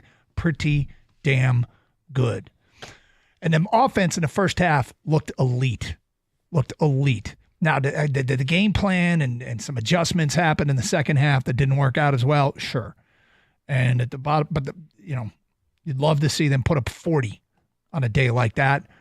But don't get lost. Don't stare too hard at it so you start to see something else. It's a win. Yeah, it's a win. And, but one of the things I wrote in my notes was why no offense in the second half?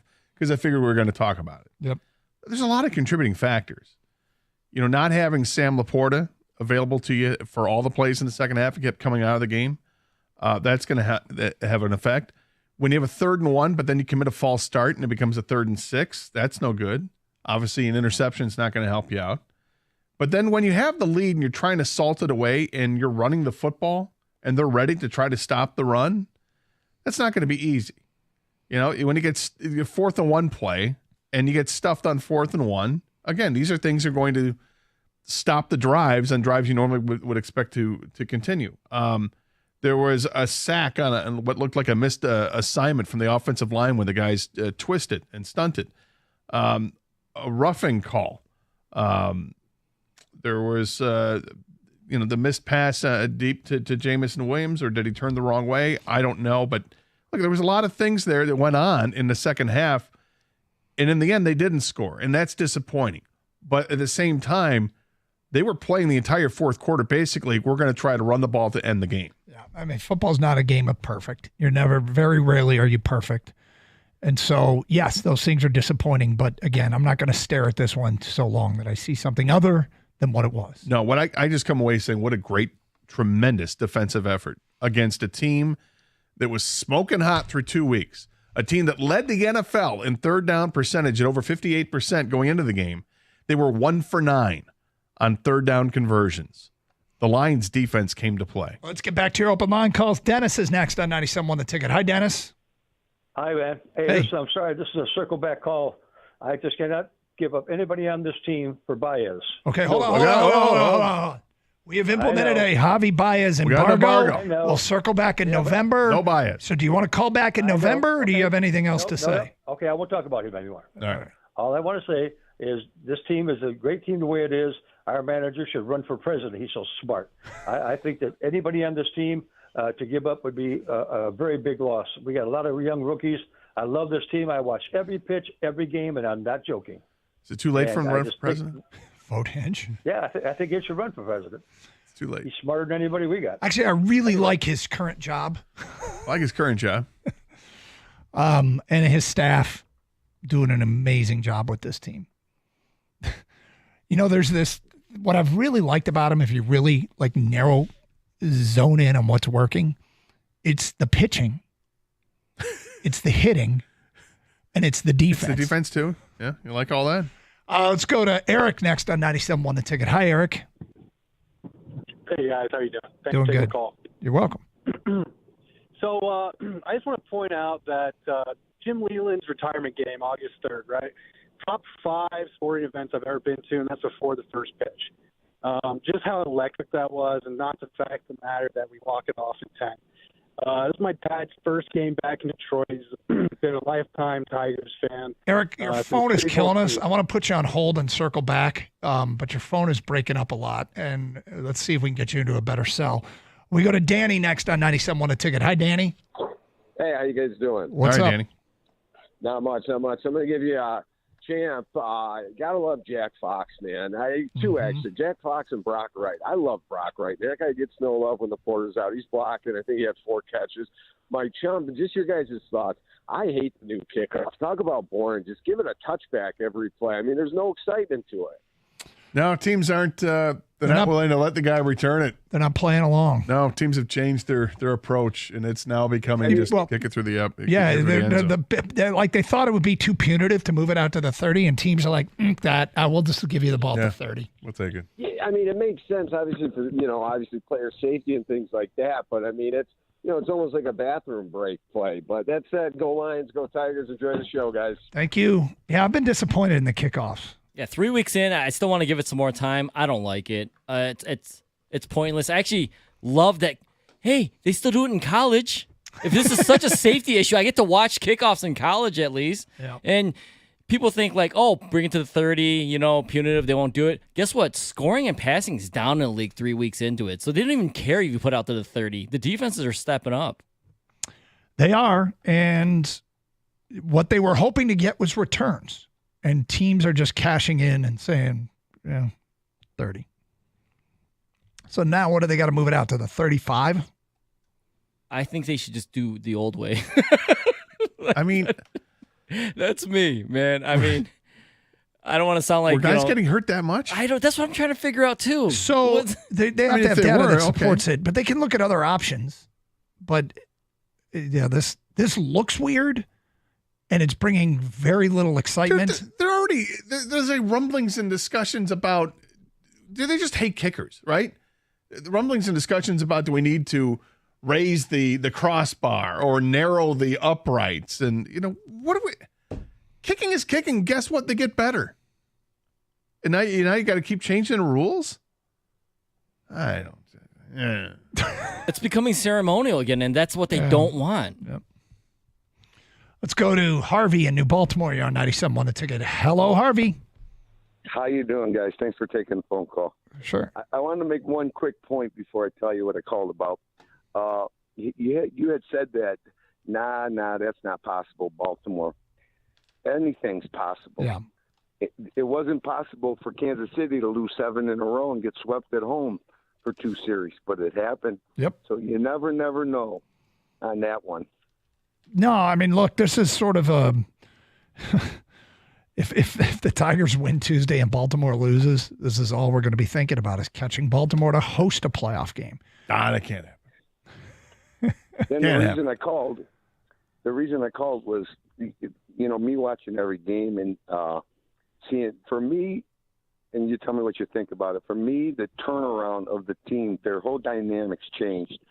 At the last series they lost with San Diego, when they came back from 3-0 in the ninth inning with 2 outs and hit that grand slam, they've come back and come back and come back, even when they're down 4 runs, 5 runs. It's all changed, and they haven't lost a series since. So that Parker Meadows 3-2 pitch, down 3-0 on the road, which had only happened, that exact scenario had only happened one other time in the history of Major League Baseball. That a person hit a grand slam in that time was somebody named Ted Williams, and Parker Meadows steps up and does that. And it's a pretty common name. When they ran out on the field, it was like they won the World Series. You could not. You're right. They're so young and so exuberant. There are moments where you're like, their youth comes through. That was one of them. The slide Jace Young had at home plate the other night where he jumped. I mean, that reminded me seriously of watching the 17-year-olds that I coach in the summertime. That's how they celebrate. This is a young team with so much energy right now. You want to know what a team looks like with juice? This team has juice. Guys, I have an update on Sam Laporta's injury, by the way, here. Okay. Low ankle sprain, according to Jeremy Fowler. So that's good news. That is good news. We're always fearful of the high ankle sprain. I don't want the high ankle. But he kept coming back in the game. There were like 2 or 3 times that he would leave, limp off, and then come back. So I'm glad to hear that. Just tape it up, ice it, rest it. He doesn't need to practice, right? Well, it's funny because our guy Chow, the Twitter doctor who does all the diagnosis, just seeing the highlight, he said, this looks like an anterior blah, blah, blah, blah, blah. I don't think it's serious. So he was right. It doesn't sound like a real doctor if he's saying blah, blah, blah. Oh, he's not a fake Chow. Yeah, we want real Chow. He's the real Chow. He is? Okay. Yeah. Anyway, he said it was no big deal, and turns out he was right. He's a good real doctor. Real Chow. Real Chow. Hey, it's Doug here. I want to tell you about my friends at Michigan Auto Law, especially with the winter season right around the corner. Our roads are going to get tougher. And you know that I'm hoping you never, ever are in an accident. But if you are and you need someone who's got your back, that's where my friend Steve and his team at Michigan Auto Law come in. If someone in my family needs help, that's who I'm sending them to. They specialize only in auto and truck accidents. You wouldn't go to a doctor who specializes in all sorts of medicine, right? So why would you do that with your lawyer? Specialization matters. They care more, so you win more. Michigan Auto Law. Auto accident attorneys. Visit autolaw.com. That's autolaw.com.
Jared Goff talking about how well the defense is playing. 248-539-9797.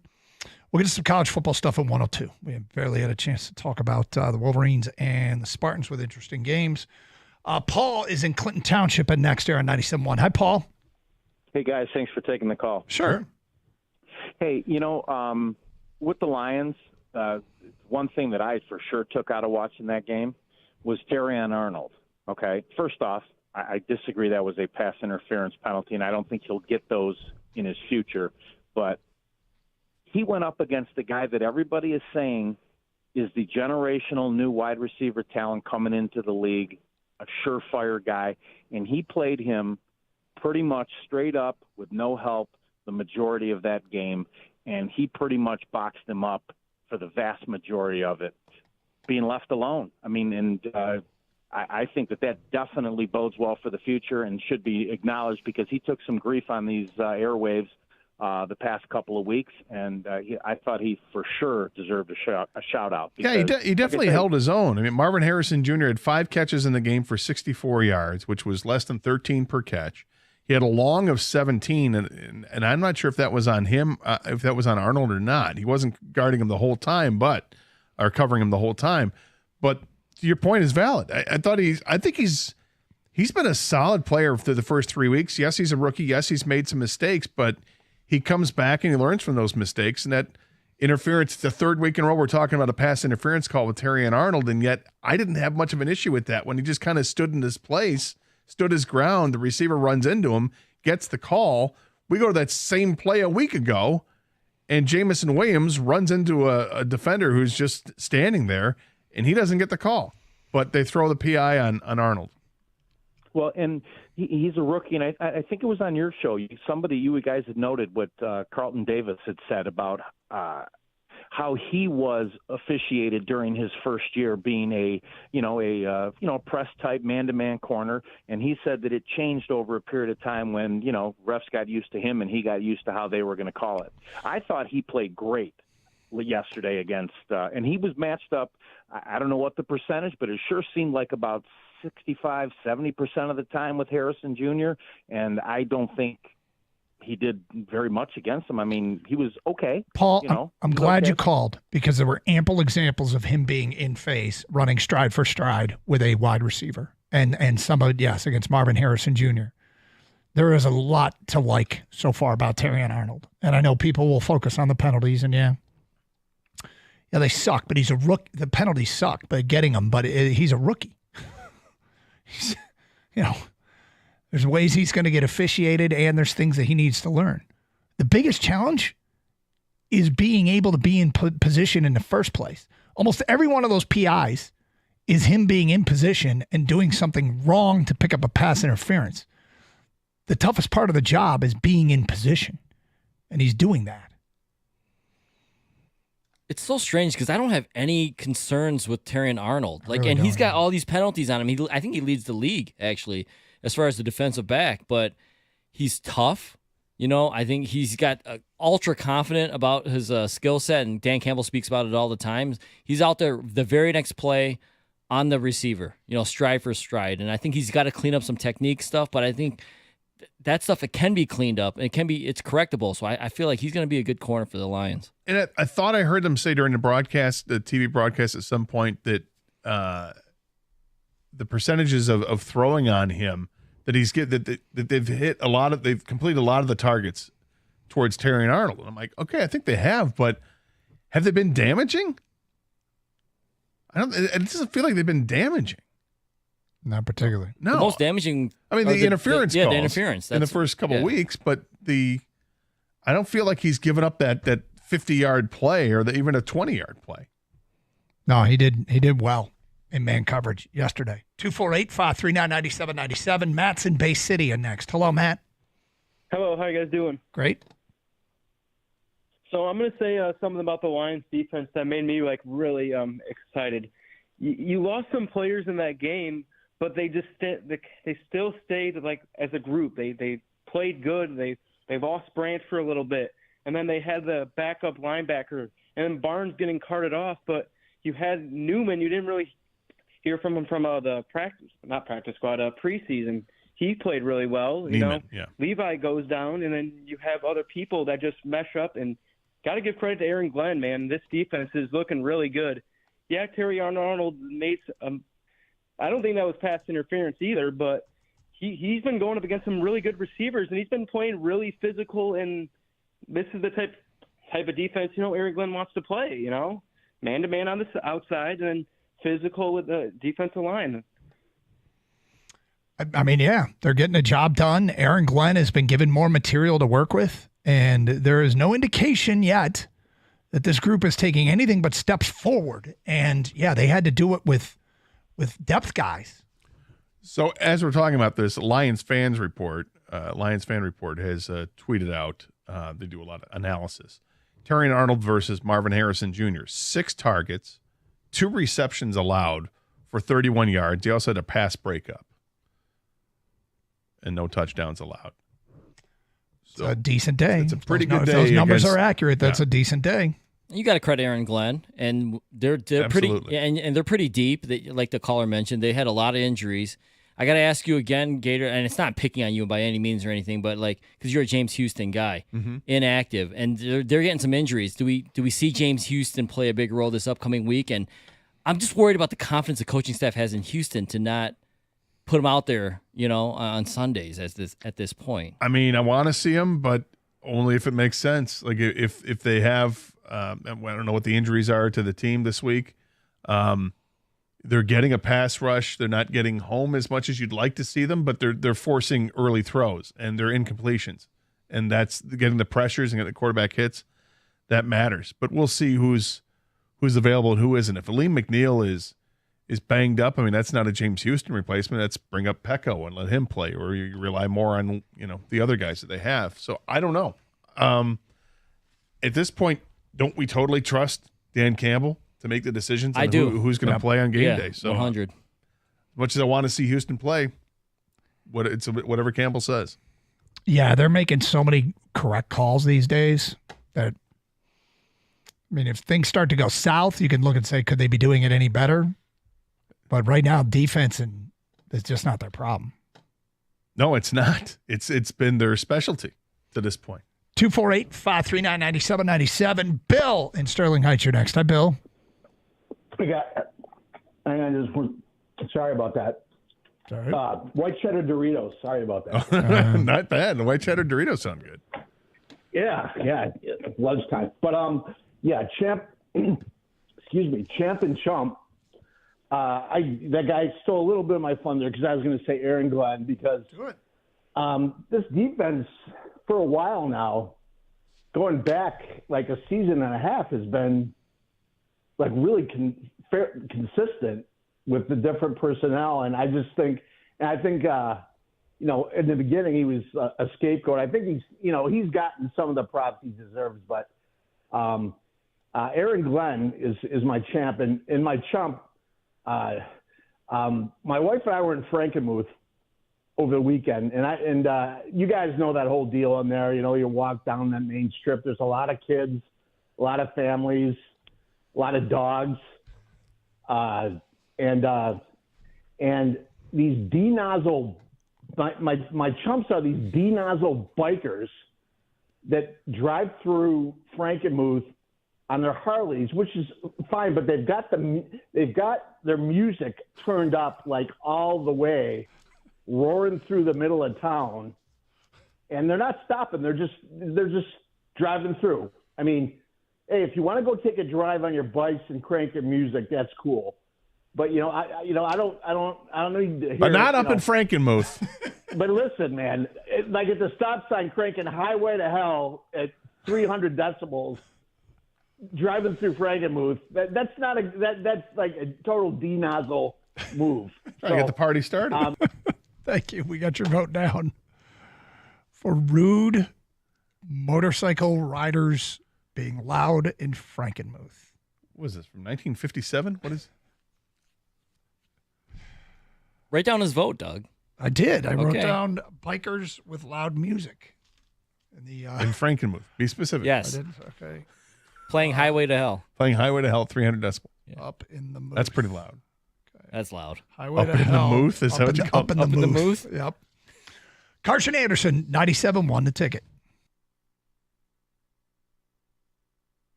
All right, we promised some college football talk at this time. We do have a start time. Well, we knew one of them, Michigan State, Oregon, Friday, October 4th. It'll be a 9 p.m. Eastern kick at Oregon, 9 p.m. Eastern. But here are the new start times. Saturday, October 5th, UCLA at Penn State, noon on Fox. UCLA will travel across the country and have a 9 a.m. Pacific time start. That's fun. At Penn State. Purdue at Wisconsin, Big Ten Network, noon. Iowa at Ohio State, CBS, 3:30. Indiana at Northwestern, Big Ten Network, 3:30. Rutgers at Nebraska, 4 o'clock, FS1. USC at Minnesota, BTN, 7:30 kick. Michigan at Washington, NBC, 7:30 p.m. kick. So those of you going out there, 4:30 Pacific time, 7:30. It'll be a night game. It will be a night game. So there is that for those who are interested. Gator, let's start with Michigan State, BC. Turnover problems can lead to issues. Aiden Childs gets excited and throws a little too many arm punts, just throws the ball up for grabs. But you could see the talent, that's for sure. Yeah, there's no question he's got talent. The 3 interceptions, that's a problem. And it's something that'll be worked on, but you can't ignore what his ceiling is. His ceiling is so high. He's just extraordinarily talented. I love that it's 4 games in the season and Michigan State throws the ball downfield. They are not afraid to throw it downfield. The last interception he threw in the back of the end zone with 36 seconds to go, you wish that maybe he had just taken off and run on that play because it looked like there was a lot of room to run. Yeah, it's a first down play, too. Yeah. Like you got so many downs to work with. You can't do that. And look, it's a learning curve with him. He'll figure it out. I was mostly impressed with Michigan State's defense throughout the game. And then the last touchdown was a long touchdown pass. It looked like Gross he tripped up a couple times. He tripped up when he gets open, and then he trips up trying to move down and make a tackle. Wasn't able to do that. But Michigan State played pretty well. But they got in their own way. A lot of it was Aiden Childs. Before the game, they find out they're going to play without 3 of their wide receivers, which it's tough to play without Nick Marsh, without Glover and Antonio Gates Jr. And we got a banged up offensive line. That being said, they still were able to move the football. They got maybe not as many points as you wanted to see them get, but they did have a lead late in the game. They coughed up the lead. It's a learning experience, and hopefully things will get better for them, although they don't get easier for them because now they're in the gauntlet. And this is a rough stretch of games for Michigan State. They're going to be home this weekend against Ohio State on Saturday night. And then, as you mentioned, the following week they're at Oregon on a Friday night on a short week. And then they return home on they have a bye week, and then they have a home game against Iowa. And then they're at Michigan the following week, and then home against Indiana after that. Indiana's playing outstanding football. It's Big Ten's tough. The teams that are not Penn State and Ohio State are all pretty good teams. It feels like there's only maybe a couple of clunkers in the Big Ten, and Michigan State's not a clunker, but playing games against Illinois and Indiana, and we saw with Maryland, they're not pushovers. It's a tough Big Ten. All right, Michigan and USC, Wolverines win 27-24. There's a lot to get into with this game. I think many people are well aware that in modern intercollegiate football, teams incorporate the forward pass. Michigan has taken their material that they have offensively, and they crafted a game plan that won this game. There's much debate over whether or not this game plan will be employed beyond this, and should it be employed beyond this. I just look at the 60 minutes that took place on Saturday, and what they did in those 60 minutes was find a way to upset a USC team that some thought would roll. But Kalel Mullings is incredible. And one of the little subtleties at the end of that game was that we all know that Colston Loveland was out. And we all know, well, I don't know that everybody knows that on the 63-yard run, Marlon Klein, who is a well-respected backup that they love, went down holding his hamstring. And on a 4th and 2 play, they ran out of the old traditional I formation, which I'm not sure they ran that formation at all the entire game leading up to that. They might have on one of the quarterback sneaks. But they're in an old school under center I formation with a fullback and a tailback. They run it left behind Miles Hinton and Josh Preeb. They're 2 more veteran offensive linemen. They had the XL-OL in there with Andrew Gentry. And then they had Zach Marshall, a sophomore tight end that hasn't played much on that side of the line of scrimmage. They also had a true freshman on the field at the time, and Hogan Hansen at the other tight end. So they were down on the depth chart. They needed just under 2 yards, and they got just about 2 yards to get that touchdown, which I don't know, it changed the narrative of the season, but it's a season where there were 5 big games, and they had to try and find a way to win 3 of them. That's the first one that they've banked. There are going to be other games, as you mentioned, that the Big Ten is tough. Trips to Indiana and Illinois don't look as easy as they once did. So it's going to be a gauntlet. It's going to be a gauntlet. Those aren't punch-button wins. Their 5 biggies were Texas, USC, Washington, Oregon, Ohio State. If they get 3 of those 5, the playoffs are in play. They got 1 now. But that implies there's no other slip-ups along the way. The one thing what you mentioned about Aiden Childs absolutely applies to Alex Orji, and that is they will be coached. There's a lot that they can get better at. And as a coaching staff, I think probably both coaching staffs are very confident that they can make their quarterbacks better than they are currently. But as it applies to Michigan, I think the coaching staff put together, this is the game plan. And they fell behind the biggest thing. If they're going to play that game, the punt and play defense game, they have to be winning the field position battle, playing outstanding defense, and not turning it over. They were doing all of those things when they turned it over. Well, I mean, what a difference a play makes for Michigan when you get down the stretch. They're down 24-20, and it's a 3rd and 1 play from their own 20-yard line when Mullings busts loose for 63 yards.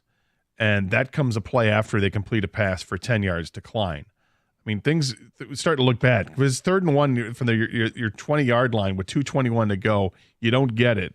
You know, if it goes to 4th and 1, are you going to play the timeout game, or are you going to go for it from your own 20-yard line? I mean, you probably still go for it, but it didn't matter because it gets 63 on the play. And then they run 7 plays in the last 2 minutes.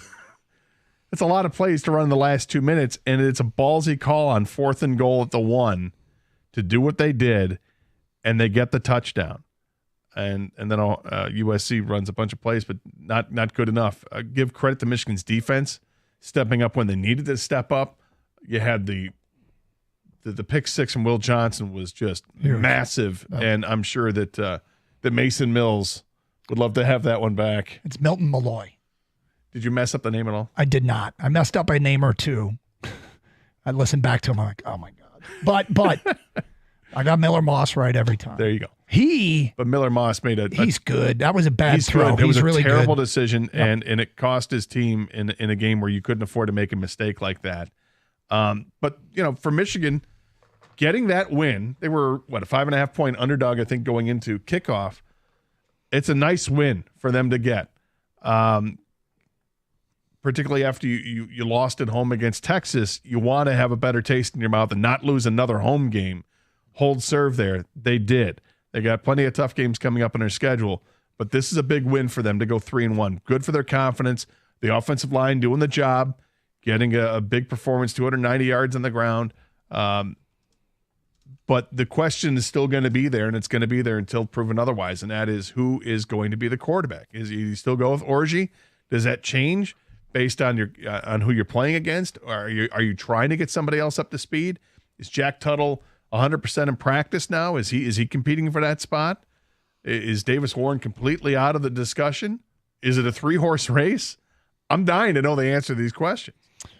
Well, it looks like Orji's getting the start this week against Minnesota. But I mean, as with everything, all positions should always be competition. And the best thing that Orji did might have been a pass he didn't throw, and that was when they ran the flea flicker, and there was no one open, and he tucked it and run it and got positive yardage. It's the temptation to let that go on a flea flicker is probably pretty great, but those are the decisions you have to make and say, I'd live to play another down. Yeah, and they still have to find a wide receiver to step up. Will Loveland be able to play this week? Don't know yet. Don't know. He was running around on the field. He wasn't in uniform, but so imagine maybe he's close to returning. But is Klein is a pulled hammy? Is it worse than that? Don't know. Those are never good when you're grabbing your hamstring. Anyway, you want to keep going college football, feel free. Champ and Chump, 248-539-9797, 97.1 The Ticket. Look, I know you see them. They're the red, white, and blue trucks. They are everywhere, and they're everywhere for good reason because these folks are amazing. The only plumbing and HVAC team that I trust, it's Birmingham Plumbing, Heating, and Cooling. I've used them for a couple of years now. Every time that I've had an issue, they come right out and fix the problem. They're going to help keep you warm this fall with the most up-to-date and efficient equipment on the market. But don't just take my word for it. You can check out their A-plus rating they have from the Better Business Bureau, or how about some of their 5-star reviews they've got on Google. So whether it's your furnace or a water heater, a boiler, or water filtration, schedule an appointment online at birminghamplumbingco.com. Birmingham Plumbing, Heating, and Cooling, your Metro Detroit boiler experts.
Doug Carr, Scott Anderson, 97.1 The Ticket. Open lines, 248-539-9797.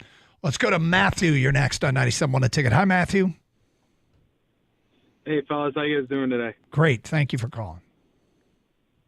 Yeah, no problem. I just had my family and I were talking a little bit about, if the Tigers were to make the wild card and, they have the 3 games and all that. And kind of an interesting talking point. I wanted to see what you guys thought about. Would you start Skubal that first game or the potential second elimination game / closeout game that we could have on that second game?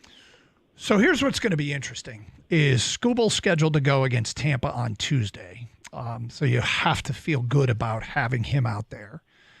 And Skubal could go in a season finale against the White Sox on 4 days rest on Sunday, if necessary, which they've been giving him 5 days rest. They could give him 4 days rest and pitch him on Sunday. If it comes down to the last game of the year, I think they break protocol and pitch Skubal on Sunday, which could take him out of play for the first round of the postseason. Although they'd have Monday off, then Tuesday, Wednesday, Thursday, he could be back on 4 days. That'd be 3 days rest for that Thursday game if it gets to a game 3. So I'm sure they would. Let's hope it's not an issue. It might not be an issue, and that I would start him. I would start him in game 1, and the reason I would start him in game 1 is because if you advance to the next round, you get Skubal sooner and maybe get him for 2 games of that round. Right. So- And I agree. I think you have to come out and try to win, especially coming out of this crazy percentages that have been happening. And I think you got to come out and try to win right when you can, Yeah, I think it's obviously every game is important from here on out. I mean, they're right now they have the wild card spot by a game, but things change very quickly, and everything is going to be compounded here. So you got to just hopefully they can get past Tampa, not just win the series. You'd love for them to sweep and try to make things as easy as possible, but I think that they'll worry about the rotation as the inevitability gets closer and closer. And Matthew, it's a great question. And here is even more reason why you start him. You want to start him in game 1, and they've got work to do. Let's be clear about that. They haven't clinched anything. They've got work to do. But if they can manage to clinch before Sunday, start Skubal in game 1. The ALDS, if the Tigers happen to win, would be game 1 would be on the 5th. They have the 6th off. Game 2 is the 7th. So they could actually go Skubal in game 1 of the wild card series, Skubal in game 2 of the divisional series. Game 5 of the ALDS is the 12th. They can get him 4 days rest and have him pitch game 5 should it happen. So that's why you'd get the most bang for your buck with most bang for your Skubal buck by starting him in game 1 if they get there. This is all premature. Way premature. However, we just got to engage in a legitimate conversation about how you want to space out your pitching in the postseason, which I'm not going to pass on that opportunity.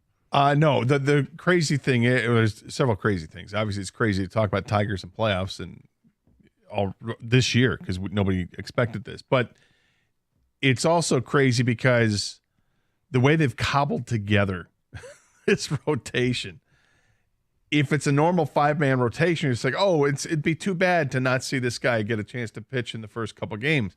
But because they literally have 2 starters right now, this is something that you have to look at some point. Arthur is next here on 97.1 The Ticket. Hello, Arthur. Hey, how you guys doing? Good, Arthur. Thank you. Hey, so I was calling about Michigan State football, actually. I think Aiden Childs has a really good future. I just think that he needs to be coached properly, and I'm hoping that they're going over that this week. That last drive, those connections to Vellings, that's what we need to see more of. Boom, 10 yards, 10 yards, 10 yards. And then for some reason, he tries to fling it downfield with 35 seconds left. It's like, what are we doing with that? I mean, it's like you have so much time left. It's second down. I don't understand that, but I am so glad Smith – was it first down? I thought it was second down. Either way, they had plenty of downs left. And I'm glad that Smith didn't bring over DJU because I think he's even worse. But the Michigan State defense is actually playing really good. Yeah. I think they like we've never seen this last 2-3 years. Everybody would throw 300 yards, 350, 400 yards. All the QBs had their records against us last year, the past 2 years. And now we're actually competing against top 35 teams. I actually think those next 4 games, they have a chance to win maybe 2 of them. I think they're actually doing pretty good. But, yeah, Yeah, they're doing a great job of getting after the quarterback. Chris Bogle has really stepped up his game, and he has stayed healthy, which is a big part of it. The linebackers are doing their job, and the secondary, unfortunately for the secondary, it's attrition. And they've had so many guys go down with injuries.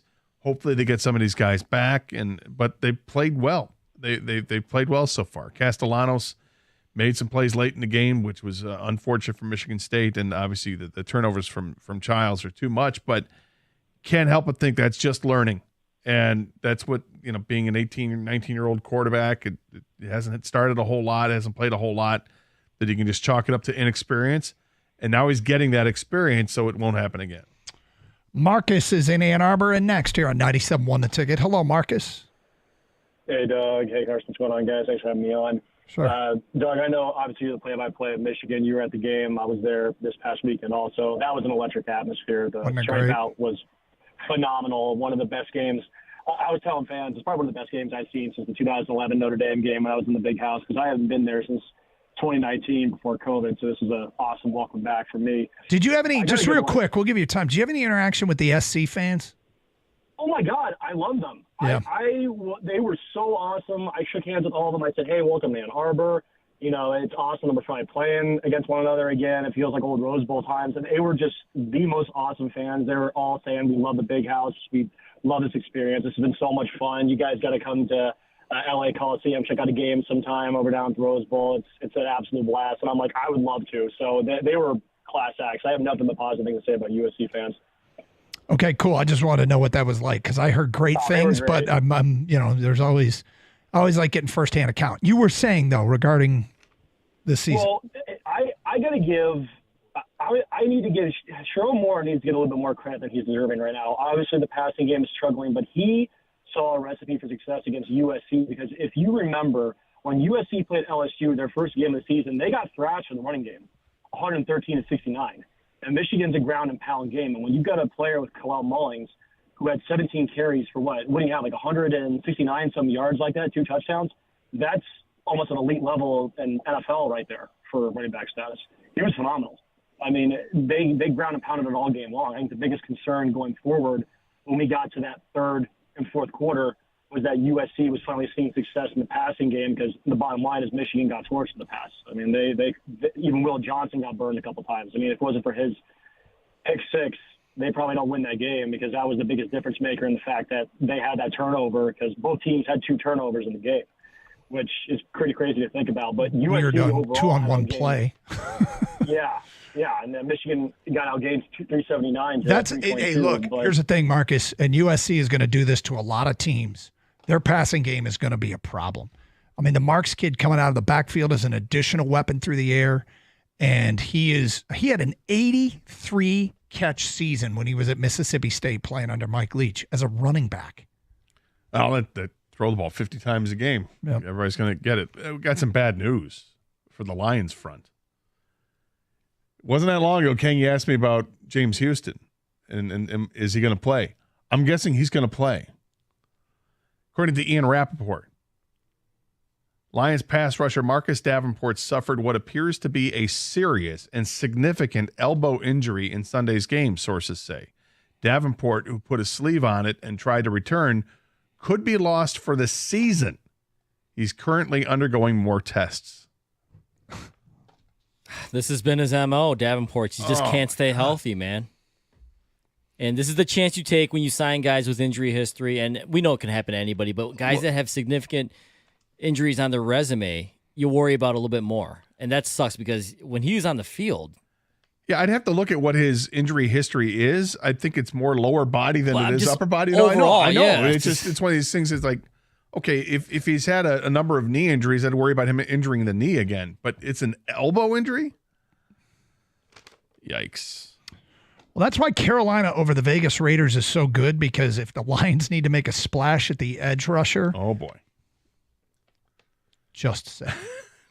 Well, it's hard to get Devontae Adams. People didn't and connect Max the dots there. Max Crosby is there, and the Lions have a ton of cap space. And until Pierce, the head coach, is he called out the team. Yeah, he's a little mad. He should be. I mean, that sucks. I'm glad they have cap space. I'm sure they'd rather have it work out with Davenport, We await final word on this, but it sounds like it could be. Does not sound good. Could be a while if they get him back at all.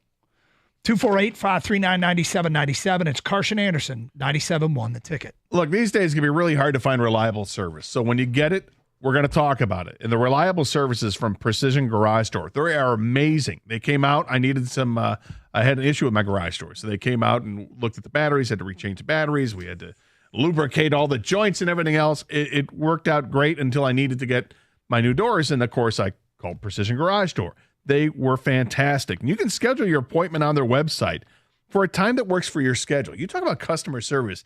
That's customer service. A lot of companies will say, well, we can only come out there between these hours. And that's not how they work.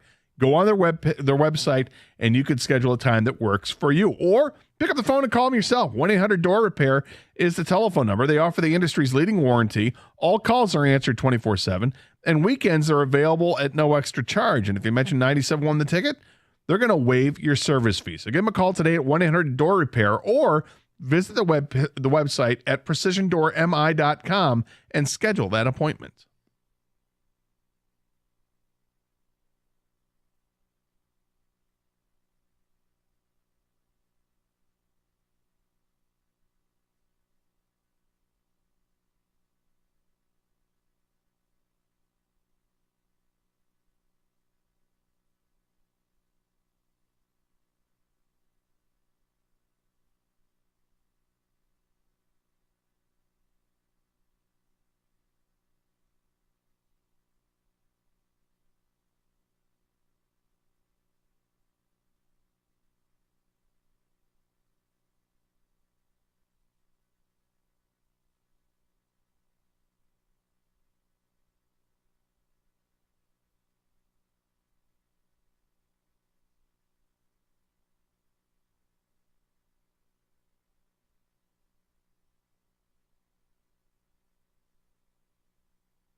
Yeah, that Davenport news is a bummer. We wait to see what the Lions have to say about it. But you start looking at defensively, Jalen Reeves-Maben was forced into action yesterday. He played 27 defensive snaps. Aleem McNeil only played 16 defensive snaps. Derek Barnes only played 11 defensive snaps. All guys that got banged up. Brian Branch had the helmet-to-helmet late in the game. I never heard anything after that. Did he come into the game after that? I don't think he did. I don't remember him coming back. Laporta played. He looked like he might have been knocked out too, by the way. Yes. Yeah. Laporta played 43 of 68 offensive snaps. Parker Hesse or Parker Hess? Hesse. Is it Hesse? Played 13 snaps. I can't imagine they went into that game thinking he was going to play that much. I mean, there were a bunch of guys. How many snaps did Neiman get? Neiman got 7. So, I mean, they're starting to pile up here. They are. Now, fortunately, like the linebacker spot, Anzalone might be back for Monday night. Looks like he was training that direction to come back. They just held him out yesterday. So you get a linebacker back, which should help. And the fact that they've got Rodriguez to pick up the slack, or Jalen Reeves-Maben or Neiman, that bodes well for the locker room with the linebacker room. It's a good linebacker room. Yep. Defensive tackle, if Aleem McNeil is out. Well, fortunately, the Lions, they just got DJ Reader back, and now they've got other players. They like Mekhi Wingo a lot. Anzarique's played great to start off. I mean, they've got some versatility there as well. Davenport starts to shift things because as much as you like Anzarique, maybe he plays the middle, Anzarique can also play the outside. And now you're thinking about James Houston coming back, and is he going to play a role? But they are starting to mount, and they get some guys back, and they lose some guys, and hopefully the ones that came out of the game yesterday, hopefully they're not long term. But the Barnes injury didn't look good, a knee, and then McNeil with a shoulder who didn't. What'd you say? 11 snaps or 16 snaps from McNeil. Yep. Oof, that's tough. Hopefully he won't be out long, if at all. We don't know because they haven't said anything yet. But that news on Davenport is a little sobering. Let's get back to your open line calls. Kevin, you're next on 97.1 The Ticket. Hello, Kevin. Hi, how you doing? Okay. All right, Kev. Just wanted to make a couple comments about Michigan State and their quarterback position. The new coach came in and transferred in a kid from Oregon State who's doing a okay job, but the other day I think he's just under 50% and 3 interceptions, and they're right in that game. And the reason I'm calling is the kid they have that's the backup is like an unbelievable quarterback. And when he was coming out of high school, I got a chance. I coached him in high school, not football, basketball, but he's coming out of high school, couldn't even get a scholarship, Division I. He's too small, doesn't throw it hard enough. Yeah, you're talking about Tommy Schuster, who's from Macomb and ended up playing at North Dakota and was a starter there for 4 years. And it's not every record they have. And you know what? The kid is just the most composed kid. He doesn't throw bad balls. The time he got, 2 weeks ago, he was 8 for 10 for 90-some yards. He's accurate. He doesn't ever get rattled. And, I believe the other day, if Tommy Schuster's quarterback in their team, they win that game because he wouldn't have thrown 3 interceptions. And he gets the ball right on the money. So, Kevin, here's the thing. I love that you love your guy, and that's cool. And you're teaching the audience about him. But here's my question. Do you really think that they would be playing him more if he was proving in practice that he was capable? Well, I think that, I would hope that you're right, okay? But, the coach came in from Oregon State, portaled in his guy from Oregon State who was a young player who had been there, and I think there's some loyalty there. And, again, you don't see a player till they're thrown in. I mean, this is a step up. This is D1, big-time football, Big Ten, and, the theater.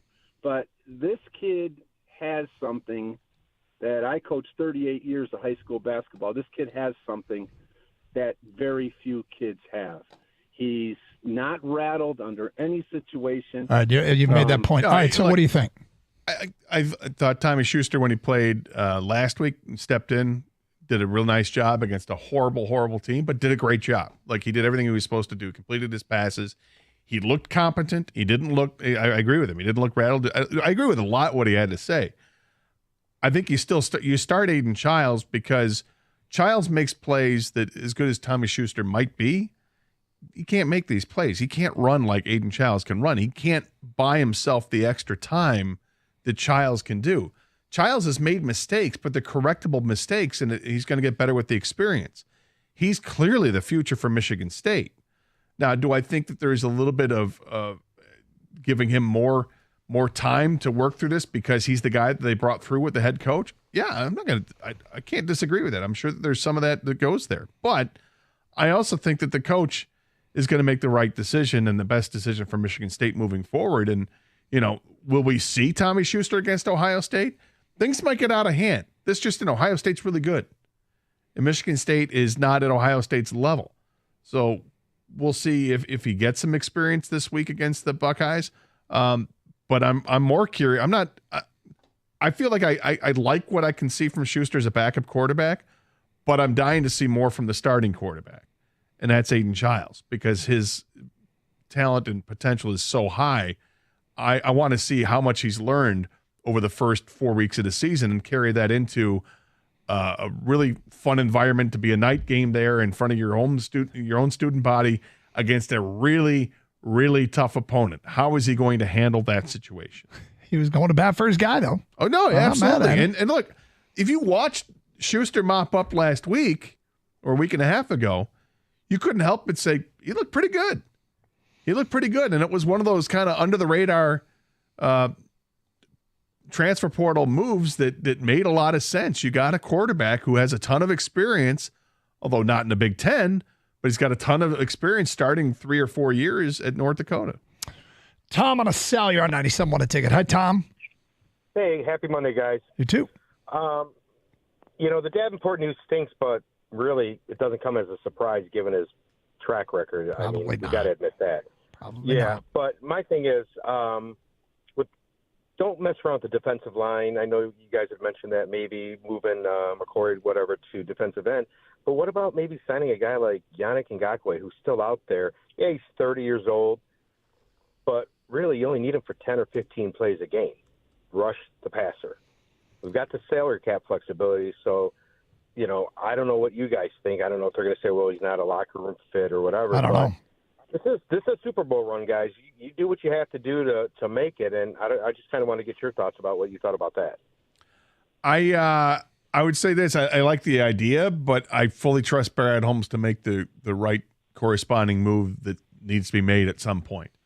And if that means that they're going to try to trade for somebody, awesome. If it means that they're going to pick up a free agent, great. If it means that they just say, well, we promote James Houston, he's not even promoted.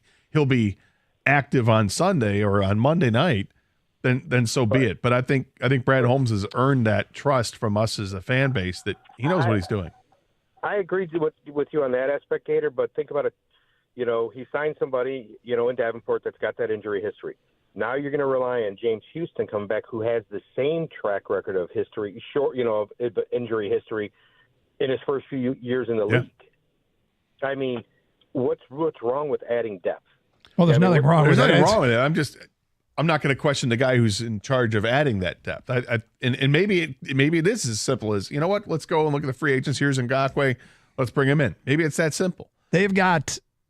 There's something that you hear about around the league about Tuesday tryouts. I suspect there are going to be some edge rushers in Allen Park tomorrow. There might be. Yeah, Andre Fluellen is, according to reports, is not going to be in Allen Park. You didn't let me finish, okay? Yeah, you're right. All right, I just want to say that. But I tell you right now, Ticketex, Hassan Reddick is a name that keeps popping up with Ticketexters. And that would cost you, though, because he wants a contract. You don't bring in a guy like that. Oh, was it the Jets traded for him? Yeah, like the Jets idiots. traded for him, and he's like, I want a contract, and you're not giving me a contract? I'm not playing. And they're like, well, you're on the Jets. No, you're not. You didn't give me a contract. I'm not going to play. So why would the Lions trade for Hassan They'd have to give him a Reddick? contract. Right, exactly. You have to give him a contract, and that's not the guy I want to give a contract. I'm going to guess that the Lions brass, it's just a guess, would not be into bringing a guy in that would rather sit out to get his contract than play football, even if he's still in negotiations. It's part of a negotiation ploy. It's a business. But I'm going to guess that they probably don't prefer that guy over somebody else. 248-539-9797. It's Doug for the University of Michigan Credit Union, my new credit union, UMCU, the official debit card of Michigan Athletics. And they've teamed up with national champion Will Johnson, defensive MVP, talented quarterback. You saw the pick six on Saturday. Yes. It's a man that can intercept the football. And to celebrate this winning combination, the University of Michigan Credit Union wants to share some excitement with you. You can intercept your debt, find out how at their website. You can also get access to the Block M debit card. I got the winged helmet one, and of course I got the helmet one. If you bleed blue, get the debit card that will have people talking. Listen up, because right now it's a perfect time to become a member. Get ready to show off your pride this season with the Block M debit card. They've been serving customers for over 70 years, and signing up is easy. Get your exclusive Block M debit card today. Just visit umcu.org. Some restrictions apply. Visit website for full details. Insured by NCUA.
Jared Goff. It's Carson Anderson, 97 on the ticket. Open lines, 248-539-9797. Thanks for being with us on a Monday following. Wow, what a weekend it was in football, in baseball. In baseball, man. Love it. Absolutely love it. Tigers in the mix here. Tigers in the mix. Day off. I got to tell you, I don't want the day off. I know it makes sense and all that, but I want the day off. Today was a fun day. Today, I literally woke up today and said, "Today we get to do radio today. Mm-hmm. Today's fun." Yep. And obviously the Lions coming away with the win was great, but the Tigers, I feel like the Tigers are the story. So, it's if you look at the postseason picture put out by MLB.com, they do the brackets like as it stands right now, and to see our logo up there is probably the most gratifying on the graphic logo I've seen in a long time. There are 6 games left in the season, and we're not on the graphic for the chase. We're on the graphic for the in. These are in the playoffs. So if they win enough and qualify for the postseason, as it stands right now, they would open at Houston. If they manage to pass Kansas City, who they're currently tied for, they would open in Baltimore. If they pass Baltimore, then they would be hosting potentially Kansas City, which would be insane. If they stay where they are and they beat Houston in a 3-game series in Houston, it'll be the Tigers and the Cleveland Guardians in the ALDS best of 5. If they pass Kansas City and play Baltimore and win that series, it'll be the Tigers and Yankees. A lot of scenarios. And if the Tigers don't take care of their own business, they don't play anybody. Nope. But got to finish the job. They migrate south. Got to finish the job. It's going to be a weird feeling if they don't, because it'll feel disappointing for sure. But it was such an incredible run to make it this far, and the future right now is potentially insanely bright. But finishing the job, certainly putting a bow on this run would be incredible. And I just think they're young and dumb enough to do it. With all respect due. Well, they've been able to shut out any outside noise. I mean, they're all playing for each other. They're such a young team. A lot of these guys came up together, and even this year, they're all gelling together. Everybody's gelling together this year. It's a bit of a hodgepodge pitching staff that they've assembled. They've got guys from all over the place. They got guys that they traded away and that they brought in through trade, and they've all done a real nice job. They've got reclamation projects. They got a little bit of everything, and it just works. It works. AJ Hinch is pushing all the right buttons, even his pinch hitting decisions. Right. We're going to pinch hit this guy, and they're going to take him out of the game because they're going to put somebody else as defensive replacement. Pinch hit guy works. Defensive replacement works. Everything is working to this point. They had a big rally in Kansas City. In one inning, he pitch hit 2 guys that both had big hits. I mean, people like to talk about how a manager costs you games. He has won so many games. So many. And if they make the playoffs, is he going to actually win AL Manager of the Year? If the Tigers make the playoffs, he should win Manager of the Year. I know people will say, well, the guy with Baltimore. Okay, well, down the stretch, the Tigers beat the Orioles in 2 straight series. Mm-hmm. So tell me again why, with all the talent Baltimore has. And what do the Tigers have? I mean, the Tigers don't have a guy nobody's got 80 RBIs in this team. Nobody. Yep. They don't have anybody that's hitting 300. I mean, they have, is there another pitcher that has more than, I don't think anybody's got more than 10 wins other than Skubal. It's pretty incredible. It's amazing what they've done. One other note, I don't know if we can say enough about David Montgomery. I think David Montgomery yesterday was just a beast. I mean, it was Mullings on Saturday for Michigan. It was Montgomery yesterday for the Lions. Just total beast mode running. It was beast mode running. And the one where they just literally picked him up in the air. And it was the defensive line's fault. They picked him up, and then the Lions offensive line came over and said, okay, now we're just going to push him the other way. He had some amazing runs. It kept keeping those feet churning and getting it done. 23 carries, 4.6 a carry. It wasn't anything there wasn't like one spectacular run. They were all great. And Jahmyr Gibbs, what a tandem. What a partner. He carries it 16 times for 83 yards. They both end up with a touchdown in the game. It's such a nice way to see these guys run the football. And they both run inside. They both can get yards outside. Obviously, Gibbs is more the speed guy, but it doesn't stop him from running inside and picking up the yards. No.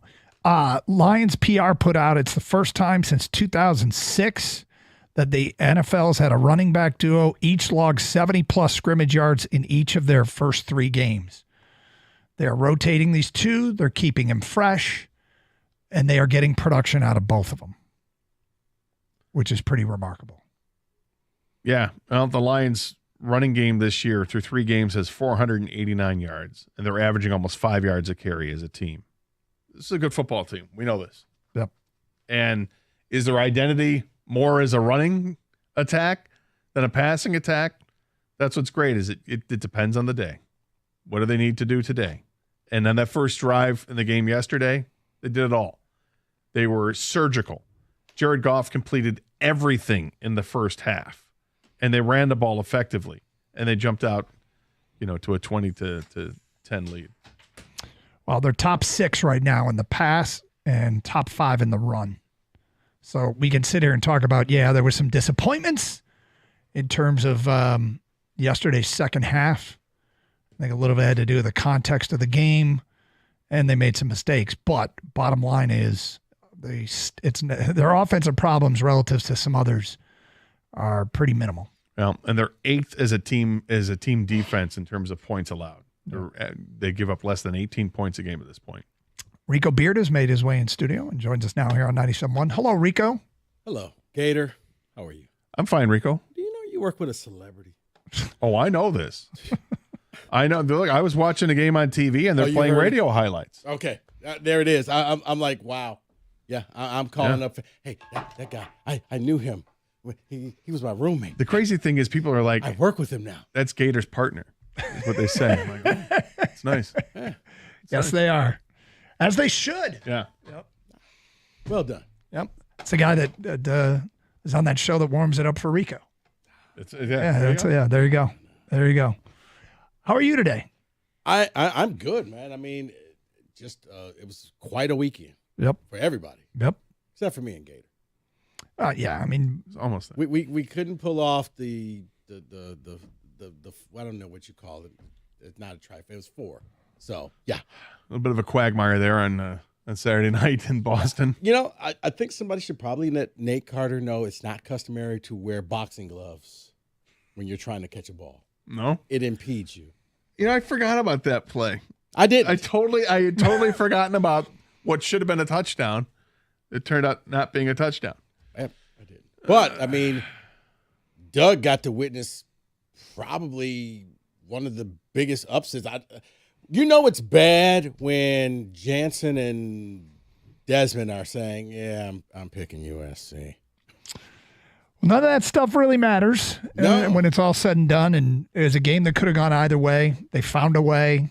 It was a great atmosphere. I like SC fans, and seem like They're from California, man.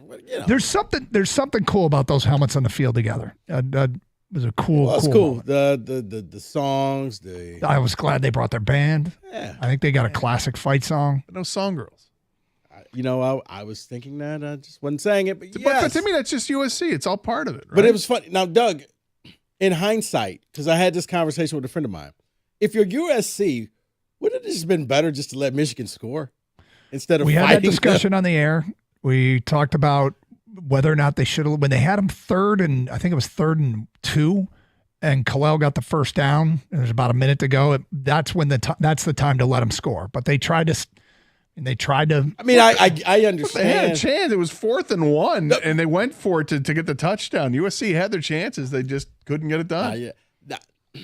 the Michigan running game, especially Khalil Mullings, he's legit. Like at that point, like it's going to happen. Like once he broke that run, I'm like, these SOBs about to win this game. Okay. That was their first down of the second half. I just imagine you with the U for horn honking it, Doug. Yeah, that's. What do you got playing coming up next? Lions. Yeah, big win. Here's the deal.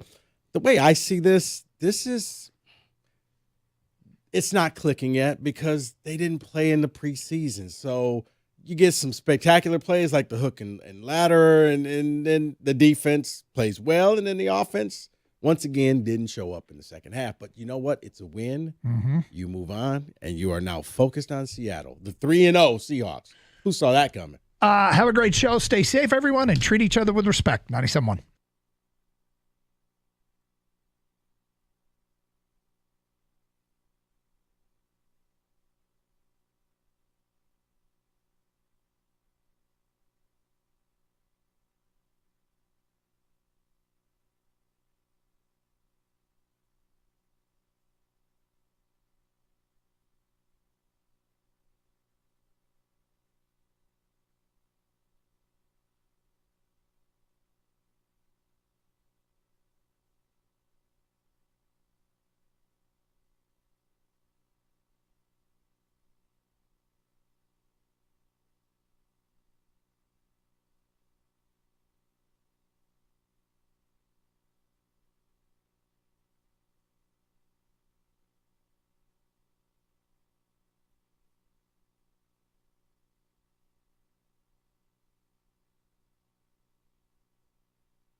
Brought to you by Bill Brown Ford. Per Jeremy Fowler, Sam Laporta has a high ankle sprain, which he thinks is relatively good news for the team instead of a low ankle sprain.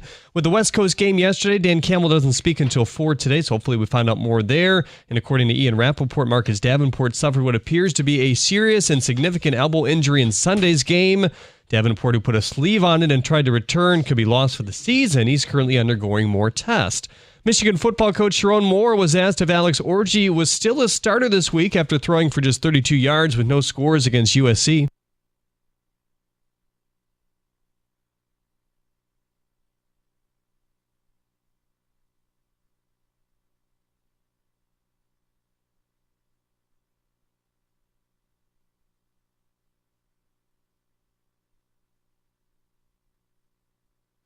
Moore also said that Colston Loveland was close to playing last week and that he's on a positive path right now. Michigan football's game with Washington on October 5th has been named a 7:30 kick and it'll air on NBC.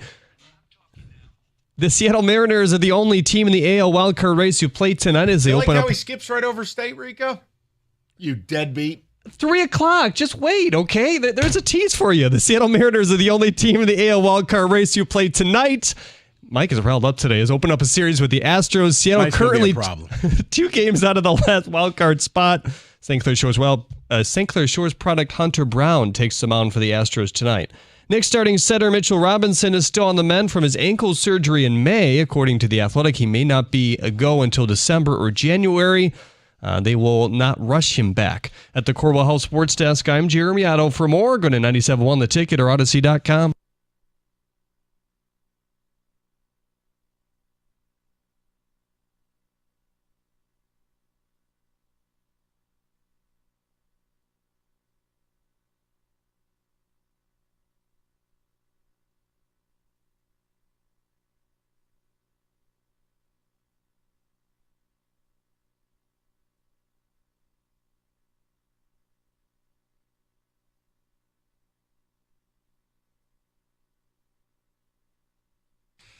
No lies told today. Only truth as we see it. Gentlemen, how is everybody? Super. Don't care. Let's get into it, Rico. We got a defense. That's my headline today. We'll get to the Tigers at some point, but what's the purpose? They're a mortal lock to make the playoffs. We've been beating up on Fangraphs. The Rico graph has been the true barometer. Yeah, I like the new updated number. 97.1%. It would take an act of God for you to miss the playoffs, but we'll get to it. Lions, I don't know. The only takeaway for me was back to basics. Run the football, 200 on the ground. We're not going to have Jared Goff turn into, Air Coryell. And defensively, punts or wins. I thought the defense made Kyler Murray look stupid in the second half. No? No, they did. The defense really corralled him, Mike, because I was expecting, the whole mobile QB, he's going to break plays. No, you contained him. I mean, he had a couple spots, but other than that, and especially in the second half, they got 3. Everybody's going to say, well, the Lions didn't score. They scored 3 points, okay? You held them to 3. It's back-to-back weeks your defense has dominated high-powered offenses. And I think that's the headline because long-term, I don't have any doubts about the offense. I don't like what I'm hearing with Laporta. If you're asking me, I'm not a doctor, but a high ankle sprain, I'm not playing through that because that'll linger all year. I think you shut him down if it's a true high. Yeah, I think you shut him down for a month. And we got to go play. Like, I need Sam Laporta right for December and January and February. The defense is what you needed, right? You needed it in San Francisco, and it wasn't there for you. Rico, I'm not turning the Bucks and Cards into, the peak Niners when they're healthy. It's just, I'm very encouraged. Now again, here's my surprise face. Oft injured player is injured. Marcus Davenport with a brutally serious elbow. You were hoping you can get to at least week 6. It didn't happen that way. Now, even Terrion Arnold got picked on early. And as I told people, he's going to be good, but he's a rookie and he's going to get those rookie calls. And by that means they're going to call him for every little ticky-tack thing. Play through it, go back out there, don't get frustrated. And then later on in the game, he had a couple, they had him up against Marvin Harrison Jr., and he made the stops. Harrison didn't catch the ball. Lions defense looks aggressive. They look athletically superior to last year's unit, and young players have a right to get better, right? So I'm with you. I just would like to know where you guys are at. Look, every game is not going to be a work of art and a 42-3 destruction. I take yesterday in today's NFL, that's an A-plus win. You went on the road as a field goal favorite and largely dominated the team you faced. Wow. After that first drive, what did Arizona really do on offense all day? Not much. No, Bo Diddley. Not much. And you lined up physical, first time since that Rams overtime. Did you feel, hey, line of scrimmage is moving? O-line played their best game. Agree? Oh, yeah. I mean, I think the epitome of that, Mike, is picking up Montgomery and carrying him 5 yards. Literally. Like he was at a Jewish wedding. Like, where are we going with him? He's just, okay. And there he is, 5 yards later. No, and again, if you want to quibble about stuff, I'm good with it. When you're a Super Bowl type team and you want perfection, I'm not telling you it's perfect. Oh, Goff threw a pick. Yeah, it was actually a really good zone blitz. Sneaky to take your number one edge and a guy leading the team in sacks and Gardock and drop him into coverage, and he flashed, and Goff made a mistake. Yeah. But let's not act like it was Will Levis. So I'd like to know where you guys are at with it. I think it stabilized things. It calms things. Now you come home, you're going to face – listen, I will say this. Aiden is having a hell of a year. I'm not knocking him. But this is the most unbelievable streak of facing backup tackles you're ever going to see. Guess what he's going to get to see next week? Backup tackles in Seattle. Aiden might have 40 sacks if he faces 17 backup tackles.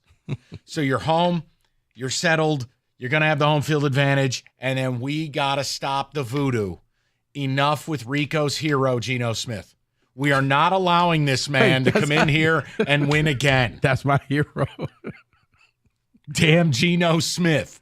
No, here's the thing that I like that the Lions did, and it was the controversial play. It looked as if it was a pick six in the air right before the 2-minute warning. It was. They turned, but what they did was smart, knowing that Arizona's still upset over that. Hey, how about this trick play for a touchdown while you're over there bitching to the refs? There you go. Ball game. It's something for tomorrow's show, not today. But Rico is hitting upon something. The state of NFL officiating has never been worse.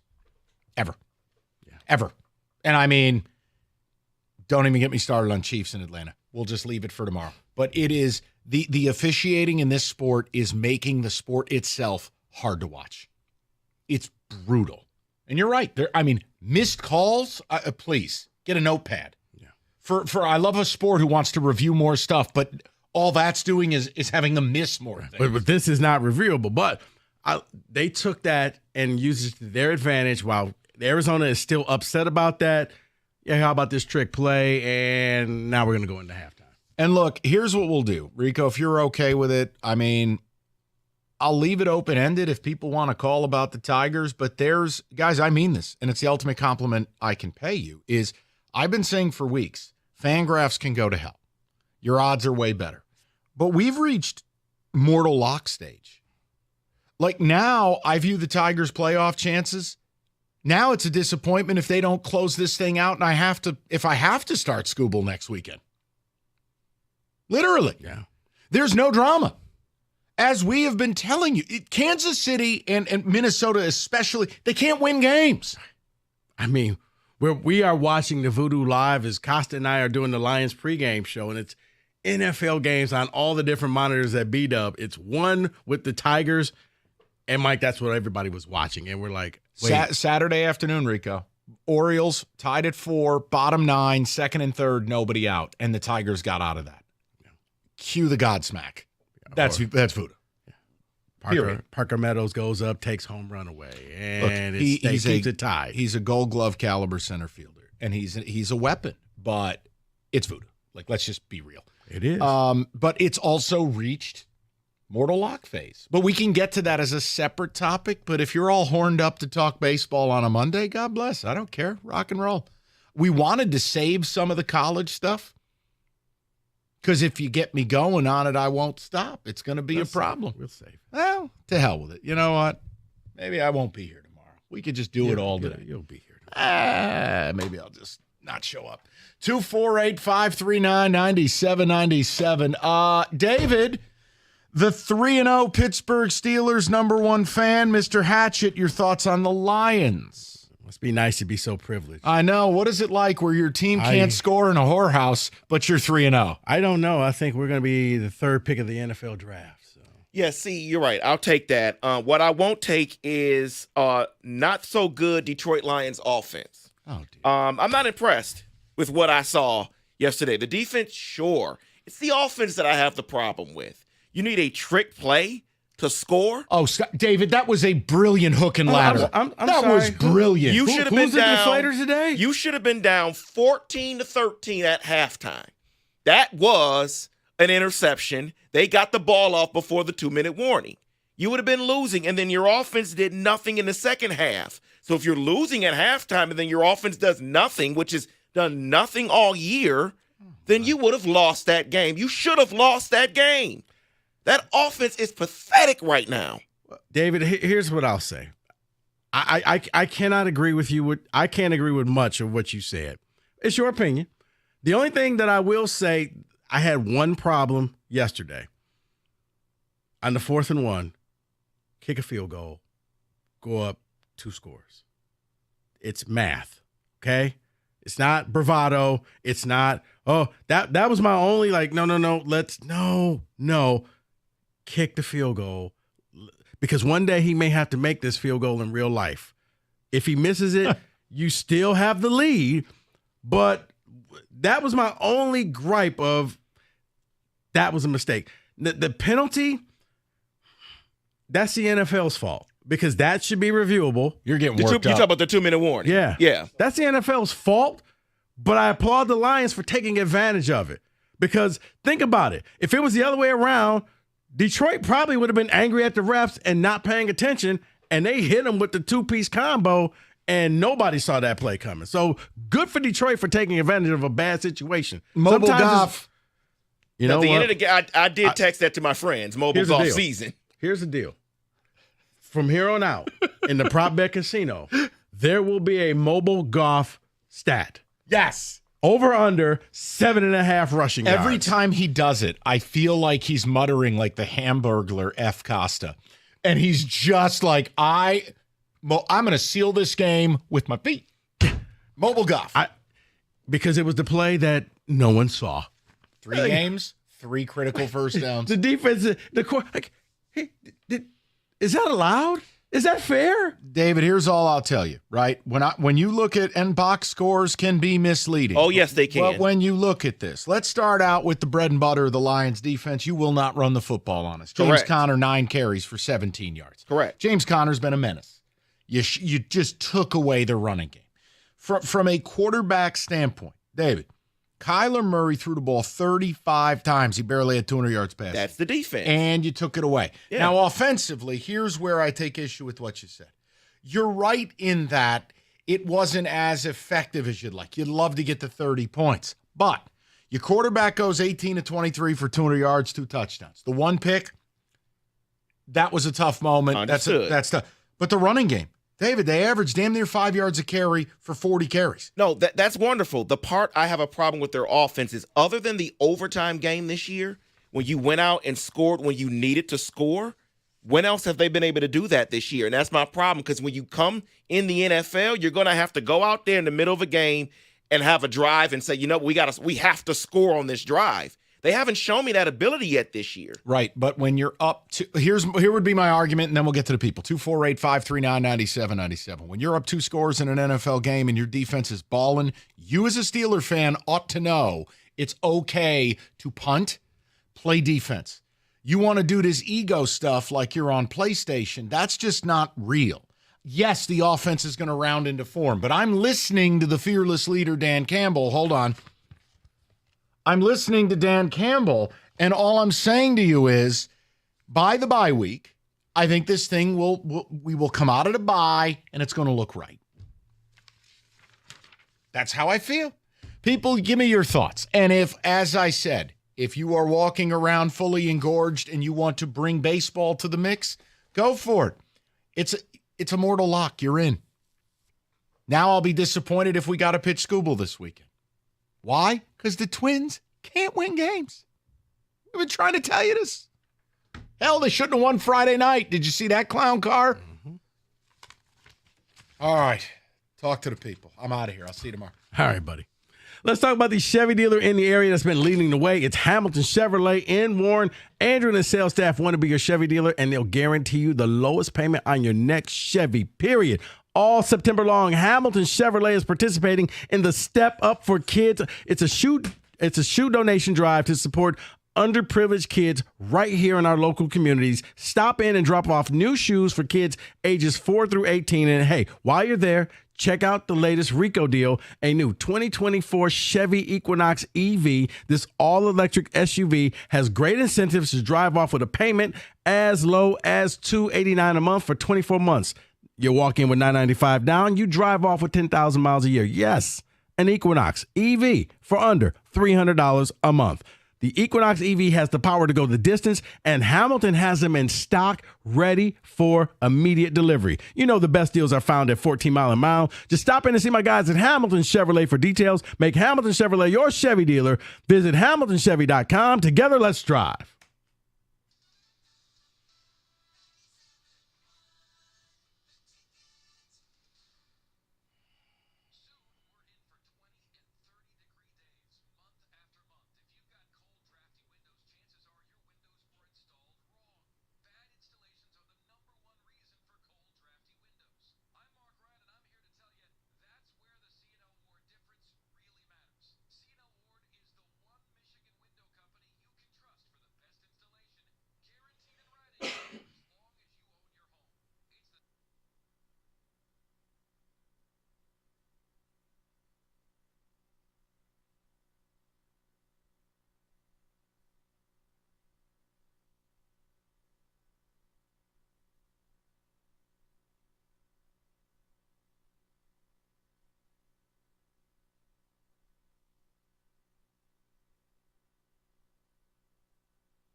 Thanks, David. I'm aware. All right, companies out there, BOGO offers, AC furnaces. It's all nonsense.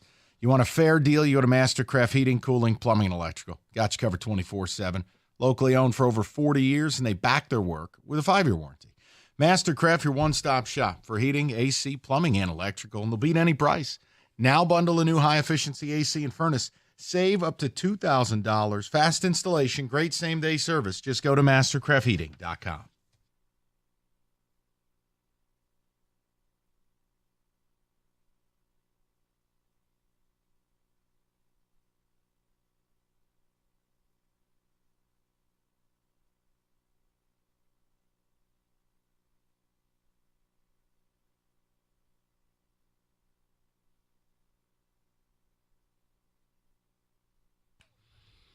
Like, I want to be half as excited as Dan Miller is about anything.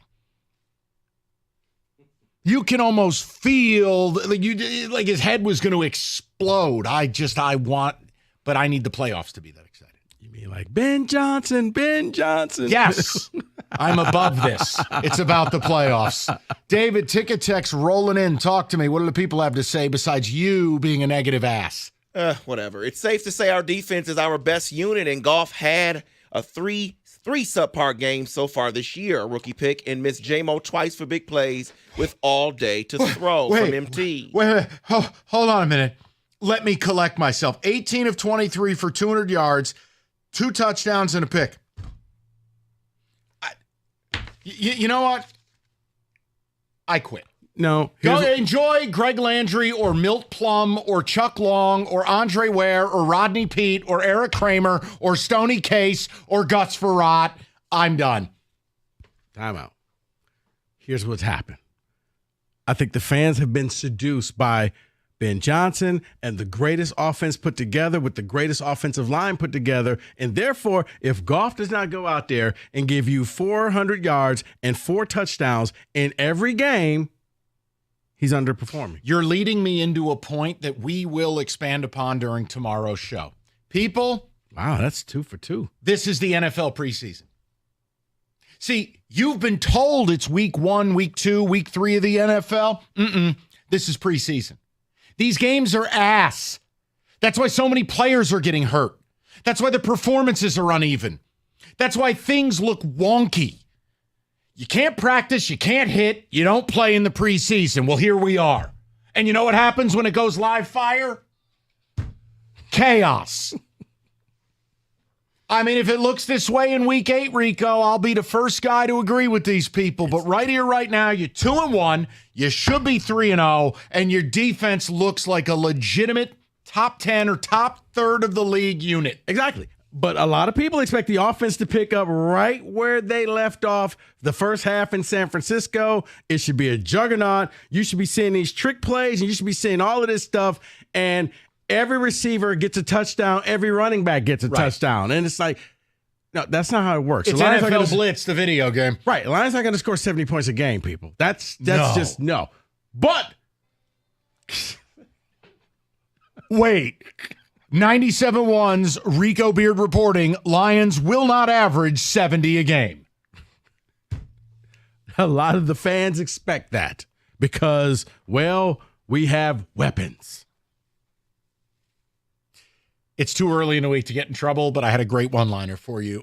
David, go ahead. I'll share that with you momentarily. Oh, David, go ahead. Tom in Flat Rock says the Lions are not relying on the offense to put up 30-plus points to win. This team feels balanced, and I love it. Thanks, Tom. This Laporta lingering injury is killing the offense. First half, when we were targeting Laporta, had him included, we were moving the ball with ease, though, otherwise. Look, sit him down now so he's ready later. High ankle sprains are nothing to play with. And if you try to gut through it, he'll be compromised the whole year. I'm not a doctor. We'll listen to Dan Campbell at 4 o'clock. Maybe they've got a better prognosis. But a high ankle sprain, that's a 4 to 6 weeks deal. And playing through it, Rico, I don't want Sam Laporta at 70% or 65%. No, especially with an early bye. This is one where, you bite the bullet. You got enough in the equity. If we beat your old crusty-ass quarterback who always comes in here and torments us. I was in my quarterback. You love Geno Smith. No, I just think You've defended him. You threw him away too soon. He was supposed to be out of the league 3 years ago. Nice to see the Lions offense get back to that rhythm and efficient run game, but I'm worrying and wondering where the big plays are and why haven't we put up points yet? Flow chart. This is preseason. It'll happen, guys. Go to DJ in Detroit. He's batting leadoff, 97.1. What's up, Deej? What up, though? How you doing, y'all? Right? Did you take the PJ home from Arizona? You're back? You're back. Yeah, you hilarious. You hilarious, man. I'm literally driving home right now, man. Okay. Real quick, man.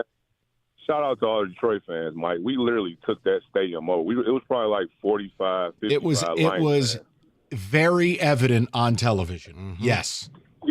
Yeah, like that was probably the most non-home field advantage I've seen a team have. Like, there was no home field advantage. Seriously. No. It was mostly us. DJ, I think the only other time you'll get that is if you go to L.A. to SoFi Stadium.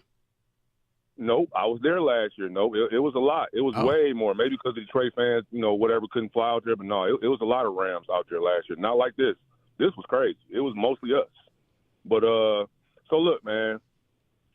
Mike, real quick, Rico needs to lay off on you from here on out because Kyler Murray is one of the littlest human beings I've ever seen. The fact that he is a quarterback in the NFL is a modern marvel. That dude ain't 5'10", he ain't 5'9", he ain't 5'8". That dude about 5'7". And in person, it looks like Webster running around with a ball. It's unreal how little he is. Well, you ever notice how big his helmet looks on his body? It's almost like Spaceballs, the movie. Yeah. He looks like Rick Moranis. Yeah, DJ made sure he sent me a picture of that. It looks even funnier in person, man. But let's talk some football, man. Number one, our defense is outstanding. I'm hoping that the Marcus Davenport thing doesn't hurt us too bad because we definitely are taking away from the run. Our man-to-man coverage looks outstanding. Our secondary looks outstanding. What I will go throw at what you guys were just leading around to, Mike, I think what you're saying is kind of true, where it may be a bit of the preseason kinks being knocked out, but at the same time, Mike, I keep telling you, at these games, Jared Goff is being the check down king. I don't expect him to throw for 300 or 400 yards, but there are guys open on 10 and 15-yard outs on the sidelines and up the field. He's either not looking or he's not getting it to him, Mike. I'm telling you, it's there. And teams yesterday, he threw another interception right in the middle of that field where I told you they're cheating to. That's the problem. Well, but we do have to give a little bit of credit defensively. That was a hell of a zone blitz look. And dropping your best pass rusher underneath, that was a bang move. Hey, look, I'm not making an excuse for him. I'm just telling you, the other guys are getting paid too. So, Deej, here's the thing. If Jared Goff starts making a bunch of the throws that you're demanding he make, he's not going to be his best self. He does not. I have never told you he's got some howitzer for an arm. He's not going to make a bunch of those deep out throws towards the boundary. He's not. No. So, Mike, I agree with you. Listen, I'm not demanding that you force anything. All I'm saying is take what they're giving you because they're giving it to us. That's all I'm saying. I ain't saying force it, but be better and complete it. Be better and don't throw an interception 3 straight games. Are you ready? He's not playing bad, but he ain't playing very good neither. Let's be fair. Are you ready for the next 3-4 weeks of shows where I'm slamming a chair for a pass rusher at the deadline? Now with Davenport dead? Absolutely. Okay, I'm right with you 1,000%. But what's up with the James Houston? So James Houston just fell off a cliff. Listen, I don't even know if he's a real person anymore. Like, I kind of wonder if there's a cardboard cutout of James Houston at a locker stall. Like, it's not even a real person. DJ, hey, it's a fall from I'm grace. Let you guys go. Hey, Rico, I need you to get a voodoo doll. I need you to do whatever you need to do. Do not let Geno Smith come in here looking like Aaron Rodgers mixed with Randall Cunningham. Please. I don't know what we need to do. I know. Figure it out. I can't take that. Hey, DJ, I got you covered because David's got the pipeline to JC. Get that Holy Ghost language up out of you. No Geno Smith next Monday night. Otherwise, I'm going to be on the air sounding like the idiot from the video. If Geno comes in here and throws for 338, here's me Monday at 2.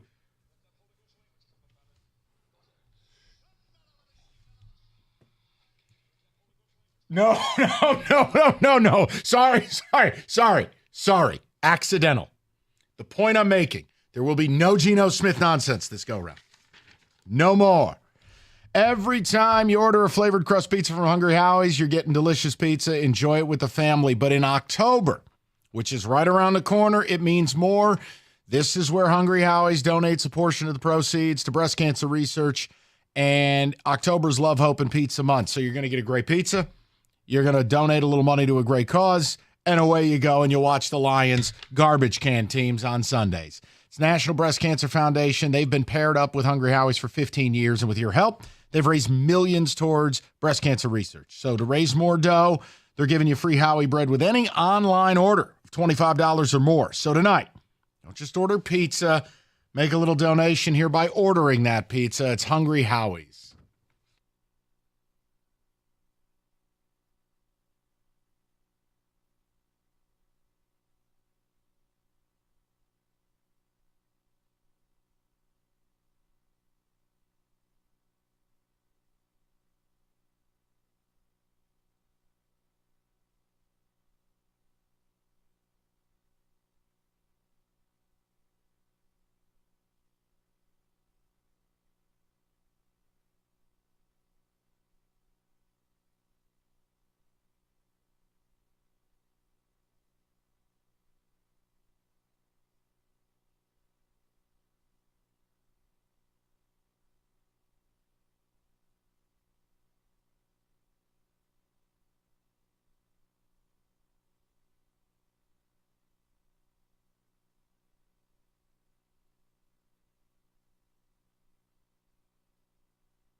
All right, 97.1, we go right to the people. Ivory is back at it with us, 97.1. Ivory, welcome back. How are you? All right, how you guys doing today? Good, Hey, Ivory. What do you got for us? A couple things on the Lions, but first, real quick, please beat the Seahawks. I don't know if I could take any more of them just beating us, so that's bad. But, my thing with the Lions is, I don't know if it's so much – I still have faith in Ben Johnson and the offense. I don't think Jared Goff he's doing decent, not as good as he can be, but I think things will get better, like you said, Mike. But to David's point, I don't know if it's more so – I think it's necessary the play calling. Real quick, what I mean is, for example, I don't know, I think it was late in the game, was it fourth quarter or third quarter?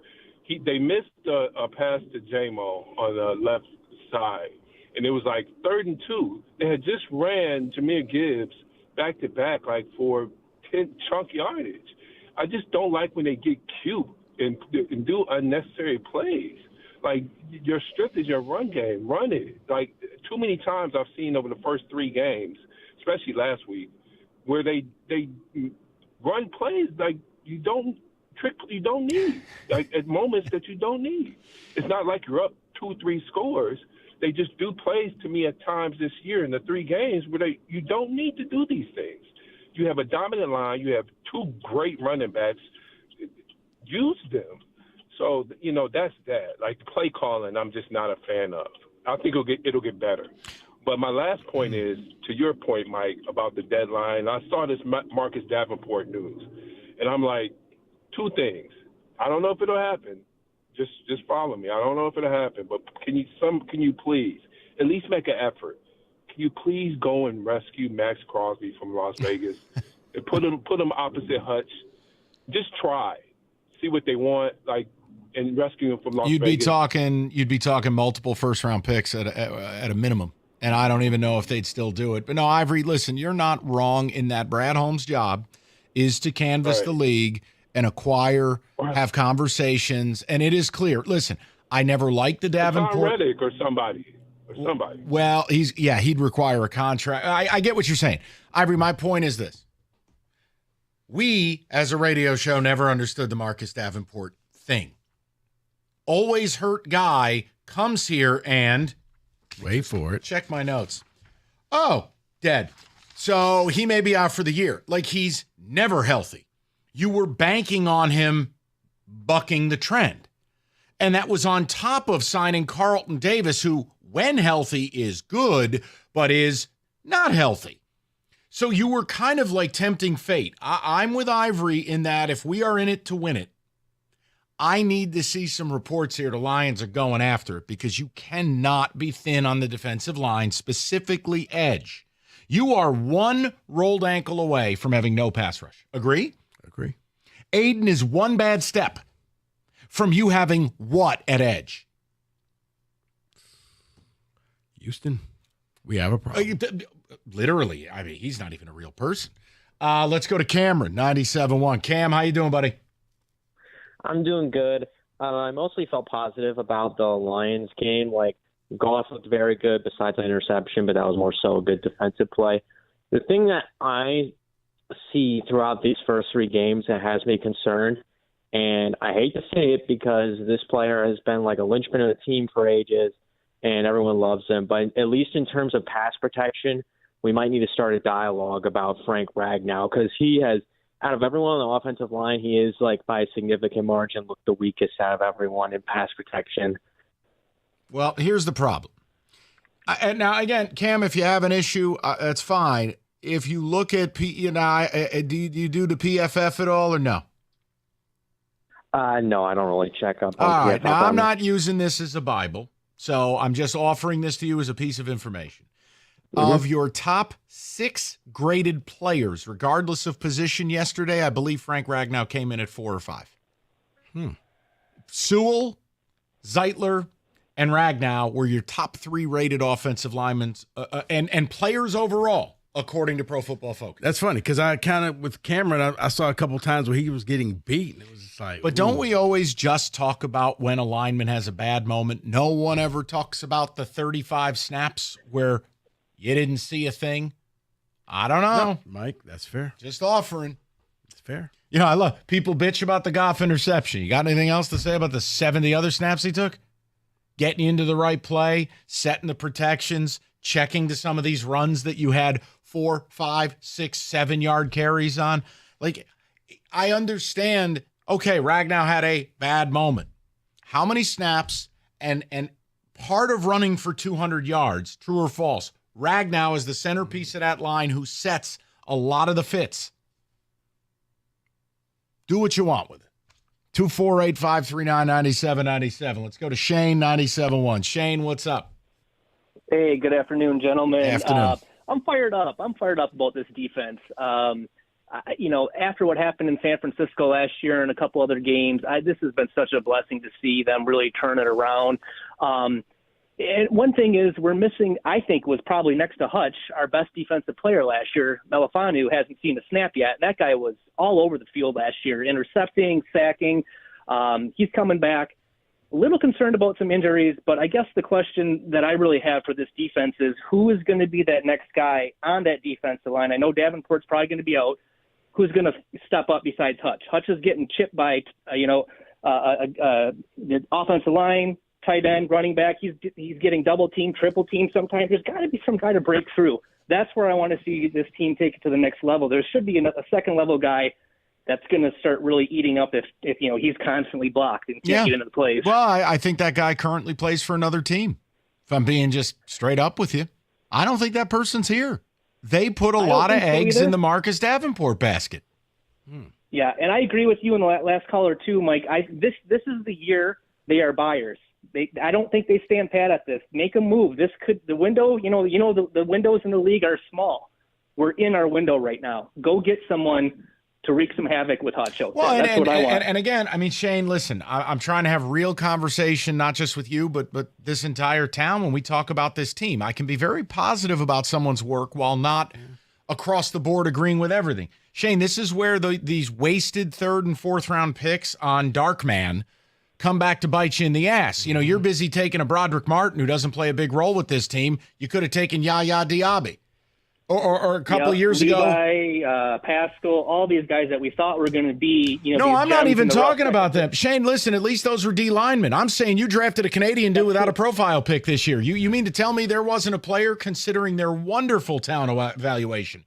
They couldn't have drafted a rookie in the 3rd, 4th round this year and gotten another edge rusher in the room? Yeah. So what are you saying? Make a call to the New York Jets? I'm saying you call every team that's got an edge rusher and you figure it out.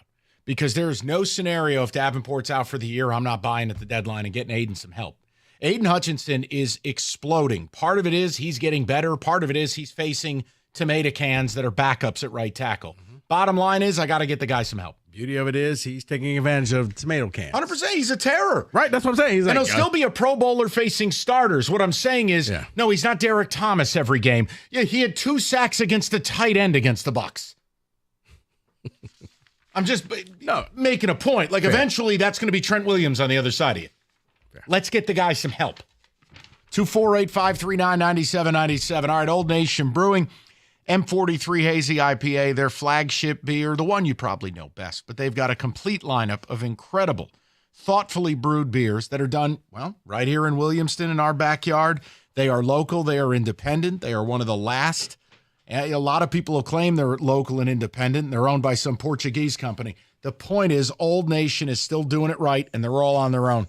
Support local, support independent. Get ready for Monday Night Football next week. Get ready for Dak Prescott to sex up the Giants Thursday night. Get yourself some beer from Old Nation. 21 and up, Old Nation Brewing Company. They remind you to please drink responsibly.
I'll get back to the business at hand, but right now we go around the globe, so to speak. A little football today, shall we?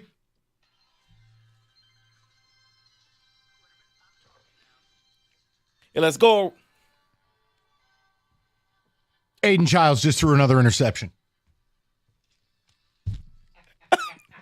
Okay, then. Let's talk about college football here. All righty, then. Stop it. And another one. Stop it. We're never going to get through this, are we, Rico? Never going to get through it. Start. Let's go. Let's you can start. cut the sounder off. Let's go. I can. You're right. Don't take my joy. Let's start in Tennessee, where Tennessee went on the road and beat Oklahoma 25-15. And I get everyone wants to talk about offense and what Nico does for Tennessee. Let's talk about that defense, though, because that unit nationally ranks second in total defense, second in rushing defense, and third in third down defense. Are you serious? Yeah, Yes. but again, guys. Oh, but look who they've played. okay. Yeah, I was about to say, okay. And Oklahoma, I mean, what a turd Jackson Arnold is. He got benched for a guy I never heard of. I mean, Tennessee fumbles inside their own 5. Arnold goes, no, here, take it back. Fumble Ruski. Look, James Pierce is a top 10 overall pick. You can't sleep on the rest of the line. They look like the other team that might be talked about in the national championship conversation with the Georgia, with the Texas, with an Oregon. Look, that was a big game. That was everything for Oklahoma, and you went to their place and you largely Heupel dominated. going back home. Okay, yeah. I'm just saying, maybe they've elevated. And Nico had the one deep post that was a Mahomesian throw. It was. The ball was 2 feet off the ground for 40 yards. Doesn't even make sense. So let's move over to Oklahoma State because something's wrong here. Everything. Sure, the final score was 22-19, but they were down 22-3 at one point.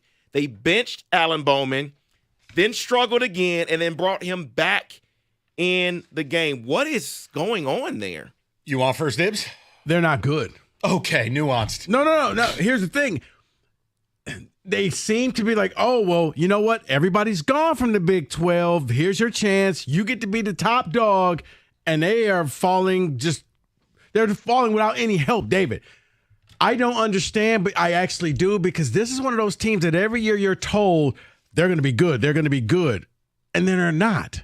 And I see this as I let the one game they played. I'm like, okay, you're allowed one, but they didn't have their starting. Utah didn't have the starting QB. Cam Rising. Out. Here's the secret to the sauce with Okie State, and this is the part I can't explain. They return their line intact. They're all old men. These are veteran O-linemen, the same guys who helped Ollie Gordon be a Heisman Trophy candidate. They can't run the effing ball. Last time I checked, Ollie's still there, right? Yeah, and they Okay. couldn't run it against Tulsa, so you knew they weren't going to run it against the Utes. Yeah. That's a brutal loss. By the way, here's your reward, Okie State. Enjoy a trip to Kansas State after a terrible loss in Mormon land. Should go smoothly. Yeah, Kansas State didn't look well, but they will be at home in that matchup, which helps them. Let's talk about the group of 5 chaos that we seem to have now. We have Memphis. They beat Florida State last week. Northern Illinois beat Notre Dame in week 2. Toledo looked good and beat Mississippi State last week. Well, they all lost this week.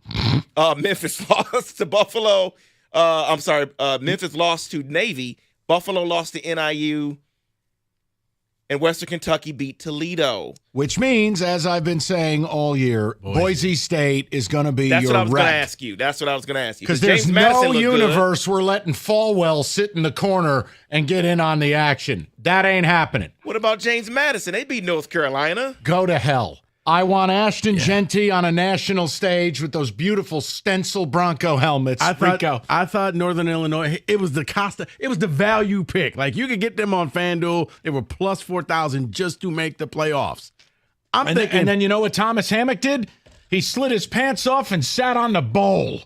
You come home off a bye after beating Notre Dame and you lose to the State University of New York at Buffalo? Hey, Thomas, go cry on TV again. You bum. Yeah, he's crying all What right. a bum. That's inexplicable, Rico. Fortunately, I have a parlay with Boise in it, so we're still good. Go ahead. Oh, well, David. your needs are all we care about. I Yes, learned from the David. best. Your own receipts, I see you're keeping There it is. Because I thought, especially Northern Illinois, you had the best win. You beat Notre Dame. All you got to do is not trip up on a matching Tuesday, and you'll be fine. Well, get Hammock another roll. He's stuck on the bowl. Well, the ACC teams, the top 4 ACC teams are showing you how to get it done in the transfer portal. They're all undefeated. Miami, quarterback, transfer portal. Louisville, quarterback, transfer portal. Pitt, transfer portal. Duke, transfer portal. Aiden Childs just threw another interception. You did this, David. I told you what to do, and you didn't listen to me. David, Cam Ward is going to win Heisman, isn't he? Probably. He looks really now, good. Now, I know the final score doesn't say it, but you're missing a note here. They were in a dogfight with Central Florida, and then early in the half, Byron Brown, who's basically he's Denard Robinson for South Florida. Not Denard Jazz hands on the side of the road. I mean, the quarterback who's the whole offense. You are a problem today. The whole point is he got hurt. USF, the backup came in, 17 interceptions. Is that what happened? But yeah, because I'm looking at the halftime score like, oh, boy. Yeah, Byron Brown got hurt, and that was that. Well, what I enjoyed from that game, and if you see this on social media, was when Cam Ward, they were on the goal line, he pointed to the USF defense. This is where we're going. We're running the ball right here in this zone right here. And they did exactly that and couldn't stop. Yeah, it's easy when all of a sudden, you're up by that much. Right, and exactly. You're showboating. Let's talk about another problem in the SEC. Nope, not Florida. We know what they are. We seen what they are. Okay. And Aiden Childs just threw into triple coverage again. Mike. Come on. Let's come on. David. Did Aiden Childs miss another receiver that was wide open? I'm sorry. That's a yes. I'm sorry. Go ahead. What do you want to know? Let's talk about the Auburn Tigers, who have lost at home for the 4th time in the past 6 games. They are 0-2 against Power 4 opponents this season, and Auburn is 6-19 in their past 25 games against Power 5 foes. War Eagle. And it hasn't gotten better with Hugh Freeze because he may be the reason, because they've dropped 10 of his 16 games against FBS competition. Ready? Rico for the win. Why is it not going well for Hugh Freeze? And don't say hookers. That was at Ole Miss. Why is it not going well? You know the answer. It's the quarterback. Bam! If you don't get it right at the quarterback spot in today's college football, you are effed. So no to Peyton Thorne. He benched him. I know. But you're right, man. That's why when I Peyton brought Thorne up shouldn't be an option. The transfer portal earlier, like these are guys that went to these schools at Pitt and Duke. Malik Murphy. Why can't Auburn get a guy like that? Eli Holstein, that came from Alabama. You know what? Why can't Auburn? Because for some reason, Malik Murphy just had bad PR or a bad agent because nobody wanted this kid. So I didn't know what happened at Texas, but he ends up at Duke because they were the only ones that picked up the phone. You know, the other kid, too. And he was a spring transfer guy where you could have got a look at your quarterback situation. But down at Texas State, McLeod, the old James Madison quarterback, he's in his 7th year. But he could come in as a stopgap and provide a high floor for you. Look, man, I have no idea. Remember, Hugh Freeze, never forget, coached a game from a hospital bed in the press box at Liberty. Never forget. That was amazing, and we had another amazing week in college football. That is your Aiden Chaya, oh boy, interception. That is your college football blitz.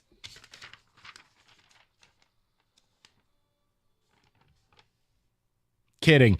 All right, doubleheader alert. 2 NFL games tonight. Why? I have no idea. All right, FanDuel, America's #1 sports book. You get started with $200 in bonus bets guaranteed. You place your first $5 bet on tonight's game. Build an SGP Plus. Just don't ask me to do it for you. This is not my purview. But maybe you've got a feeling about Jaden Daniels, and he's going to be on the move because Lou Anarumo, as the DC of the Bengals, is going to make his life hell. Maybe you think James Cook continues the hot run. I don't know. That's Rico's department. Leave me alone. FanDuel.com/ticket. Make every moment more with FanDuel. 21 and up, present Michigan. First online real money wager only. $5 first deposit required. Bonus issued, non-withdrawable bonus bets that expire 7 days after receipt. Restrictions apply. See terms. Sportsbook.fanduel.com. You got a gambling problem? Call 1-800-GAMBLER.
Brought to you by Beninati Pools. Jeremy Fowler says that Sam Laporta has a low ankle sprain. Meanwhile, Ian Rappaport says that Marcus Davenport's shoulder injury is significant. He's undergoing further tests, but it could end his season. Aiden Childs threw 3 picks in MSU's loss to Boston College on Saturday. While Jonathan Smith thinks there's room for him to grow, he says it's not all on him.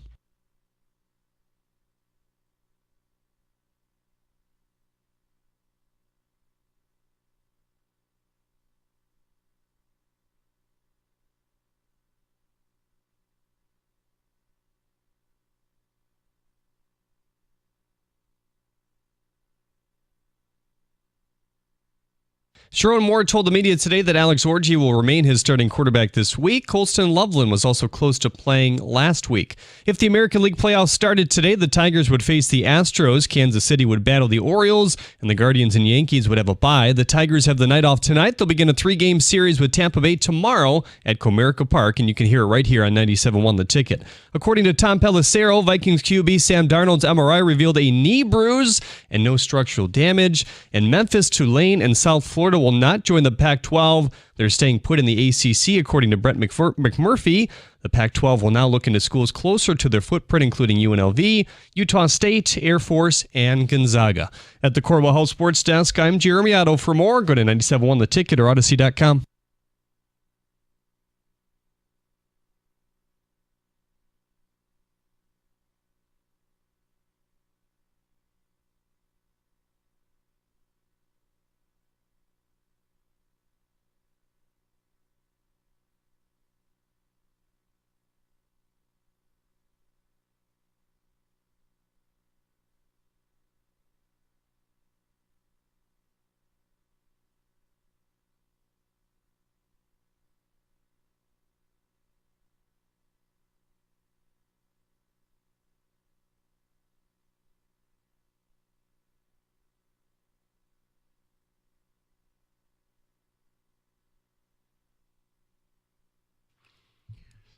Oh, that's right.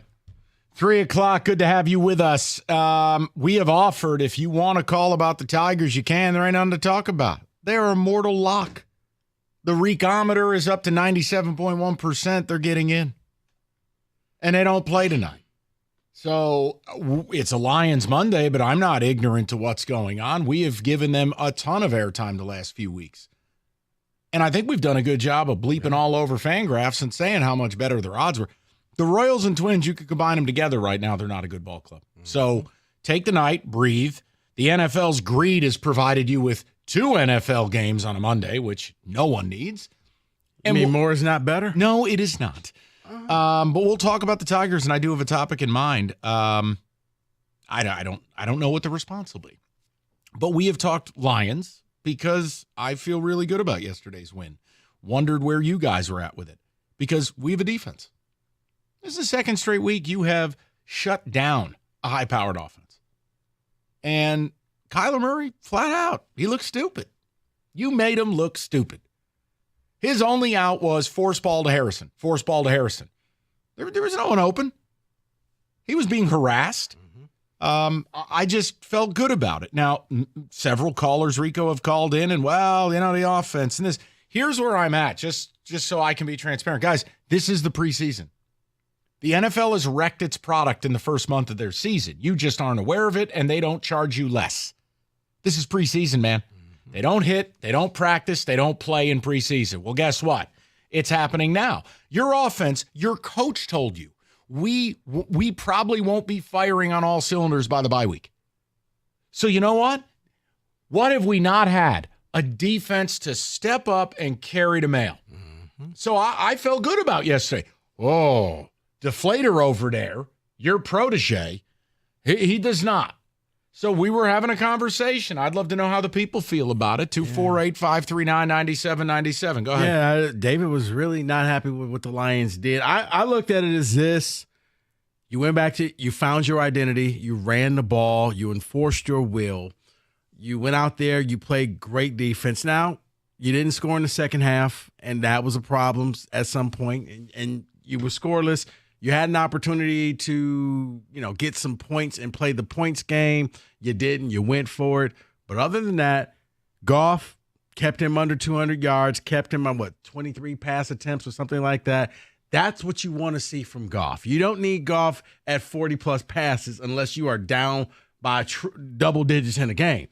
But, yeah, this is what I expect.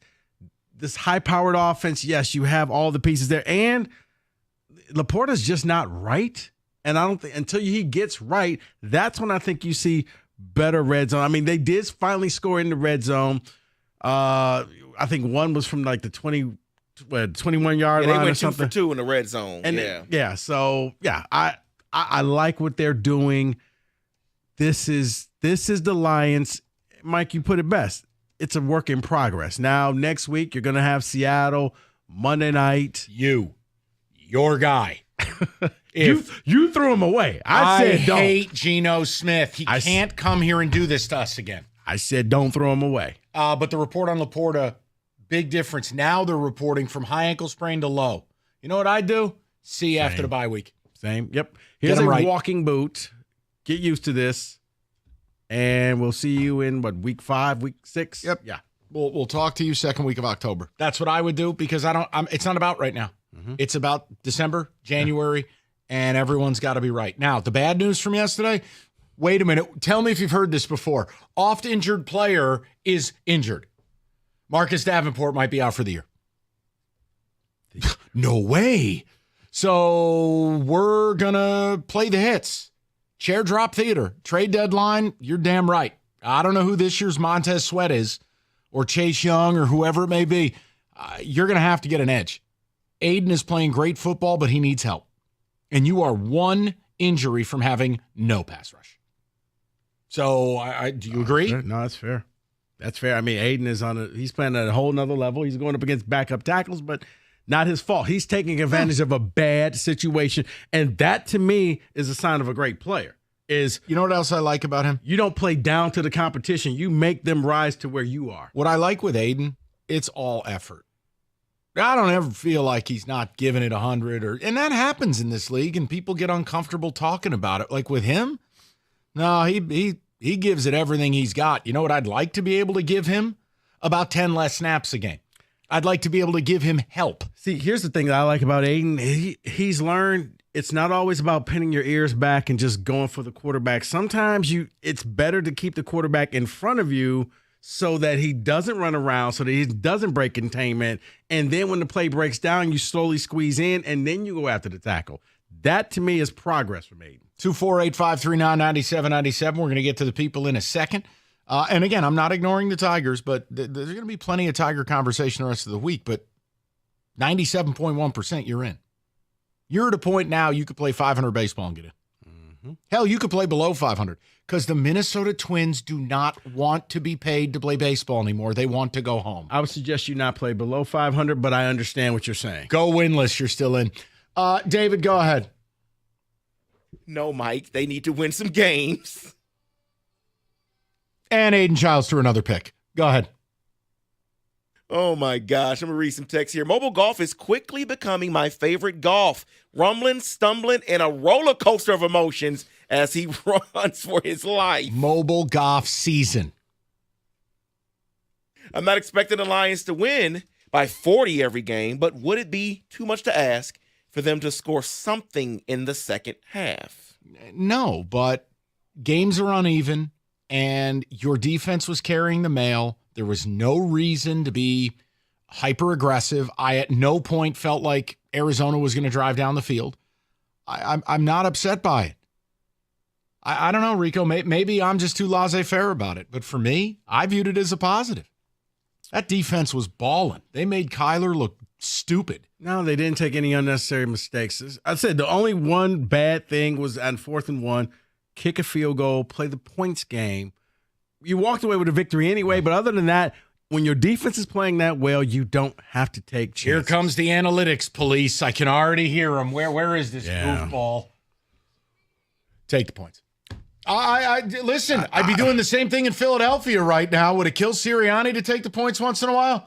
That's just it. It's like, taking the field goal does not make you a weak coach. It's not a 4-letter word. It's points. It's 3 points, especially if it's a chip shot, because here's the other thing. It instills confidence in your kicker when you're going to need him for that one field goal, and he's done it before. He's seen the ball go through the Case in point, right? Last night, I think Tirico popped on, and he's like, well, it's about a 4%. The analytics say, okay, here's what I know. My quarterback is on a torn Achilles. I've lost 2 of my top 3 offensive linemen tonight. I got 4 minutes to go, and I got some timeouts, and the Chiefs blow. I'm going to take the 3 to cut it. Now I can win with a field goal when I get the ball back. Nah, F it. Go for it. Come up with nothing. The worst fourth down play I've ever seen. Well, that was the second time. You're talking late when they turned into Delaware State with the veer. Yes. Hey, we're into power T now. Let me get this straight. My quarterback can't run. I don't have an offensive line, and we're going to go 11 on 11 phone booth football. Yeah. And Nick Bolton kills people. Boom. Best scouting report ever. But you just can't, these coaches, analytics don't take into account personnel. Yeah. That's my problem. I love analytics, but you have to include who is on my team. Mm-hmm. Who's on your team? What's the weather conditions? What's the momentum? And yeah. Is my defense balling out? Right, because at this point, instead of a 7-point lead, you have a 10-point lead, which means they have to have 2 possessions to either tie to win the game. You give yourself a little bit of latitude in case Marvin Harrison, Terrion Arnold slips, Harrison gets a touchdown. You're still winning because you kicked that field goal. 248-539-9797. We will go right to the people. Next, 97.1. Hey, look, it's that time if you're Aiden Childs interception. If you're ready to add a beautiful deck to your home, or you're sick of just power washing and staining and sealing your current deck every year, do what I recently did and hire Koi Construction to design and build one for you. Man, I couldn't be happier with my new deck. Koi Construction, a Trex Pro Platinum dealer. It's a family-owned and operated deck building company that has enjoyed a rich 40-year tradition in Metro Detroit and Southeast Michigan. Their focus is on quality and craftsmanship has made them one of the very best in the industry. And get this, they love to work year-round. So you want your deck built this winter so you're ready to go into the spring? No problem. Unlike many deck building companies, Koi Construction routinely builds decks throughout the cold winter months, but there are limited spots available, so you need to call them today to secure your spot on their schedule. Whether you're looking to create an inviting gathering space for your backyard or a cozy retreat, Koi Construction's experienced team will help bring your vision to life. So call Koi Construction today and get your project started. You will not regret it.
All right, when it comes to IRS collection or audit, you need a law firm. You need lawyers. You don't need somebody answering a phone in Iowa telling you, I'll fix your tax problems. You need Abraham and Rose.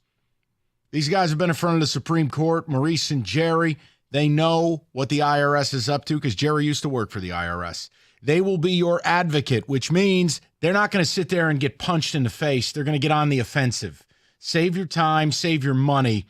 Call Abraham and Rose, or just go to abrahamandrose.com today, 248-539-5040, and you will never have to personally deal with the IRS again.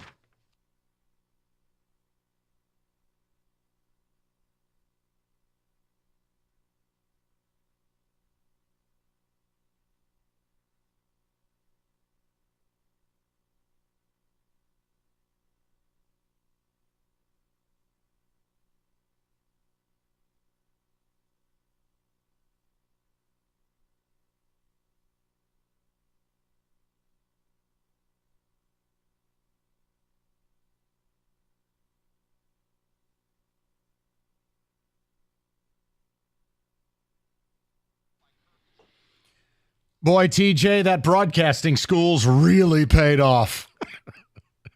Glad we could isolate TJ burping out Kirby. Thank you. Is he one of your students? No. He went to Eastern. Yeah. I also want him to come back in here Friday and tell me I'm crazy that Michigan had a real shot in that game, and here's the game plan. Okay, you know what the weird thing about it? And David, give me 2 seconds. Jansen, USC. Desmond Howard, USC. This guy actually picked Michigan. Lord Sparty. When Desmond reluctantly, USC. What was that, USC. His soul was leaving his body like diarrhea. I'll give you, you get the full No, credit. but here's the deal, brother. I'm not proud of it. No, you are. It was just, no, I'm not. It's the absurdity. You had the U for horn. It's the absurdity of a fan base who is so verbose and so entitled and just indignant to criticism after one loss to Texas, acting like they're fans of Miami, Ohio. It's just crazy. But the difference is they don't watch the games. Oh, USC beat LSU. Have you looked at LSU? Need a break. They don't have a running game.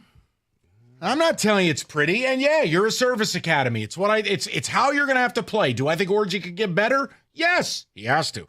But this'll set a floor. So if I had the breaking news sounder, Mike is saying Orji will be up for the Heisman. He will be in New York this year. Nailed it. 248-539-9797. Let's go to Joe, 97.1. Joe, what's going on, buddy? Hey, Mikey V. How you doing, Rico? Good. What's up? Hey, real quick about Michigan State. I know it's not on the docket, but what's he blowing up on these 50-yard passes? I don't understand why Childs, this kid's 18, 19 years old, throwing 55-yard, 60 passes. There's no kidding. He's getting 3 interceptions, right? Or whatever it was the other day. Like, that was bad. And I believe it on the OC. No, hold on. Wait a second. Joe, hold on. Now, here's your problem.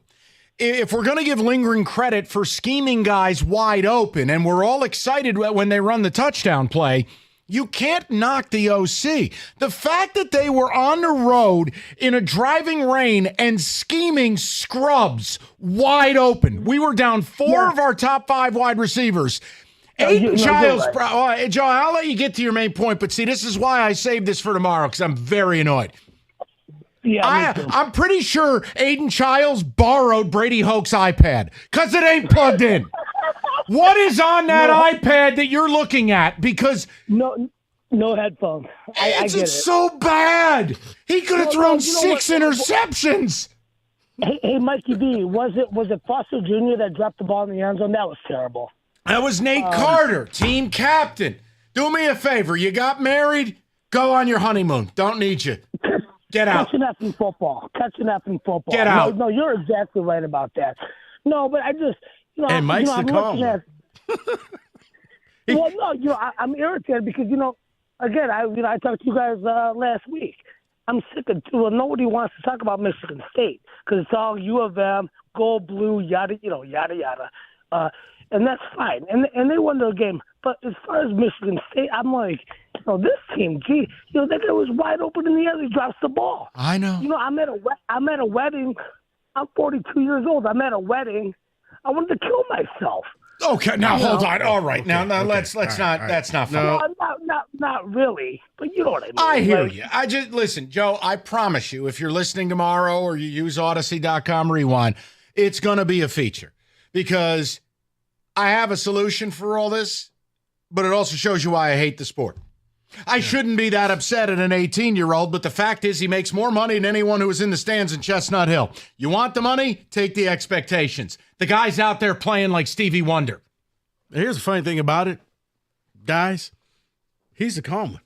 Because when he called me on Sunday morning, I was more upset than he was right now. Truth. Like Mike was like, well, blah, blah, blah. And what? I rewatched it, and I'm like, oh, my God, I've counted 6 passes that could have been intercepted. 6. Yeah. One was an interception because 2 Boston College players collided with each other.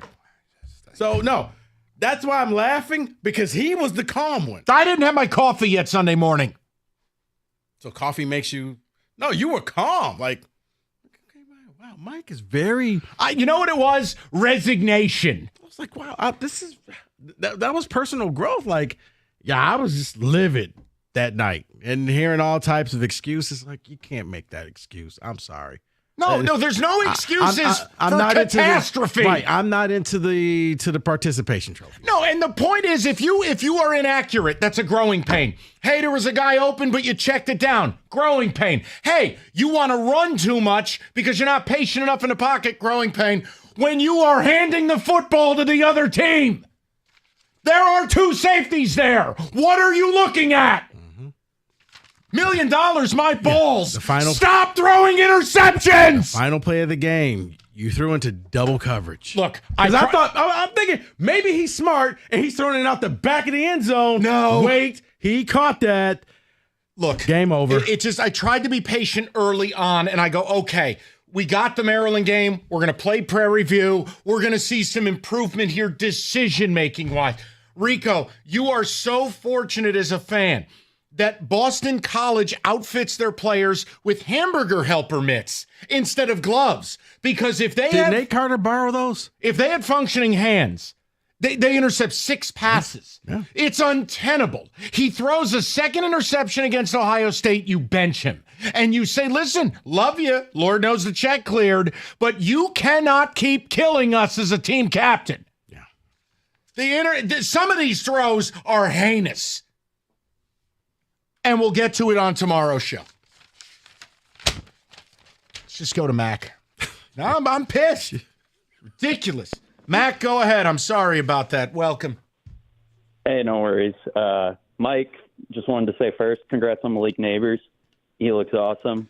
And at least Daniel Jones isn't as worse as Deshaun Watson. So the big winner was Big G. My dad had a moment of joy yesterday, and I'm very happy before Dak comes to town and drops a bomb on us. Oh, well, I mean, you can't have it all. No, you can't. But anyway, so I want to talk about the Lions. Like everyone said in the first half, that offense looked great. My concern was, again, the second half, it just appears that they seem to disappear or that not make the correct adjustment. But I'm not worried about it. At some point, they're going to have to make these plays, which are plays you need to make in December and January. They're not making them right now. I think that's something they fix in the end. But yeah, you got to point it out. It's something that's got to happen. Yeah, no doubt. I just think as long as the defense is playing really well, I'm willing to be patient because I'm seeing it league-wide, Mac. The product is horrific around the NFL offensively right now. Do you know there's a historically low total of touchdown passes through 3 weeks? I wouldn't be surprised. No, it's factual. I'm telling you. Super sloppy. It's awful. But thankfully, that secondary looks super improved. Kirby Joseph and Brian Branch look like they could be a problem for the coming future for a lot of teams. Hopefully Branch is okay. That looked devastating at the end of that game. And just one final point.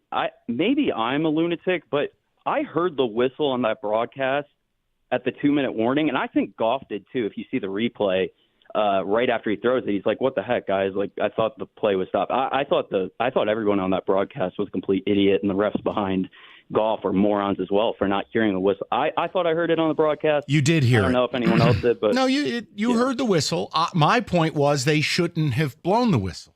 That was a live ball. Now listen, Mac, you got a break. I'm not holding it against you. And guess what? I'm happy you caught the break. I want to win games.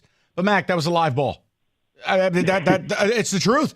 So I mean, it's dub's a dub. We'll take it. You take it. And how many times have the Lions gotten boned and the league didn't even buy you dinner?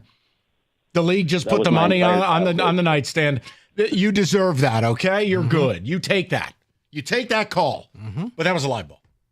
That was. And God, I felt so bad because he thought the play was. He got murdered. Right. He was praying like, no, it was a whistle. It was a whistle. I think I heard it. Okay, you did. Please, God, let there be a whistle. 248-539-9797. We'll get more of your phone calls. If you look at reviews of roofing companies, you'll see a lot of negative ones because there's a lot of bums in the industry, but not victors, because they give you a project manager. All the complaints you're going to see in the reviews for other companies, you don't see here because that project manager, that's their job. A, make sure they're your point of contact. There's no bridges in communication. You talk to them. Your satisfaction's 100% guaranteed, and their other job, a perfect installation. That's why while other people can barely offer a 5-year guarantee, Victors can offer a 50-year leak-free guarantee on every roof they install. You'll be hard-pressed to find another roofer that can offer, as I said, more than a 5-year guarantee. Call today. Set up your 21-point video roof inspection and estimate. 734-773-1100. That's 734-773-1100. Or book that appointment online anytime at Victors.com.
All right, to the people. We go to Danny. He's out in Macomb, 97.1. Danny, thanks for the patience. What's going on? Boys, how we doing? Good. Hey. So I can't not touch on after that rant over with Michigan State. I hear you, Mike, but I'm not going to lie, as a Michigan fan, I've never been so unhappy for a win, given the fact that we don't have a player that can throw a forward pass, which is even more. Look, I apologize for doing that today when tomorrow is going to be the day we talk about both schools.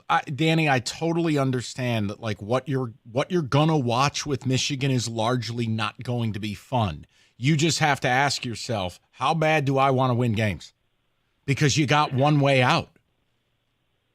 But I question the intelligence of this coaching staff, where why in the hell is he listed as a quarterback when they can't even allow him to throw more than 12 passes and for 30 yards? It just makes no sense. Why isn't he a slot or a running back for this many years on that depth chart? It's just beyond me. But, I don't know. It's a lot of work needs to be done there. I've never been more unhappy for a W, nonetheless, of a top 12 team. But nonetheless, when it comes to the Lions, Debbie Downer over there on the ones and twos. I mean, listen, the Steelers aren't 3-0. Mike Tomlin is, and there's a big difference between that. And I think you all know what that means when it comes to that. So as regards to the Lions, though, I'm just like you guys. I'm not that worried about the offense. What I truly think is missing here, and I know you've talked about it. I know you talked on Catch Tick and everything else, is that we're really missing Josh Reynolds. I think during this preseason that he doesn't have that 3rd and 10 guy that he has as a go-to person. Of course, he's got Amon-Ra, but he's not going to be that guy that's going to post up on a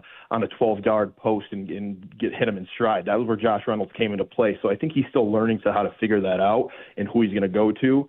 And when you don't have Laporta at full strength, they're still figuring everything out. And as you just kind of said, NFL touchdowns are down and unders are at all-time high, and that's not a coincidence. I really don't think that they're going to have any problems down the stretch. Danny, do you put anything into what I was explaining, where the NFL, through how they've altered their sport with less contact, less practices, less playing in the preseason? Well, now we're enduring the preseason. That's what this is.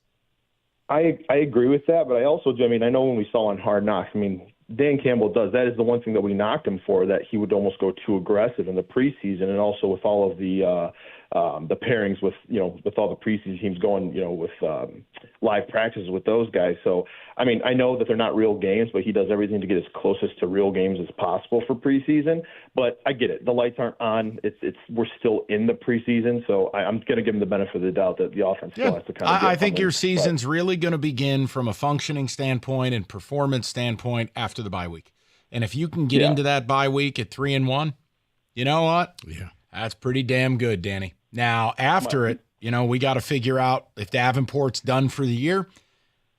We're going to be doing the shows from last year. We need Brad to get out there and be aggressive, make a trade, and get a D lineman in here. But go ahead. I know you had one more thing. Well, yeah, my last thing I'll leave you with is that I'm just going to tell you guys and all of the Lions fans out there, brace for impact, because how long have we had this regime? How many times have we seen a trade deadline blockbuster deal happen for this team to get over the hump? I'm not holding my breath. Okay. I think that, unfortunately, Brad Holmes him and Dan Campbell are so very stingy on their guys, and they're going to have people that they're just going to bank on coming out of injury, or people that are coming out of the crop that are going to kind of come into their own.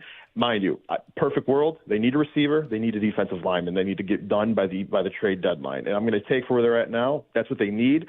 I'm not going to hold my breath on them getting it done before the trade deadline, that's for sure.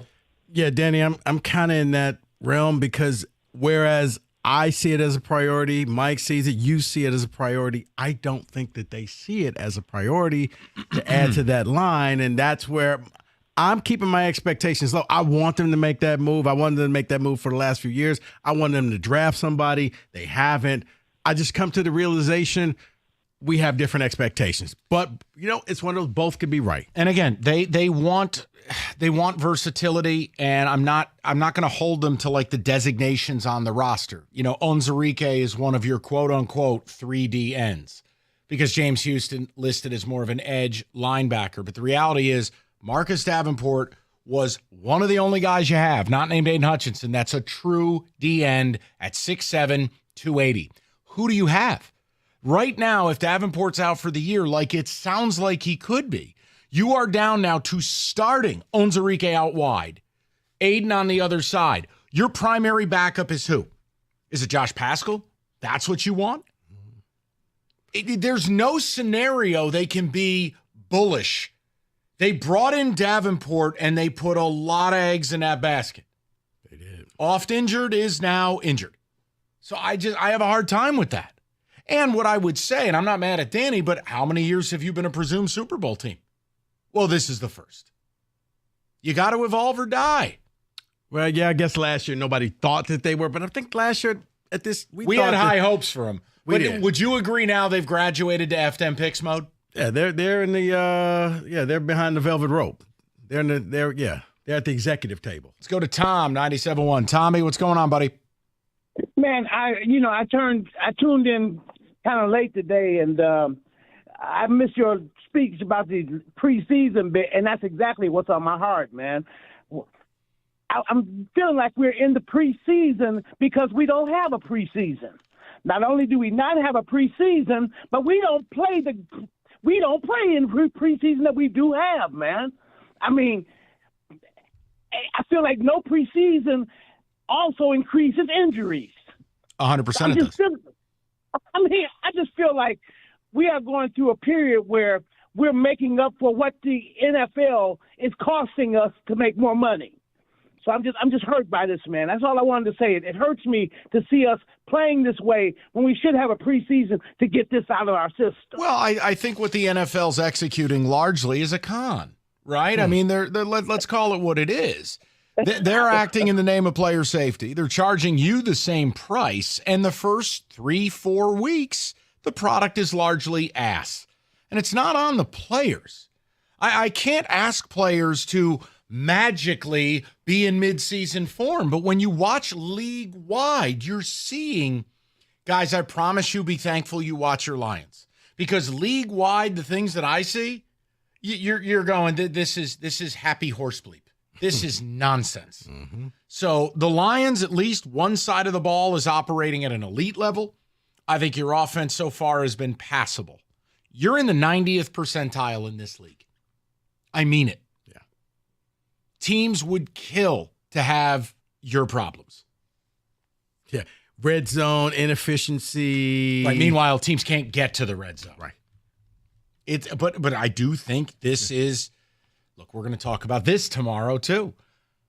What it costs for a fan to watch this league and for up to 25% of the season to be figure it out, to be a dress rehearsal. That is one of the most disingenuous. The only thing more dishonest is the NBA regular season. But I didn't ruin this, right? No. You're free and clear. Okay. Free and clear. 248-539-9797. All right. Hey, talking about greed, let's talk about the NFL having 2 Monday Night Football games tonight. Why? Who knows? But if you want to bet on them, FanDuel's got you covered. $200 in bonus bets guaranteed when you place your first $5 wager. Build an SGP. Rico, you like something tonight? I don't do the SGP thing. You want James Cook touchdown? What do you want? What do you got? Probably would do something with Josh Allen, the Cowboy. Right. Allen over rushing yards. Allen anytime touchdown. FanDuel.com/ticket. It's FanDuel, the official sportsbook partner of the NFL. 21 and up, present Michigan. First online real money wager only. $5 first deposit required. Bonus issued, non-withdrawable bonus bets that expire 7 days after receipt. Restrictions apply. See terms. Sportsbook.fanduel.com. You got a gambling problem, you can call 1-800-GAMBLER.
All right. Let's go around the NFL. We got business to attend to. Music, please.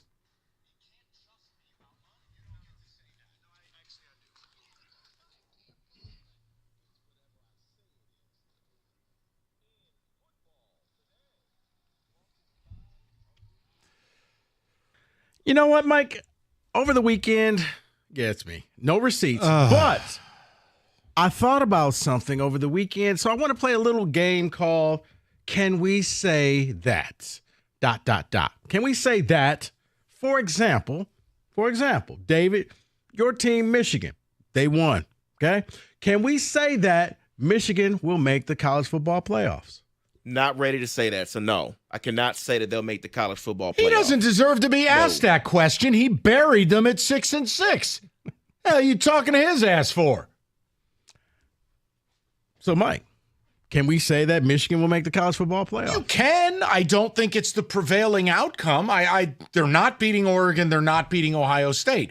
It comes down to if a 3-loss team makes it, your people at the networks, Joel Klatt's already getting lubed. So they would get in. Michigan, Colorado, first round.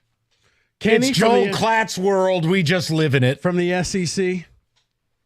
From the SEC update desk, at the beginning of the season, I would have said yes. Now breaking in another quarterback, new system, I'm going to say not yet. And they probably lose a 4th game. I'm saying the window is open to them still doing it. Okay. It was over if they lost to USC. Okay. I want to stick with a couple more college ones. Yes. Oh, sure. Can we say that Clemson is back? No. Listen, with respect. You played NC State with some guy named Fred Bailey at quarterback because Grayson McCall was hurt. App State, do you know how many tackles they missed in that game? Think fast. 28. No respect for them. No, I'm serious. They missed 28 tackles in one football game. This is right here are empty calories. Clemson is eating their feelings. They need to show me against a real team before I go there. Absolutely empty calories. I'm not going there either. I'm so out on Clemson, it's not even funny. No. They're never back. Are you serious? No. Okay. Can we finally admit that Texas A&M is just a fraud? Yes. Guilty as charged. When you have to use the words survived Bowling Green, we're done here. you win 100%. Yeah, no, they are a fraud. Yes, definitely. Yeah, clean sweep across the board. Fraud alert. All right. And last one for college. Can we say that Missouri is overrated? Yes. The first time you play sloppy, okay. The BC game was flat, little sleepy 11 a.m. start local. What's your excuse in double overtime against Vandy and you need their kicker to lose his mind and miss a chip shot? Something ain't right there. I mean, Vandy says it all, so absolutely. Diego Pavia. Yeah, I thought something was wrong with my TV screen when I saw the score on the bottom line. I'm like, what? But yeah, they're frauds. Okay. You should have tried watching it. You would have looked. David, it was outer space. To the NFL, can we say that the new NFL kickoffs are a waste of time? Yes. I think they're stupid. I don't see any action. Yeah, I just don't quite understand what they're doing here because no one's ever going to kick it in that zone. So what are we doing? Why have it? I think coaches have just made a decision. I'd rather give the ball at the 30 and be done with it. I think we have to look at the numbers. If there is more returns with this system, I say it's great. But if not, then I'm out on it. Are you seeing new returns? I personally haven't, but I felt like a week or two ago I saw numbers that said, "Oh yeah, the returns are up this year, week 1 or week 2, whatever." It was funny because when you watch the college games, it's like, oh yeah, that's the real kickoff, and everybody seemed fine. Yeah, including when Jonathan Kim hits it out of bounds again. That was one of the 3 penalties. Can we say the Minnesota Vikings are legit? Oh God. Yes, we can say they're legit. They're being led by Sam Darnold, who's throwing the ball up and down the field to Justin Jefferson, and their defense is real. Yeah, so, yes. Okay, David wins. Brian Flores had a top 5 unit last year, and he's doing it again. Okay. I don't want to, so no, because I don't want to. Okay. Can we say that Malik Willis is playing well enough to be a starter for somebody next year? Absolutely not. They schemed it up for him. He played well in 2 games. I hope they pay him a nice contract to be a backup to say thank you for the memories and then never see him again. No.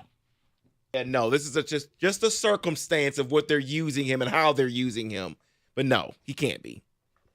Yeah, just a couple of good games isn't enough sample size to undo everything that he hasn't done before, so no. Okay.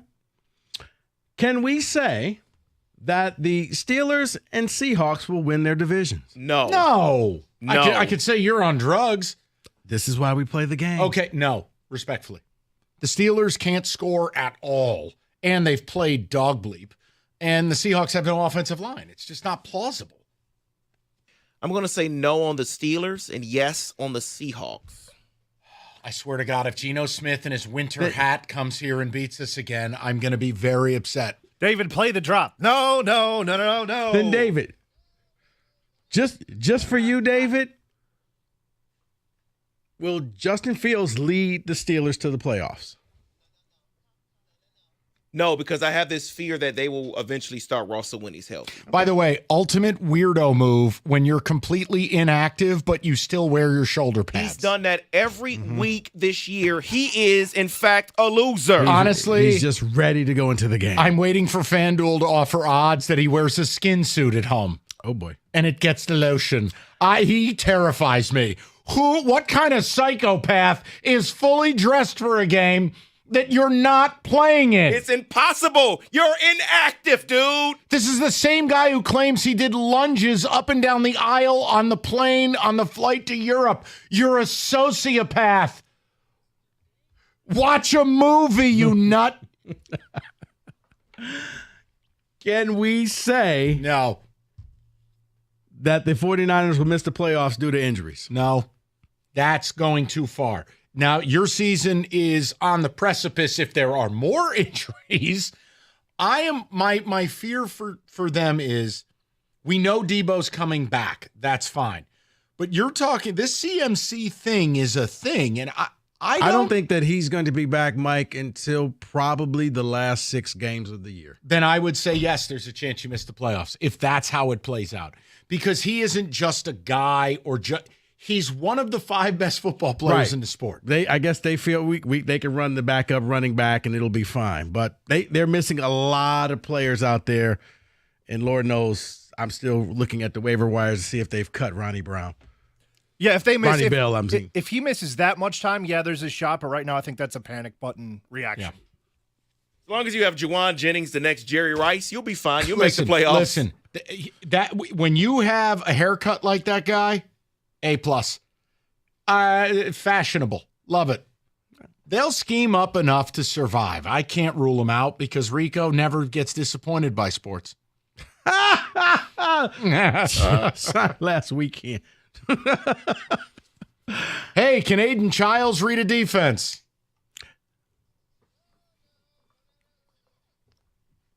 This is my game here. Okay. Rico just did the equivalent of this. Yes. Can we say that Aaron Rodgers will turn around the Jets? Yes.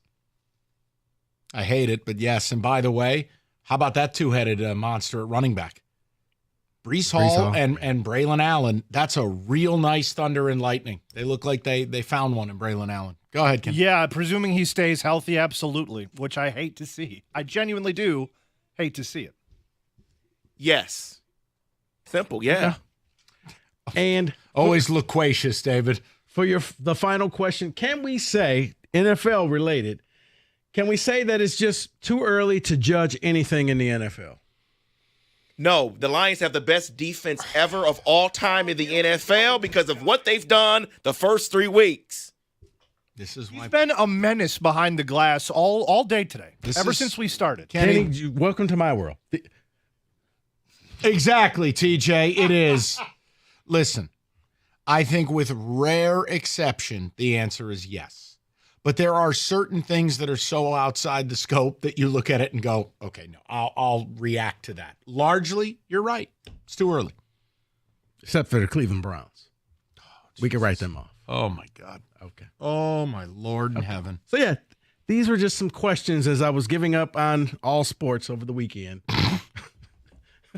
I decided to share these with you and the listeners, 97.1.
Brought to you by the Sam Bernstein Law Firm. Breaking Tigers news, Jackson Jobe is getting called up to the big leagues. Baseball's number 6 overall prospect, according to MLB Pipeline, will throw out of the pen. He had a rough AAA debut this month, but bounced back with a better 5-inning, 2-earned run outing last Friday. Shelby Miller getting DFA'd is the corresponding move.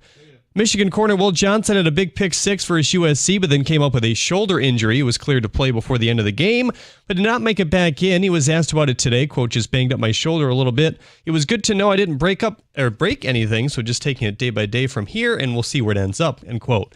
After 3 TFLs and a forced fumble, Josiah Stewart has been named the Big Ten Player of the Week. Punter Tommy Doman also picked up Special Teams Player of the Week. Jonathan Smith says the team hopes to know receivers Nick Marsh, Jaron Glover, and Antonio Gates' status by Thursday or Friday.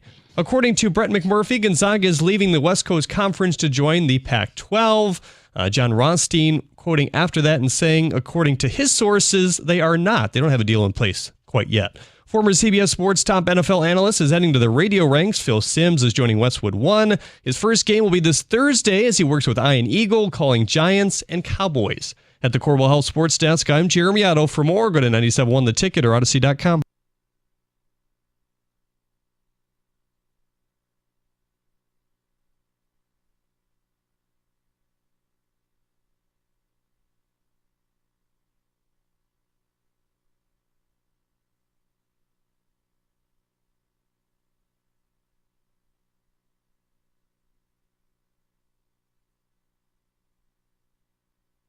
All right, 4 o'clock. Good to have you with us. You just heard the news and the update there. I think it's interesting. And again, it's no longer this need.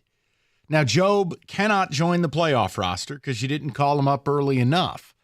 But that's okay. It's all hands on deck the last week of the season. Get a little taste of the big leagues. You put him in a big spot here or there. You see what he's got. The bottom line is the pressure's off the Tigers because the Twins and Royals are just complete bleep holes. Like, they can't win a game. So August 14th, when you had 0.2% shot of getting in, to September 14th, where it was 8%, that doesn't matter. Since September 14th, in the last 10 days, the Twins and Royals combined have won like 3 baseball games. So you're in this position where now your job is to make sure you don't need Skubal pitching this weekend. That's your job. Yeah, almost going full White Sox here. Yeah, they That's just can't it. get out their way. There ain't no almost. I watched 2 of those games in Boston for the Twins. That team is not interested in playing baseball for money. They want to go home. See, I was going to say, I don't think they believe they can win. Like, you can see the voodoo, the good voodoo that the Tigers have is the bad voodoo. Like, they believe they're going to trip up the stairs to I'm going go to use a at word. bat. I'm going to use a word. I'm sorry. It's terrible to use in sports. The Q word. Quit? They've quit. They've quit. That series in Cleveland ended them. And they didn't win Friday night so much as the Red Sox lost when the Red Sox struck out 21 times. And multiple times in extras, the Twins couldn't get the extra man on second home. Yet the Sox said, wait, just hold our beer. We'll be worse than you. Like, then you come out in a doubleheader and get sandblasted? Q. See, I get the quit word. I think it's just more the second one thing goes wrong, forget about it. We're going to lose, and we don't believe. Like, they're fine. Like, when they have a lead, like, maybe we can break this. No, we can't. Because their just can't get out bullpen's the one way. of the 5 worst in the sport since mid-August. Look, bottom line, Tigers are going to make history. Only one other team in the history of the sport has been as bad as you were and made the playoffs on August 11th. 72 Mets. That's it. You're making history. We talked about it last week. I had the Recometer at like 66%. It's at 97.1%. Yeah. I will be stunned, not surprised, stunned if you didn't make the playoffs. Stunned. Voodoo's real. Look at the game in Baltimore this weekend. 2nd and 3rd, no outs, bottom of the 9th. I must have missed where you called Dennis Eckersley out of the pen. It's voodoo. Roll with it. Wouldn't be surprised if you won a playoff series. Voodoo. Who cares? You're making history. Ride the wave. David, you had a few ticket texts? You got a problem with my Job opinion, like my problem with the Lions defense? Not at all, but Dan Campbell just confirmed that, yes, Marcus Davenport is done for the season. Season-ending surgery. Wait. Injured guy got injured? I know we can't say anything in front of the Lord. Lord Holmes, you can't say anything. But this routine of signing injured people, I get tired of it. I'm trying to win a Super Bowl. Marcus Davenport, it's not been about ability. It's been about availability. Never available. Yeah, at some point, you know what? You just got to go pay full price and get what you want instead of getting the discounted price for damaged goods. Until, you know what? And now would be the time because newsflash, you're going to blink and Aiden's going to be making $35 million a year. So I suggest you go out and get this done. So let's start it today. No more chair drops. Trade deadline. I need a D end. You cannot operate. You've got 2 guys now, Aiden and Onzarike. And Onzarike is not a pure end. You can rotate him. But here's the interesting part. How many D linemen are on this roster that are north of 6'3"? The answer's 2. You're not going to win a Super Bowl with scrub-a-dubs and 6'2", converted D tackle guy. Get Aiden some help. Not like the little dude that played for the Colts. Little dude who played for Colts. Freeney. Oh, my God. Dwight Freeney? Yeah. Okay. You want something funny? You ever see North Carolina's all-conference guard? No. Dude, he's 5'10". And the guy they have playing right tackle next to him is 6'8". It's the funniest thing in the world because when they break the huddle, it looks like the tackle brought his son to work. You got to see it. I forget the kid's name, but he's like 5'10". He's their right guard. Okay. You got to see it. It's hilarious. But yeah, Freeney, I remember. Little tornado dude. But again, if you're a pure pass rusher, I can make that work. They are thin at the end now, officially. Yeah. So, David, go ahead with ticket text. What do we got? Mike, you're scaring me with your "we're guaranteed in" stuff. Careful. I don't have Go to Tigers. be, A in Tecumseh. I don't have to be careful of anything. Hold on one second. Rieger just texted me with something, and I hope this is true. This would be great. And again, baseball rules are impossible. But we had talked about this before, and the report was if they didn't have Job up here before September 1st, he would not be available for the playoff roster. But Rieger just texted me saying he's checking. He might be able to take the spot of one of the guys on the 60-day DL. Okay. So Javi. Because what it is you have to be on the 40-man by August 31st. So he may have already been on that. No, I don't think they made that move. The 40-man move. Okay, I'm But not bottom for sure. line, him here for any amount of time, let him get a taste of the majors. Would love to have him as a part of the playoff roster for spot plays. Be a fireman. Oh, you can't throw a rookie in that spot. I can if they throw 100. Is that how they sound? It is. People are so wormy.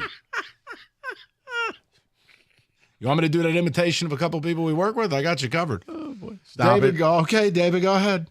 Could the Tigers be the 2019 St. Louis Blues? I don't care. Sure. Yes. They're winning the whole effing thing. You know what? You're right. It's like Major League, except instead of the owner of the Cleveland Indians, they got Chris Ilitch, and they're stripping the clothes off of him. And maybe the last piece that comes off, it's the bag of money we get to spend this winter. Free agency. Tear that last piece, and it's a stack of 10 G's. Let's go. What? We're going to embargo this stuff, okay? Oh, I heard that on the mid. I did. Yeah, you're right. Anything interesting, embargo. We're embargoing the winter meetings. What's the record since Javi? It's going to be nice. Dakota in the car says, calling Job up right now is basically like calling him up for the playoffs because every game matters. Brilliant move. You're not going to need, if you do your damn job against the Rays, you won't need the games against the Sox, which will allow you to skip Job and bump him to game 1 of the playoffs. That's the job now. You're not desperate anymore. You're not returning pop bottles. You're in the command spot. It's the Twins that are desperate. They can't win a game. I believed in the Tigers. I put $200 at plus 450 for them to make the playoffs when you brought it up last week. That is from Mike W. I don't know what you're talking about. Nobody believed in him. Nice signing, Brad. Dude is a much better drafter than free agent evaluator. That needs to be discussed. It does need to be discussed when you're trying to win a Super Bowl. And you can, yes, anyone can get injured at any time. But when a guy profile, look, why did Marcus Davenport get no legitimate interest from anyone? Why did he take a 1-year prove-it deal with you Injury if history. he's so effing special? Yeah. Because he ain't ever healthy. Sorry. Oh, it just fires me up because I've wanted to pair someone with Hutch for 2 years. I've been saying the same thing. I feel that passion, but it gets to the point I don't think it's a priority for Brad. That we can figure this out. I trust the people I have in this locker room, and let's go get a O-lineman from Canada. I says, dang, Mike, I return bottles. I just meant, look, you're Ernie, is that you? Right. Look, there's a difference between being Ernie the Can Man returning the pop bottles for your next meal or for a new pair of socks versus you're some environmentally conscious person. But don't even get me started on that. I just, please. The whole idea, recycling. The hell with it. I won't be here. It's fine. But my kids will. Hey, that's a YP, not an MP. That got dark fast. No, it didn't. I'm not going to be here. I'm not big into the recycling thing. I do what I need to do to keep the peace at home. You know what? I'm not a recycler. I'm going to lift the embargo. We can talk winter meetings. 248-539-9797. We will get to your phone calls. I'm sorry, okay? I'm not going to be working for Greenpeace anytime soon. Here's Rico Beard.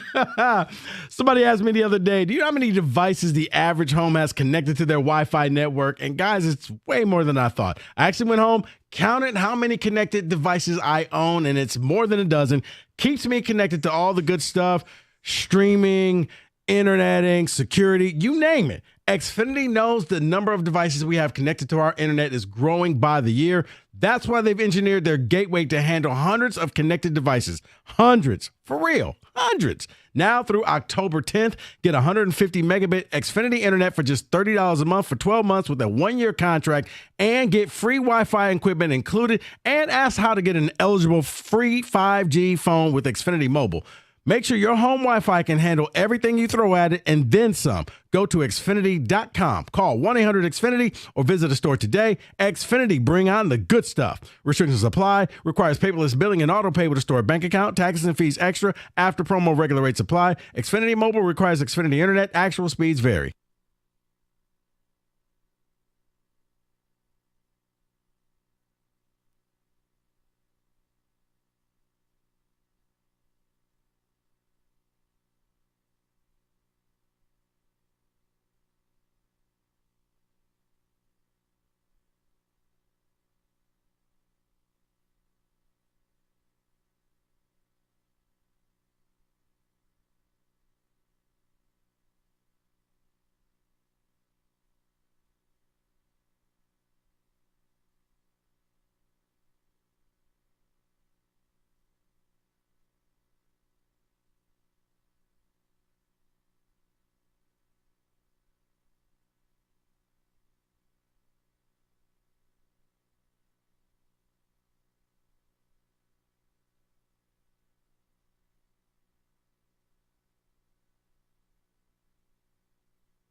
All right, you've heard us talk about injury attorney David Femininio for a long time. Look, listen to the results he delivers. $3.5 million, $5 million, up to a whopping $11.5 million for his clients. If you've been injured, you need to call David Femininio, and luckily, he's on standby. You call 855-65-CRASH.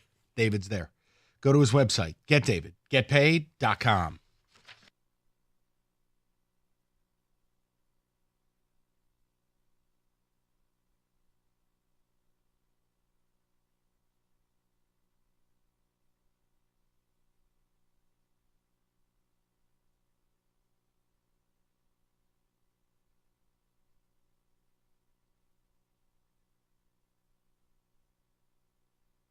Straight to the people. Lions are in play. Tigers are in play. It's just, guys, you're on easy street. This is Monopoly, and you've already got Park Place. It's just a matter of time before you steal Broadway. 97.1%, you're in. You'd have to absolutely fall apart, and you've shown no signs of doing that. So we're going to get to it more tomorrow, but I'm not asking you whether you believe you have a playoff team, because if you don't believe, I don't know where you are. It's just now it's how more far to can lock. you go? Yeah, how far can you go? I'll win the whole thing. Who cares? Maybe the voodoo lasts. Maybe Bo Brisky's the new Nolan Ryan. Who cares? None of it makes sense. It doesn't have to. So if they make it to the World Series, you think they'd allow us to throw out the first pitch since we did the voodoo thing? No, I don't. Listen. There's only one true believer in this team, okay? So my point to you is, if you get in, baseball is strange. Rico, nothing makes sense. Sports doesn't make sense. So I just go with it. We're going to get some playoff games. Kenny's going to go get hammered. He's going to get blind drunk and have a kid. It's going to be incredible.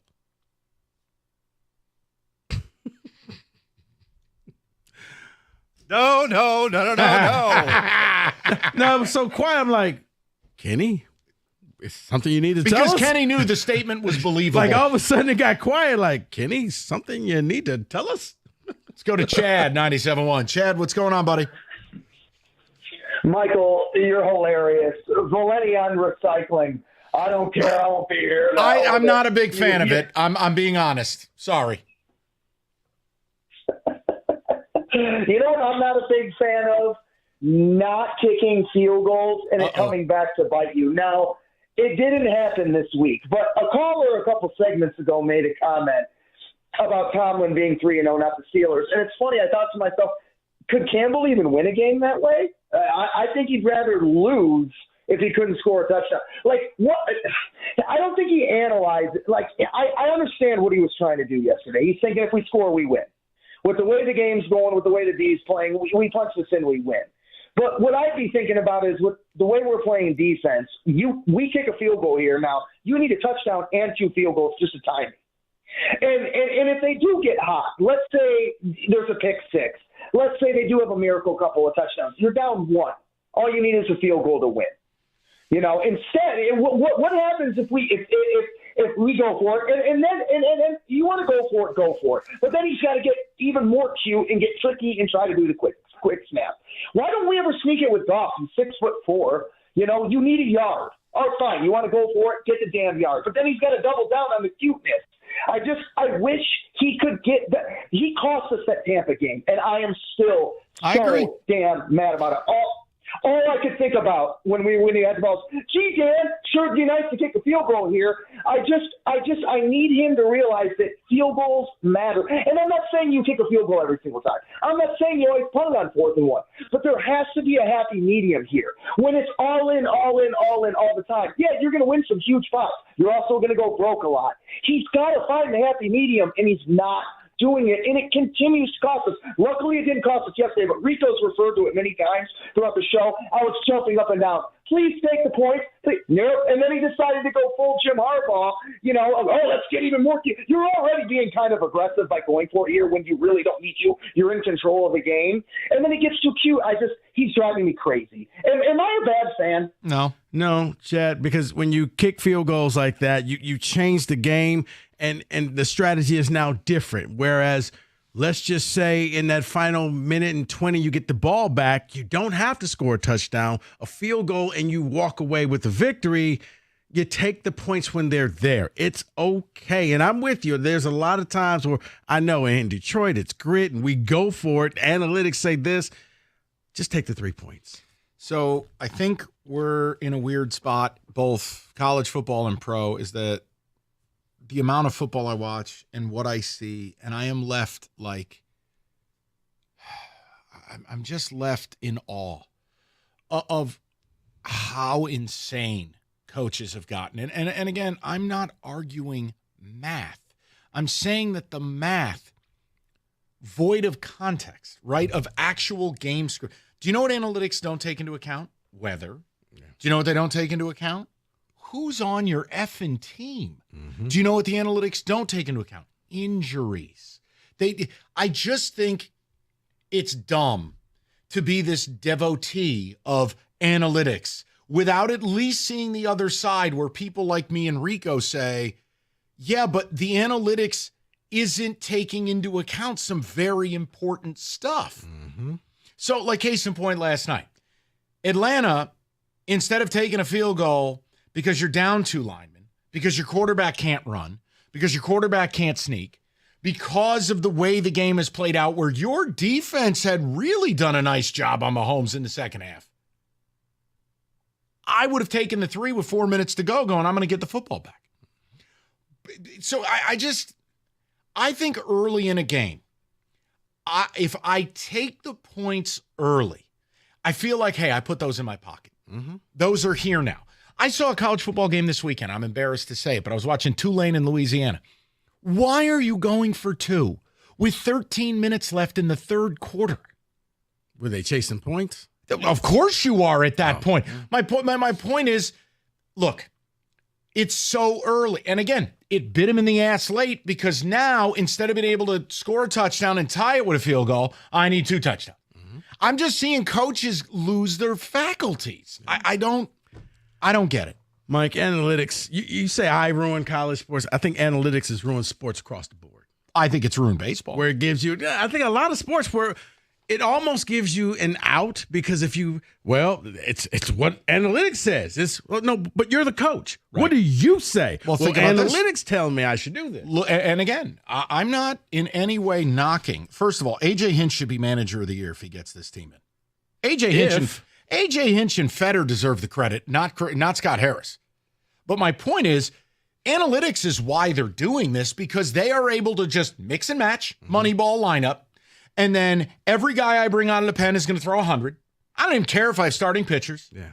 And they're playing against what we've done to baseball players is it doesn't matter if you even put the ball in play. Right. Binary outcome, home run or who cares? And they're using it against teams. Right. Like the swing it, like watching the Twins and Red Sox Friday, Rico, I swear to God, no one could touch a baseball. The Red Sox struck out like 21. That's insane. No, it is. But that's today's game. But the thing is, analytics to me is like somebody's gambling system. They may put in all the hard work and tell you, no, this is going to happen, this is going to happen, this is going to happen. But then you couldn't tell me what happened with James Madison in North Carolina because sometimes it doesn't work. I'm pretty sure that's Mac Brown's last game. Yeah. You can't be down 50-2 at the half to James Madison. A buddy of mine was like, I'm thinking about putting money line on North Carolina. I was like, just give me half of it and I'll punch you in the face. I'll just light it on fire. Yeah. Rico's just going to roll a blunt. Give me half of it. I'll punch you in the face, but you get to keep the other half. Let's go to Connor, 97.1. Connor, what's going on, buddy? Howdy, fellas. Hey, Connor. So I was on FanDuel the other day, and I found myself with a free $5 bet. Okay. And I said to myself, how can I really hurt FanDuel with this $5? Okay. And I like the one guy said earlier, I saw Tigers plus 400 something to make the playoffs. This is about last week. And then I saw to win the American League plus 20,000. Okay. That's what I took. 100%. Now all you have to do is bet against them every game to try to get your money out. Straight up.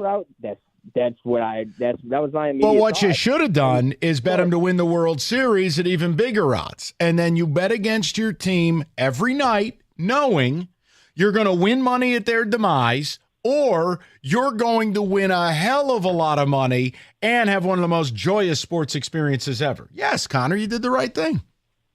But see, I didn't do the World Series because I believe they could actually win the American League. I seriously, truly believe. Right. All I was League. saying is whether they won or lost it, if you're doing this, you have to bet against them every night. Oh, yes, Okay. of course. Yeah, I know that. I know that. I'm just saying my reasoning for not doing the World Series one is because I just feel like it's actually more viable for them to win the American League. Listen, I just wanted to we have know arrived. what you thought. I think it's a great move. Why not? I mean, Connor. Okay, first of all, here, I'll be the evil empire for a minute. Like, I'm a Yankee fan.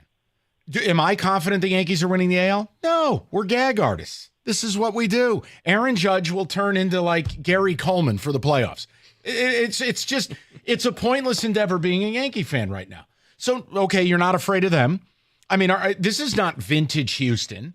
I mean, you don't have AJ's garbage can, and Verlander's been a mess, and they're not the same. Okay, are you afraid of the Guardians? No. You're certainly not afraid of Baltimore. You have just stood toe-to-toe with them. Like, what you're doing it stopped making sense on paper 2-3 weeks ago. I'm done trying to make sense of it. Maybe you're the bad news Bears. Go to the Astrodome and win the whole thing. And this is where having Scooble helps you out, because in 3-game series, you win that game, you put the pressure on the other team. There it is. Yeah, I have no problem with it. What are their odds for the World Series right now, David? Oh, forget it. We're up against it. It's got to be 50,000 to 1 or something, right? Something ridiculous. Just bet them to win the World Series, and then you bet against them every night. You're going to make money if they lose, and Lord knows if they keep winning, well, guess what? You're going to make 75% of whatever the list is. Call Mike's 900 No, number now. no. Connor asked me a question. I'm not mad at what he did. I think he's right. What do you got, David? Plus 5,000 right now to win the World Series. That's it? Yes. All right, so you'd have to put a little more money on it to make it make sense, but why not? Seriously. You know, a couple weeks ago it was 40,000. Yeah. That's when you should have. Just 2 weeks ago. Yeah. All right. Football season's here. Upgrade your tailgating at Moran Buick GMC, where you can lease the 24 GMC Sierra 1500 Elevation, $239 a month, $999 down. GM employee and immediate family members, you're ready to rock. 24 Buick Envista, $249 a month, $1999 down. No employee discount required. New stock arriving daily. Be sure to have the vehicle you're looking for. Yes, Yukon Denali's are in stock as well. It's Moran Buick GMC, MoranExpress.com, where you always get the best price period. It's on Telegraph, just north of Eureka and Taylor, or visit them online anytime at MoranExpress.com. Moran Buick GMC, we are professional grade.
David, a couple of ticket checks. We'll continue rolling along on a Victory Monday.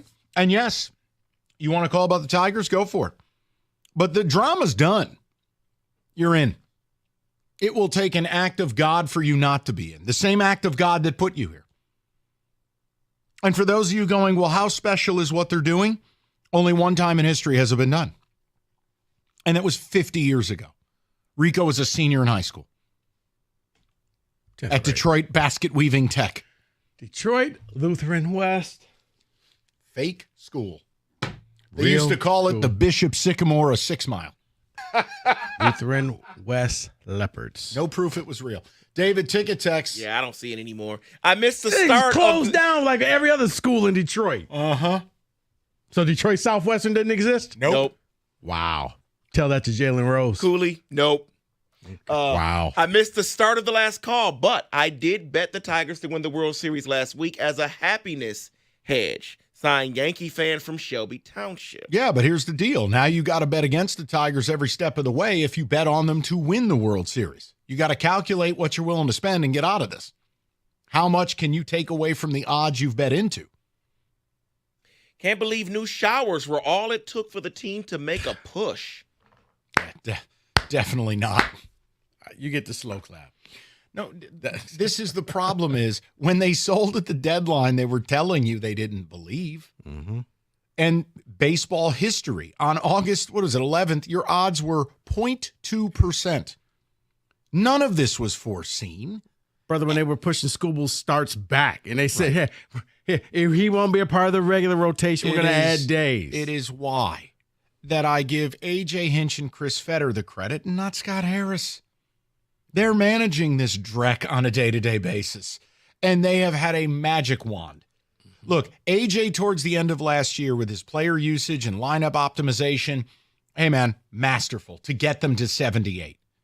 What he's done this year with his staff, the mixing, the matching, having at times one starter or two starters, it's remarkable. Mm-hmm. Rico Bobrisky's coming out of the pen throwing 100. What? They got Kenny Cott in the pen. Bob Herder. Guy's got the best sweeper that's ever been invented. Like, it's amazing. But to act as if any of this was foreseen, that's con artistry. It's ridiculous. So you just enjoy the ride. Because you can't explain it. Right.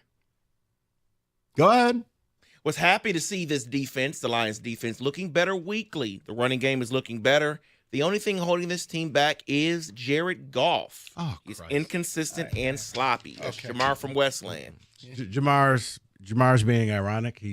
That's not real. That's not real. That's somebody being funny. Just like the Tigers showers.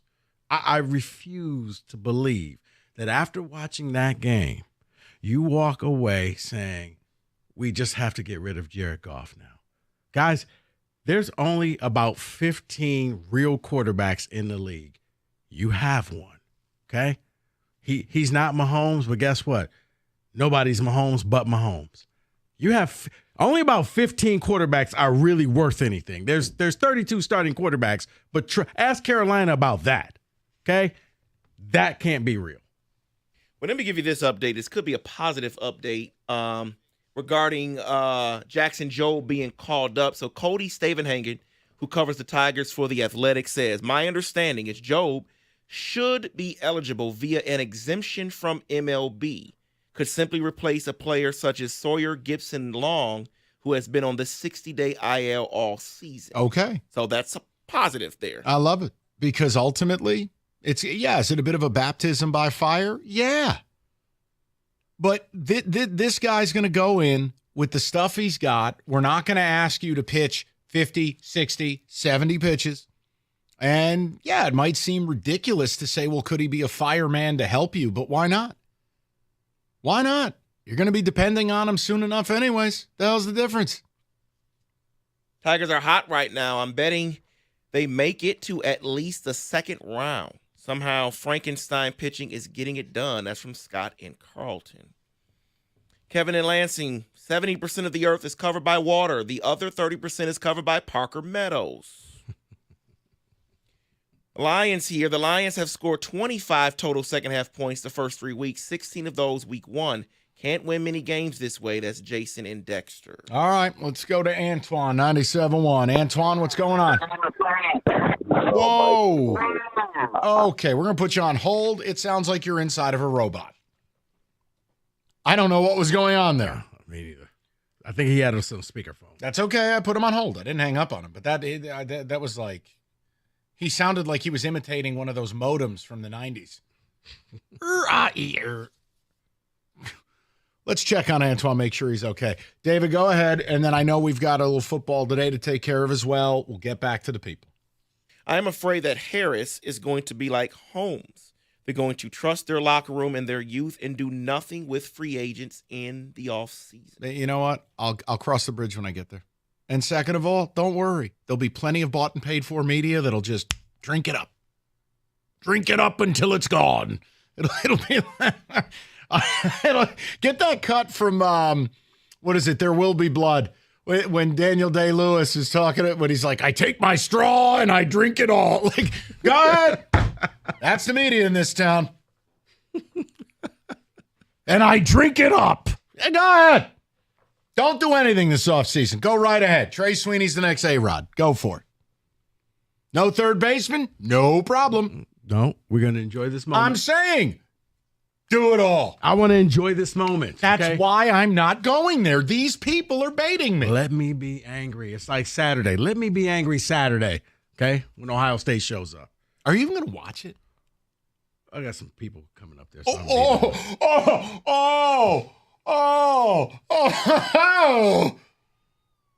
I'm actually hosting an event. No. Excuse me. I'll be home by halftime. Quick trip to the dentist, huh? 248. Wow.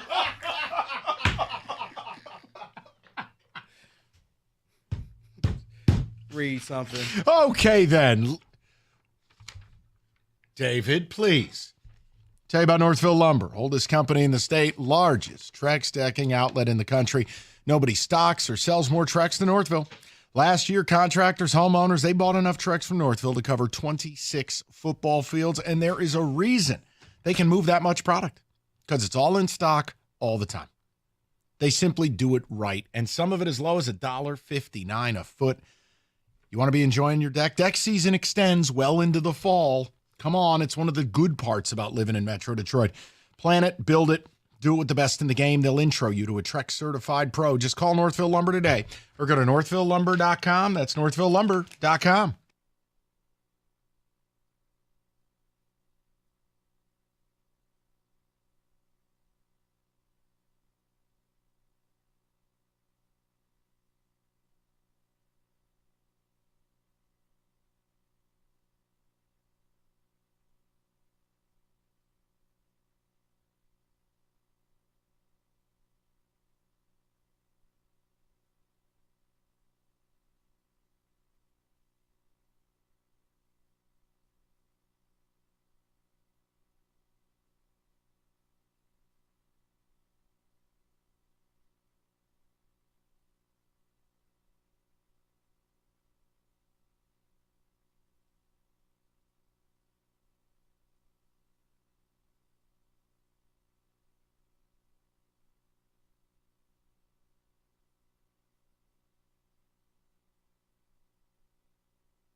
Brought to you by Twin Peaks. Jackson Jobe getting his call up to the big leagues. Jobe was drafted 3rd overall in the 21 draft. He pitched most of his year with Erie before getting called up to AAA on September 8th. For MLB rules, a player who, quote, doesn't meet said criteria for postseason eligibility can still be added to a team's roster in the postseason via petition to the commissioner's office if the player was in the organization on August 31st, which Jackson Jobe was. Sawyer Gibson-Long could be the player he replaces, given that he's been on the 60-day IL the entire year. That has been confirmed to us by the team. It's still a bit unclear what the petition process could be, however. Lions coach Dan Campbell says that Marcus Davenport likely suffered a season-ending injury, but he'll get some other opinions on it. Linebacker Derek Barnes will be out a significant amount of time. Laporta and McNeil are day-to-day, while Brian Branch is in concussion protocol, but he was looking good today, according to Dan Campbell as well. Former Lion and USC star Reggie Bush has filed a lawsuit against his school, the Pac-12, and NCAA for compensation pertaining to his name, image, and likeness. His attorney says, quote, the case is not just about seeking justice for Reggie Bush, it's about setting a precedent for the fair treatment of all college athletes, end quote. After he was kept out of the team's game with the Titans, Jordan Love will return to practice this week in a limited capacity, according to head coach Matt LaFleur. At the Corwell Health Sports Desk, I'm Jeremy Otto. For more, go to 97.1 The Ticket or Odyssey.com.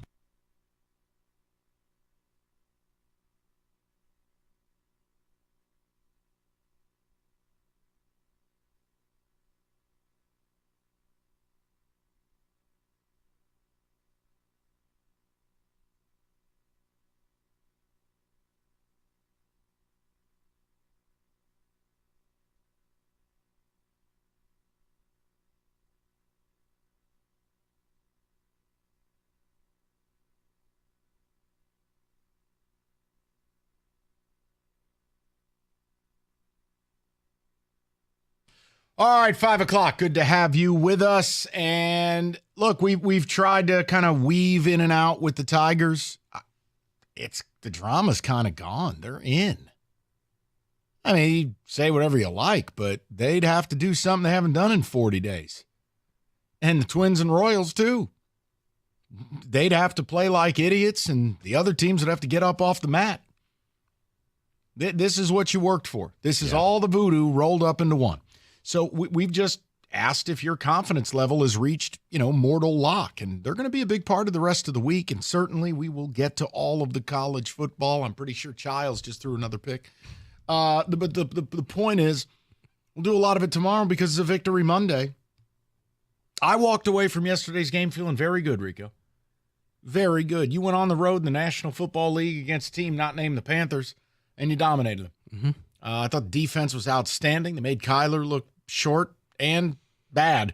And your running game, that looked good. 200 yards on the ground, an NFL football game. Right there. Goff controlled. I know he had the one mistake. It was a zone blitz. It was a tough moment. But, outside of that, Rico, I walked away feeling good, and we walked into work. You listened to the callers earlier. You listened to David. I think people have misaligned what the NFL is. You don't blow people out. Right there, buddy. But go ahead. Preach to them. No, because here's the thing. You went out there and you won a game on the road against a team that some people could say can be a surprise team in the NFL come playoff time. The game was never in doubt. You asserted your will. You ran the ball. You found your identity again, and your defense stepped up. Did you score in the second half? No, but you didn't need to because, once again, you were never playing from behind. It was like, okay, we got this. No offense, but you were playing keep away from Kyler. That's what you were doing with the ball. You won the game. In the NFL, you don't win games 70-0. I know the Lions have this great offense and Ben Johnson and this offensive line, and look at all the weapons that you have. Newsflash, they're not all going to score a touchdown on every single series. You don't win 70-0. You win games like this. They gave you the fun play with the hook and ladder, but in the end, it was a game that you needed. You won. You righted the ship. You lost last week. You won this week, and now you set yourself and you get ready for Seattle. Now, you had some injuries in the game. Like, for me, the one that I ended up holding my breath on was when Branch went down. I'm like, oh, my goodness, on that hit late in the game. He collided with the tight end, I think, and they were both laying Trey down McBride. on the ground. Yep. Yeah. And it was just like, oh, my God. Okay, first of all, can he just put the mouthpiece in? Like sticking out of the back of the helmet just looks ridiculous to me. Anyway, I digress. Not on my top of my list, but, you know. But Lions fans have to relax and just not expect every game to 40, 50, 60, 70 points.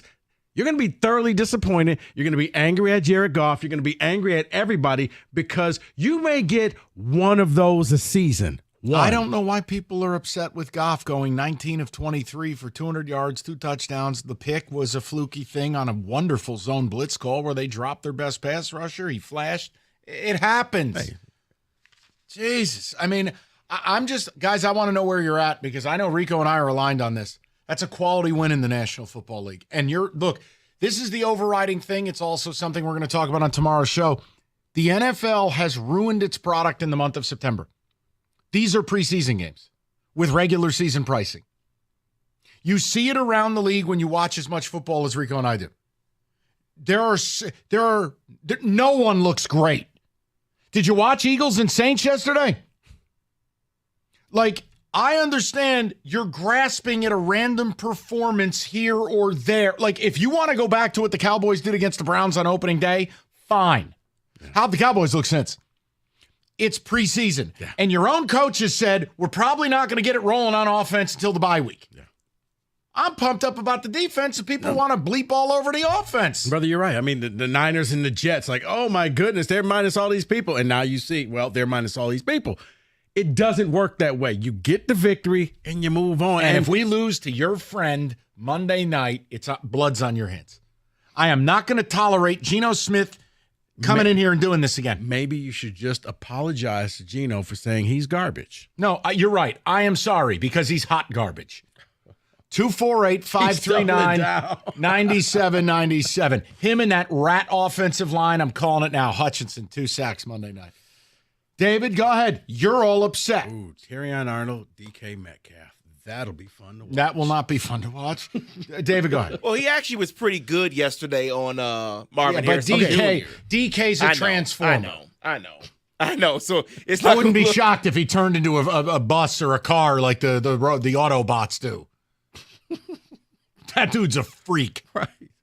Line up. Rookie, ready for this? And then he morphs into the semi-truck. Mm-hmm. Yeah, it could be a rough Monday night next week. It really could. Because the offense, what I've seen, is just not good enough right now. It just isn't good enough. I get what they did on the running game, but the passing game, they really didn't throw the ball down the field, and I get it. That's what the Arizona Cardinals defense was giving them. But it's just, Jared Goff seems off to me. The one throw that he should have made, the J-Mo throw that was way out of bounds, led him way out of bounds, that's a problem maybe to me because he's been like that all year. And that's the problem that I have with this Lions offense right now. They don't look good. They're not scoring points, and that's a problem for me. I get it. You're right, Rico. They're not going to score 35 points every week. I just want certain things to look better. But think of it like this, and maybe this is one of those where either the glass is half empty or half full, depending on your perspective. Your offense is not clicking. I'm not going to sit here and try to tell Lions fans all is well. You scored in the red zone. That was a problem. Laporta looks like he is injured. He's got an ankle injury. Looks like it's a low ankle, not high ankle sprain. It's not clicking. You didn't score in the second half. But the defense is playing well enough. You did not have to. The defense is holding teams to what? Just in the teens and low 20s. Like, nobody's blowing out this team. You're not even in shootouts where each team is scoring 30. No. They're holding the teams down. They're making quarterbacks look bad. And I hear you, and I know we'll get more into this tomorrow, but can I counter?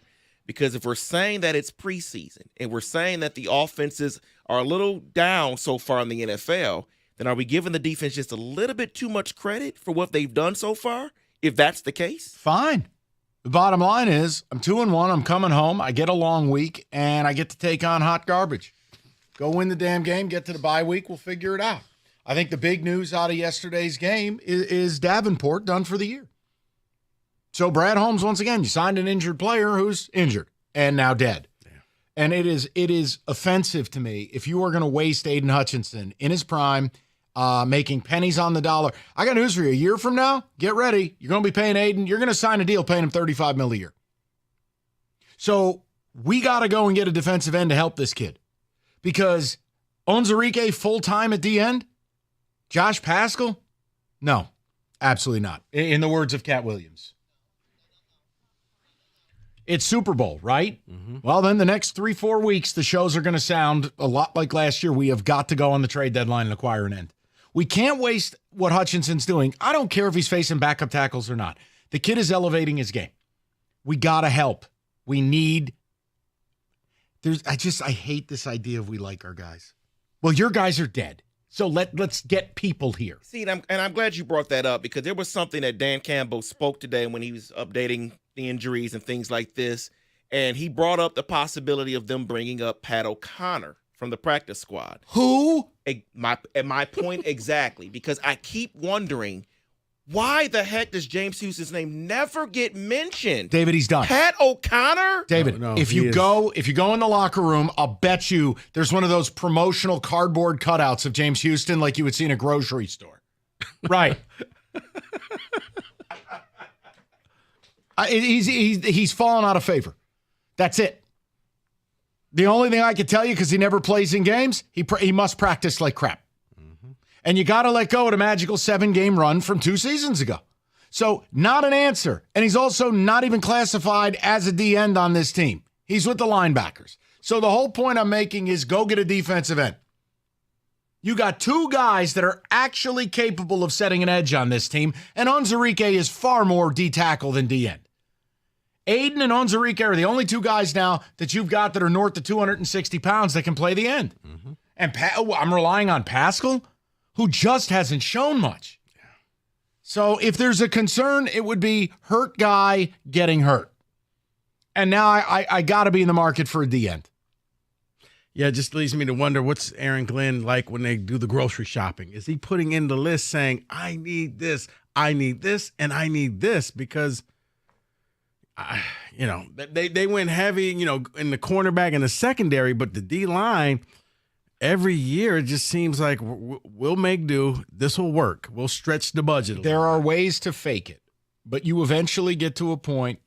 Other players are going to get hurt. Players are going to get tired. Guys are not going to be as effective. If you're not rolling 7 or 8 D linemen, you're not winning a Super Bowl. And you're going to need to get Aiden help because Davenport, when he played, I was fine, but he's never been healthy. And now look, he's out for the year. So I'd love to know where you guys are at with it. I walked away encouraged, all things considered. Some people are still, I don't know. I think people are thinking this is a video game. This is the NFL, man. Just go win the damn game. You think the Eagles are apologizing for how they beat the Saints yesterday? Who cares? 248-539-9797. We'll get with you, the people, next. Rico. Guys, you've heard me talk about Specs at LTU. You want a career in radio? You want to go into TV or a graphic design artist? Specs at LTU can help you start your goal. And look, it's very simple. You just need to be curious. You got to go visit the website, ltu.edu/specs, to learn more about the broadcast media arts, the digital media arts and graphics communications program taught through Specs at LTU right here in the city of Southfield on the campus of Lawrence Tech. I was just there this morning. And look, you're going to be taught by people like myself who work in the industry. So with the hands-on approach and the expert faculty, you will learn the practical skills you need to succeed in today's media industry.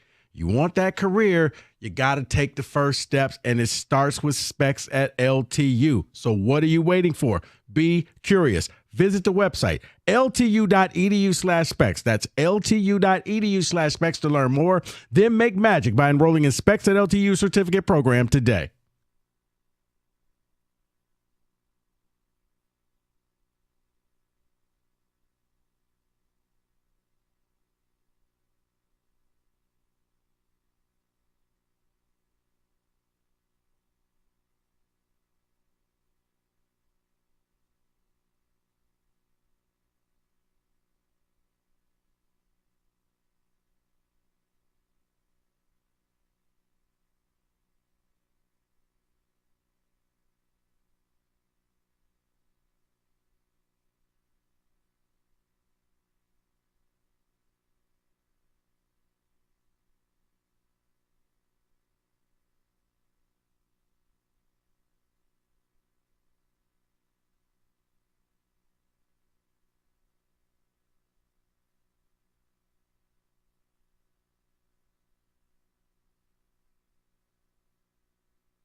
All right, being number one is not easy. It takes years of experience, dedication, and determination. The number one mattress purchased by millions every year, it's Serta.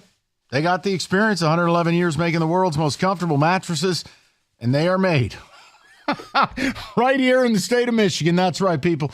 Get to Serta.com. Find a retailer near you. That's Serta.com.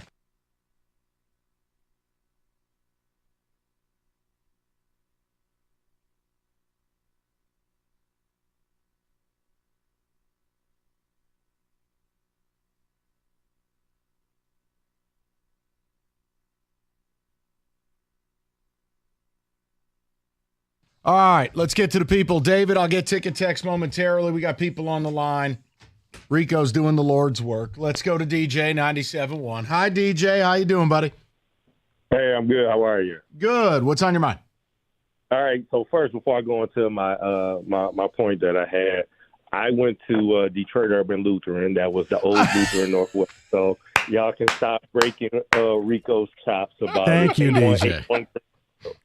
And I think now it's turned into like a Mary Jane grow house. So, but it is closed now.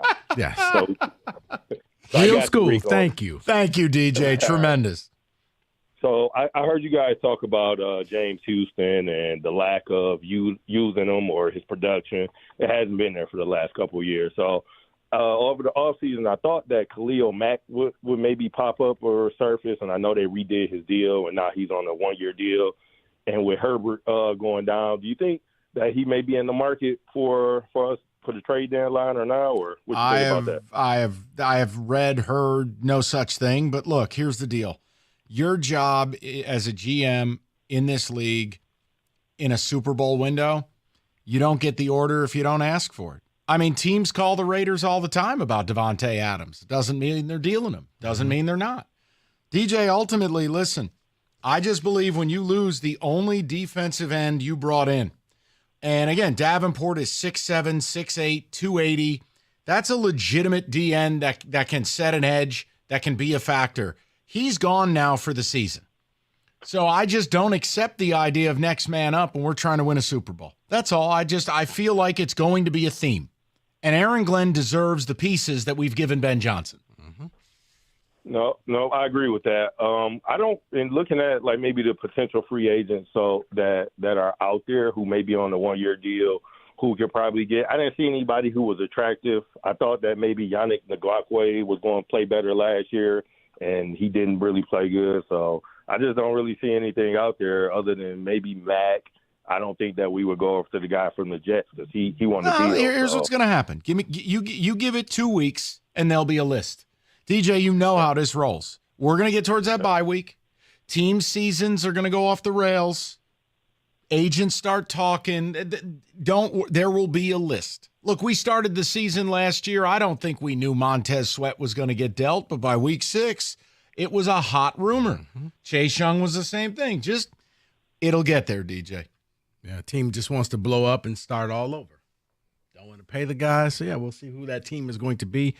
Lions need to be in the buying. I just don't want to be in a situation where you're using Fred O'Connor in the playoffs or whatever the hell Campbell was talking about. Pat O'Connor. It doesn't matter. Yeah, I think if I'm correct, the only thing that bothers me is I think you've already traded next year's 3rd round selection. F dem picks. It's not there. No. Then you deal the next year. And when that's done, you deal the next year. Win Super Bowl, parade, Woodward, happiness, fade to black. We can all die. Just win it. Gotcha. So you'd be willing to a second rounder? If the right player's available. Listen. Take it. Hey, Raiders are making business decisions. That's what Antonio Pierce said. All right, great. Here's 3 first-round picks for Max Crosby. Put Crosby opposite Aiden. Go ahead. What do you want to do with that? And I don't mean literally 3 first-round picks. Let's not do this thing where everybody quotes what I'm making a point to you. The job is acquire the talent necessary. You don't need to be John Lynch, but I don't think you can just do it the way they've done it. You've got Aiden making pennies on the dollar, and he's on his way to having an all-pro season. You just lost the only legitimate help he's got opposite him. You gotta. Thank you, Michael. Thank you so much for what you just did there. I don't know what I Been did. getting text messages all show. Trade for Max Crosby. Trade for Micah Parsons. You know, the Micah Parsons thing, I'm telling you, this is just my belief. I don't think he'll be a Cowboy next year. No, I don't think so either. There's been a lot of noise. I know factually that dude's a handful to deal with in that building, and you saw another sideline blow up. Everybody doesn't want it like I want it. Hey, that's going to make you a happy person in the locker room. But that's a guy you got to be very careful bringing into your building. That's a different dude. You better be a winning team, and you better have a strong voice in there. You know where he belongs? Place like Baltimore. They can bring in all the freaks and geeks, and everybody falls in line. It's the Raven way. Remember the old Patriots? They could bring in any derelict off the street. David, there are names that will surface that we don't know today that I guarantee we're going to end up doing shows on. Khalil Mack, his name up here probably. Fine enough. I don't care. I'm about to say, would you drop another chair if Parsons ends up in San Francisco? Yes. You don't deserve happiness. That's really what this boils down to. Kevin's in Canton, 97.1. Kevin, what's going on, buddy? What up, fellas? It's Scumbag. Kevin, welcome. Kevin? Hey, guys. Vol for life, by the way. Mike, anytime you want to jump ship and come hang out in the Vol Navy, we got you. I'm ready to. I'll tell you one thing. That was an unbelievable performance by your guys in a very hostile environment. Kevin, we talked about it on Cash Ticket. I may elevate you guys into that Natty conversation. You guys are real. Hey, so listen, during the game yesterday, I was watching, and all week long, people were complaining and griping and moaning, get back to the basics, pound them, punch them in the face. Well, we did that yesterday, and now people aren't happy. We gave you what you want, and you're not happy. When you run the ball 200-plus yards and you have 200-plus yards passing, and let's be honest, we didn't throw any balls deep that were worth a crap, but when you play what they played yesterday, you're not going to score 60 points. It's not going to happen. But guess what they did do? They controlled the ball, and they played defense, and they gave us a W. That's what we wanted. They gave us what we wanted. So, and I listened all day long, and this morning, Cookies and John were fielding calls left and right. Like, I don't understand. You got what you wanted. Be happy. I don't think, Kevin, I think you're spot on. But I don't think Lions fan, first of all, they're new at this. They've never had a winner. They've never had such expectation. And I think they're allowing it to impact, did you win or did you lose? This is not a fashion show. The NFL is a week-to-week league where over half the games are one-score games. I'm with you, Kev. They played great defense. They pounded the rock. They've got things to clean up, but I'll take the W and move on. I'm happy. One more thing. Yeah. One more thing. Sell the farm for Crosby, baby, all day. Listen, if he ever hit the market, yeah, Kevin, I'll bang the drum on that one. No doubt. I'm trying to win a Super Bowl, and Your window's factually, now. you're going to have to pay Aiden Hutchinson $35 a year by the time he's up. I was about to say, next year is the extension. They could probably, wow, it's been that. No, I'm just saying, time flies. It's like you're not going to let him get into the last year. No, it's just flying. Like, man, it seems like he just got here, but nope, you're right. Time flies when you're having fun. Hey, listen, you better pray he stops facing backup tackles because that price is only going to go up. The guy's going to have 37 sacks this year. That's going to go up regardless. You know what I mean? Yeah. Though. His age is going to be like, let's watch the game tape. Guy's got 4.5, 5 sacks. 2 of them are against tight ends. Do the math on that. I still can't believe it. I know it's not Lions related. Did you see this Bears-Colts thing? I'm watching yesterday. How? You're down by 5. You hand your rookie QB the ball with a chance to go win the game, and they draw a play where they have a tight end one-on-one against Latu, the kid that the Colts drafted in the first round, the pass rusher. What happens? Boop-a-doo, blindside sack, fumble. How can you draw a play where a tight end is tasked one-on-one with an edge rusher? Because they probably figured in that Caleb will be elusive and he won't get to him. It's the same thing the Bucs did to Aiden Hutchinson, and it's the same stupidity. It doesn't make sense. You're asking to get hurt. Just because they're head coaches doesn't mean they're smart. Let's go to John, 97.1. Johnny, what's going on, buddy? Hey, how you guys doing? Good. What's up? So one of my biggest concerns about the Lions right now is Terrion Arnold, and I say that because through 3 games he has had a pass interference in every single game, And one of my concerns about the Seattle team is that DK Metcalf, I feel like, is one of the most physical wide receivers in the league right now, and I feel like he's going to give a real test for him, and I don't know how he's going to handle it. He gives everybody a pro. Listen, first things first, Terry Arnold's a rookie, and this is a growing process. Now, he has to learn, and this is one thing that's real. When you play at a place like Bama, you're never getting away with the stuff you get away with in the NFL. They're never going to allow you to be that handsy or that physical. They're just not going to. He's got to drop that part of his game. I don't think he's been terrible. I think he's been tested. And, John, look, I hated the PI, not this past week, 2 weeks ago. That was not a PI. That was a horse bleep call. Yesterday, 50-50. I'm not mad about it. But if you're like, well, I'm worried about DK is a freak show. You know, the guy that to me really scares me is going to be Smith and Jigba, who they're going to line him up in the slot. They're going to move him all over the place. He runs immaculate routes. He's a complete pain in the ass. But I'm not you tell me if I'm wrong. I'm just not worried about Terry Arnold yet. No, but I try to tell people, just be patient. He's got to learn the league. He's got to learn what he can and cannot do. And he is going to give up some big plays. But that's every rookie corner. So, yeah, well, why isn't he like Sauce Gardner? Well, nobody's like Sauce Gardner. He's a unicorn. He's a one of one. You didn't draft him. So you drafted somebody that's going to help you. He's going to be an asset. It's going to take a little time, going to take a little patience. If he's still giving up plays like this, Mike, in week 8 and 9 and 10, maybe that's problematic. But I'm not seeing that. I'm seeing a learning curve where he's doing better. It's different things, but he's learning the way of the NFL. 248-539-9797. We'll get a little football today in the mix. Next, football season is here. Moran Buick GMC leased the 24 GMC Sierra 1500 Elevation. $239 a month, $999 down for GM employees and immediate family members. Or the 24 Buick Envista, $249 a month, $1999 down. No discount required. New stock arriving daily. Yukon Denali's are in stock as well. And if something's off with that current car, head on over, MoranExpress.com. It's Moran Buick GMC, where you get the best price, period, on Telegraph, just north of Eureka and Taylor, or visit them online anytime, MoranExpress.com. It's Moran Buick GMC.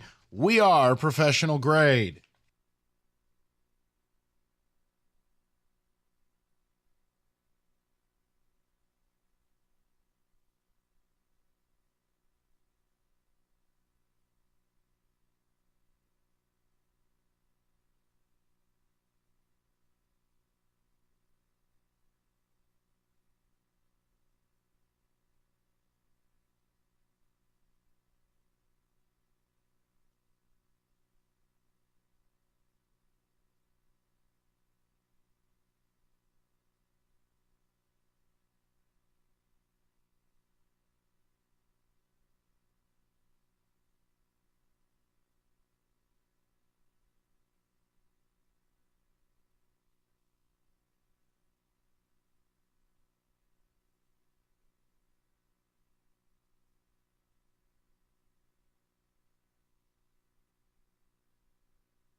That's right. It is time for the drive of the week, and I'm going to go all the way back to. Is this the one where MSU drove 90 yards and team captain drops a touchdown pass? No, I'm not going to give that one. No, we're not doing that with Nate Carter? No, not with Nate Carter. We're going back to Friday for Stanford's first game in the ACC. 11 plays, 54-yard drive that took 3 minutes and 13 seconds off the clock. Ashton Daniels with the key 11-yard pass on 2nd and 20, and then he gets a 27-yard pass completion on 4th and 9 to then beat Syracuse on a last-second 39-yard field goal by Emmett Kinney to win the game, 26-24. Shout out Cedric Irvin Jr. Just another legacy MSU couldn't recruit, but I loved his dad at State. Good old Swervin' Irvin. That was a decent game to watch on a Friday. That's your drive of the week. Hey, man, they had nice satin red helmets. They did, and I enjoyed watching that. And I love seeing them bust Syracuse's ass. Loser ass school. They think they're the damn Harvard of Midwest New York. To hell with them.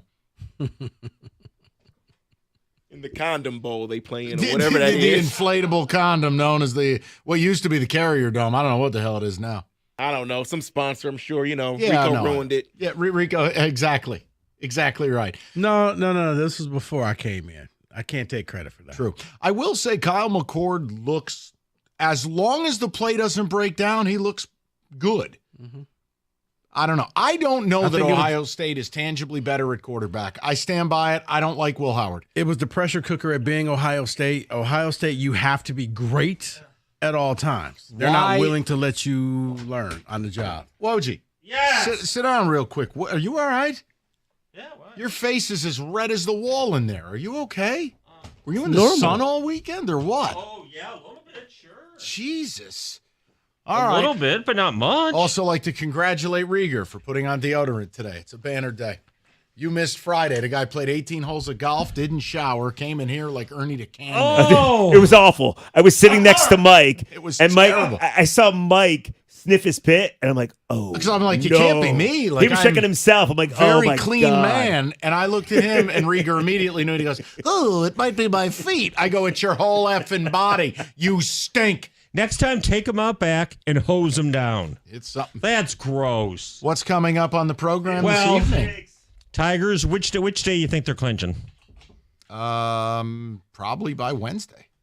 You think? Dude, the Twins can't win a game. They can't lose a game. Twins are not going to get swept in against Miami at home. They're 10-24 in the last 34 ball games. After the first White Sox game. Yeah, I think Friday. I think Friday is going to be the day. Yeah, it's gonna as be a long party as we on don't Friday. have to waste Scooble this weekend, that mission accomplished. That's a good point. Okay, so here's the next question, because we can talk about this. This is ridiculous that we're talking about this. Would you rather have the Astros or the Orioles? Nah, I don't play that game. No? Just go play. It's voodoo. Voodoo doesn't care about who you play. How about bringing on who the Voodoo is Tigers strong. always beat in the playoffs? Yankees. The Yankees. Oh, yeah. Bring them on. Get him in the divisional. I am ready for it for when Aaron Judge turns into Webster. That's what he always does in the playoffs. I can't wait. Like A-Rod did that one series against the Tigers. Remember that? The worst 3-pitch at bat ever against Amaya. Remember they moved him down to the 8th spot in the lineup. But see, they called him. will say aggressively tanning A-Rod may have gotten a hit. Oh, sure he would have. Yeah. Mm-hmm. We're going to hit the Tigers. We're going to hit the Tigers hard. Hard and heavy. Wait. You're going to skip the Lions? Well, they got Lions we review have our coming little up at Lions 7. review. They kicked me out of the studio. It's very disrespectful. I was impressed by the Lions. Same here. You can win without going bonkers offensively, and you still had basically 2 100-yard backs. Well, we had the one ticket texter who says, the team would be good if you just get rid of Goff. I heard the one guy. God. I heard the one guy call the morning show saying Dan Campbell's not a leader. Listen. Oh my God. These people are like the lottery winners. Yeah. Who end up bankrupt. They're like MC Hammer. They I get like that money reality show. and they buy balloon pants and mansions and they're broke in 6 months. That's Lions fans. They do not know how to handle this. I got new bots for you. They're Lion bots. Here they are. Goff isn't good enough. Why does Campbell gamble? Goff isn't good enough. Why does Campbell gamble? You also have to throw. Why didn't we score 70 points in this game? Yeah. Well, Every single I week. feel there was some distress about Aaron Glenn. That's got to be gone now, though. At least. Oh, that'll never end. No. And until he people have it out for that guy. Yeah, but they're losing a lot of defensive players. Until somebody does what the Ravens did last year, and then he'll be back on the hot. Then here's my encouragement. Maybe Brad needs to get off his ass and go make a deal at the deadline. I think this is the year he will. I do. He better because Davenport out for the year, probably. Injured guy is injured. Yeah, by the Weird. way, is it crazy? Is he weird. done for the season officially? Yes. Okay, so I don't know he about played 4 officially, games but- last year, and we all bitched and moaned, why are you bringing an injured guy 3 games this year? Yes. Actually, not even 3. He didn't play in the Look, second game. 2 Here's games. the deal. A name will emerge who's going to be a defensive end. We don't know what it is yet. It's incumbent upon you to go and get that player. No, Aiden needs help. I think if this would be the first year that it really would be mandatory that they do it. Max Crosby. I agree, but I'll believe it when I see it. I heard he's from here. I don't care. Yeah. That's 2 what I heard. first-round picks. Let's go. Would it take that? I guess it would, wouldn't he? He's still in his prime. I would think yeah. so. Yeah. Get another Eastern Michigan kid in here. I mean, the last one did okay, I guess. You think him and TJ would hang out? Well, he went to school with Pat O'Connor, so. Oh, I forgot. We like our guys. The Pat O'Connor era about to start. All right, so you guys are going to talk Tigers? Yeah. We'll hit a little on the Lions, but we're a Tiger fever rampant. And Lions did what they're supposed to Super do. Bowl tomorrow. My good. Is that a sellout? I don't know. I doubt it. And by the way, the tiny little quarterback is always who he is. Here we go. He looked Always. rather frustrated yesterday. Always. Bad body language. Bad body language. Okay, are we He done? was very frustrated. I think he's shorter than 5 feet now. Okay. We'll talk to everybody tomorrow. We'll get some college football in the mix as well, and we'll try again with the Tigers. We'll see if we can get you guys excited. 97. We're excited. Yeah. Oh, yeah.